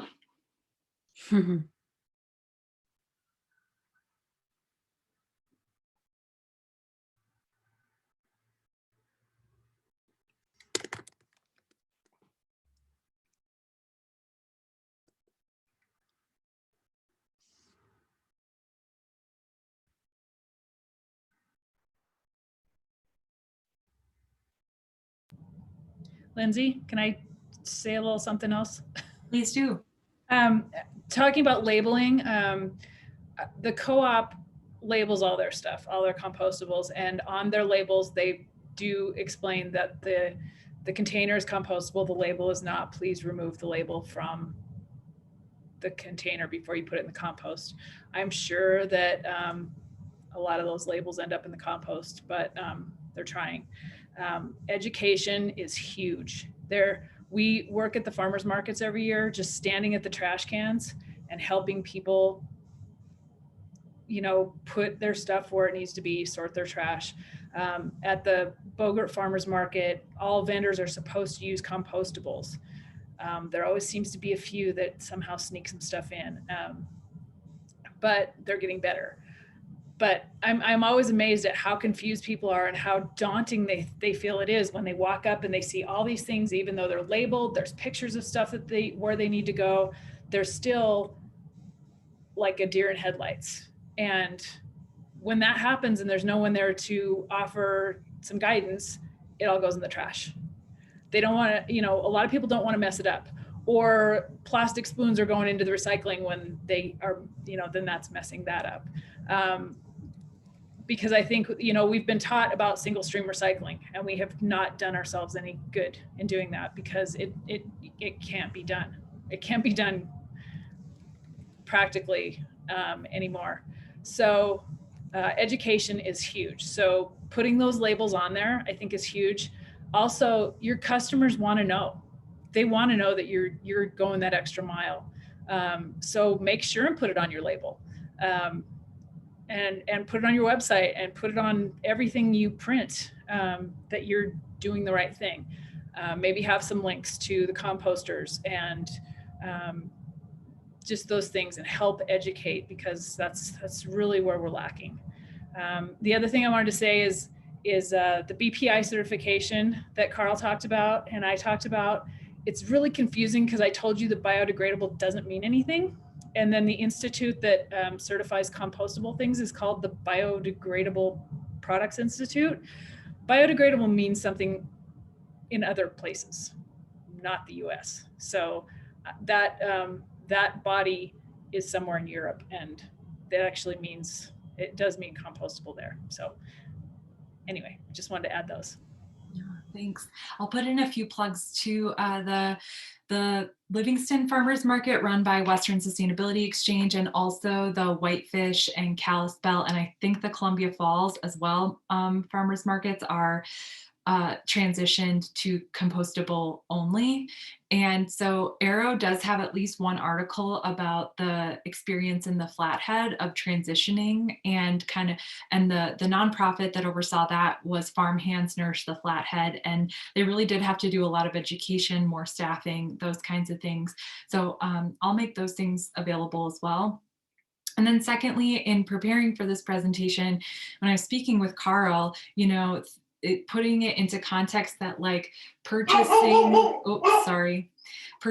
the certified compostable products was just as important as doing the outreach and marketing and education to customers about how to treat those products. And that was a connection I honestly hadn't made before, kind of looking into it for this presentation. So just putting that plug out there.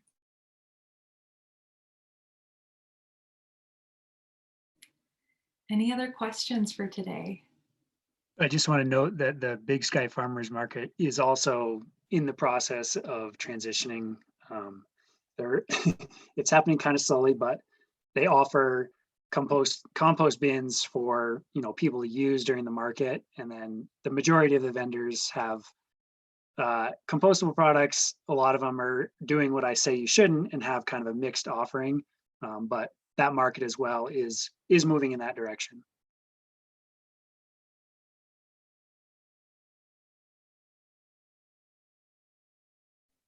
Carl, I don't remember if you mentioned it in the presentation today, but you had told me about kind of a community collection that's beginning at Lot G. Can you talk a little bit more about that?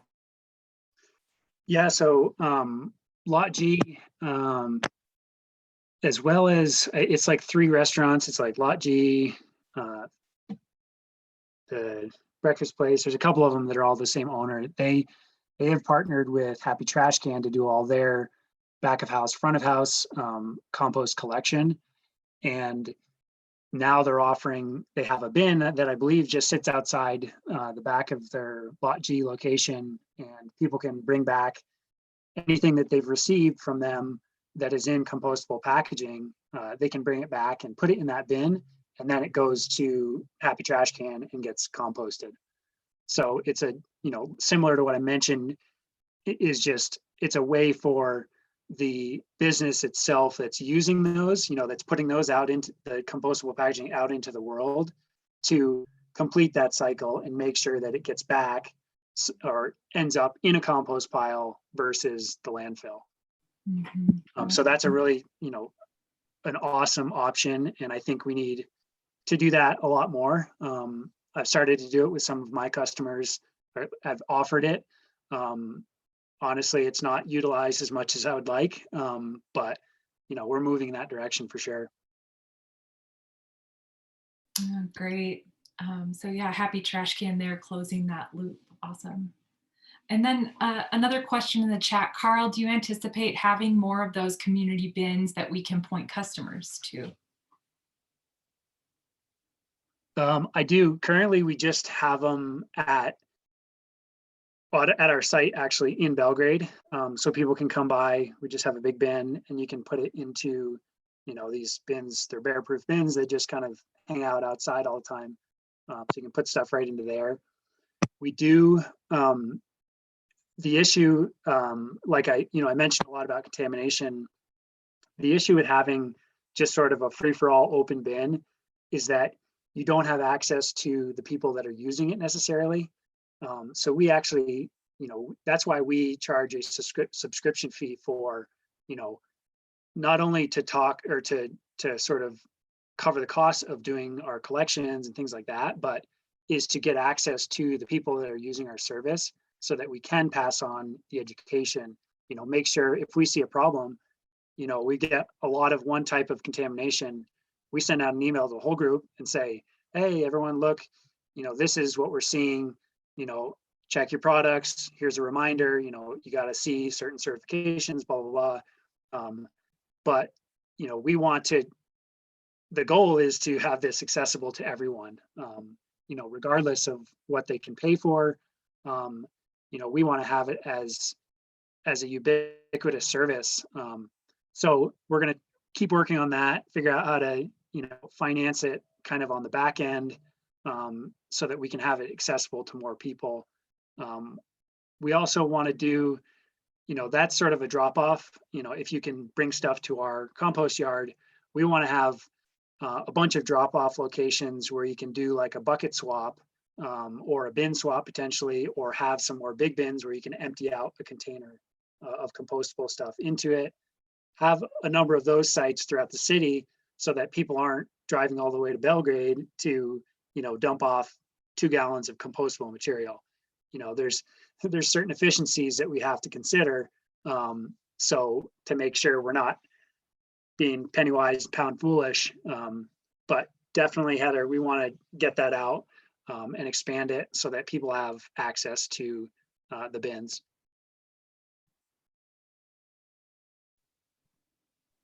Great. Any last questions, comments?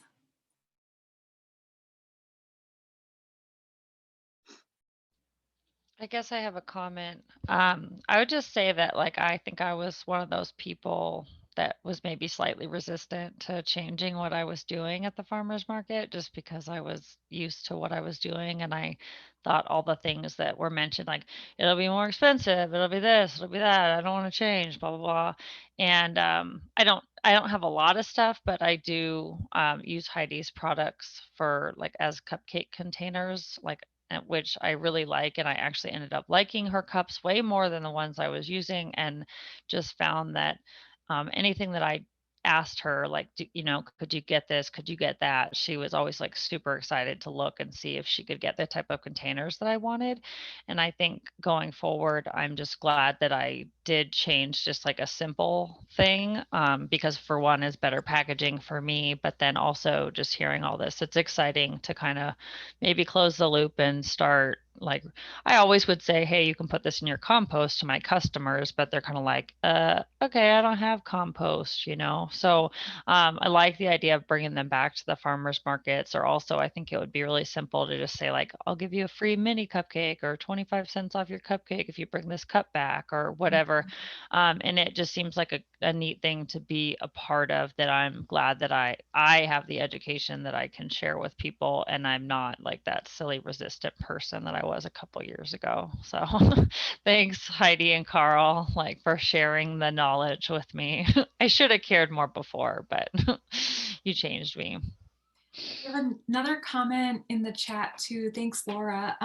Ryan Green from Happy Trash Can is here with us today, and he mentioned that they're currently working on more partnerships to offer these public drop-offs, so we can see the compostables complete their life cycles too. So it's really encouraging to see lots of great folks working on this throughout the state. I know Dirt Rich up in the Flathead is helping out the farmers markets up there, and it's just great to see that the compostables have more and more chance all the time of completing their life cycle. So thank you all for what you're doing. I'm posting in the chat the post survey. It's so valuable to hear from everyone how their experience was today, whether you were here with us all day with the cottage food survey or just joined us for the packaging session. We thank you all for coming, for participating in breakouts and discussion, and especially to all the presenters. I know you took time to prepare for this, and folks who led us off with discussion, thank you for your time, for your effort and energy. You really made today what it was. So thank you. With that, I'll stay on if there's any follow-up questions, but I just wanted to say thank you and respect folks' time with our endpoint today. So hope everyone has a great afternoon. Thanks, Heidi. Thanks, Lindsay. Bye, Heather. Thanks, Lindsay. Bye, Carl. Thank you.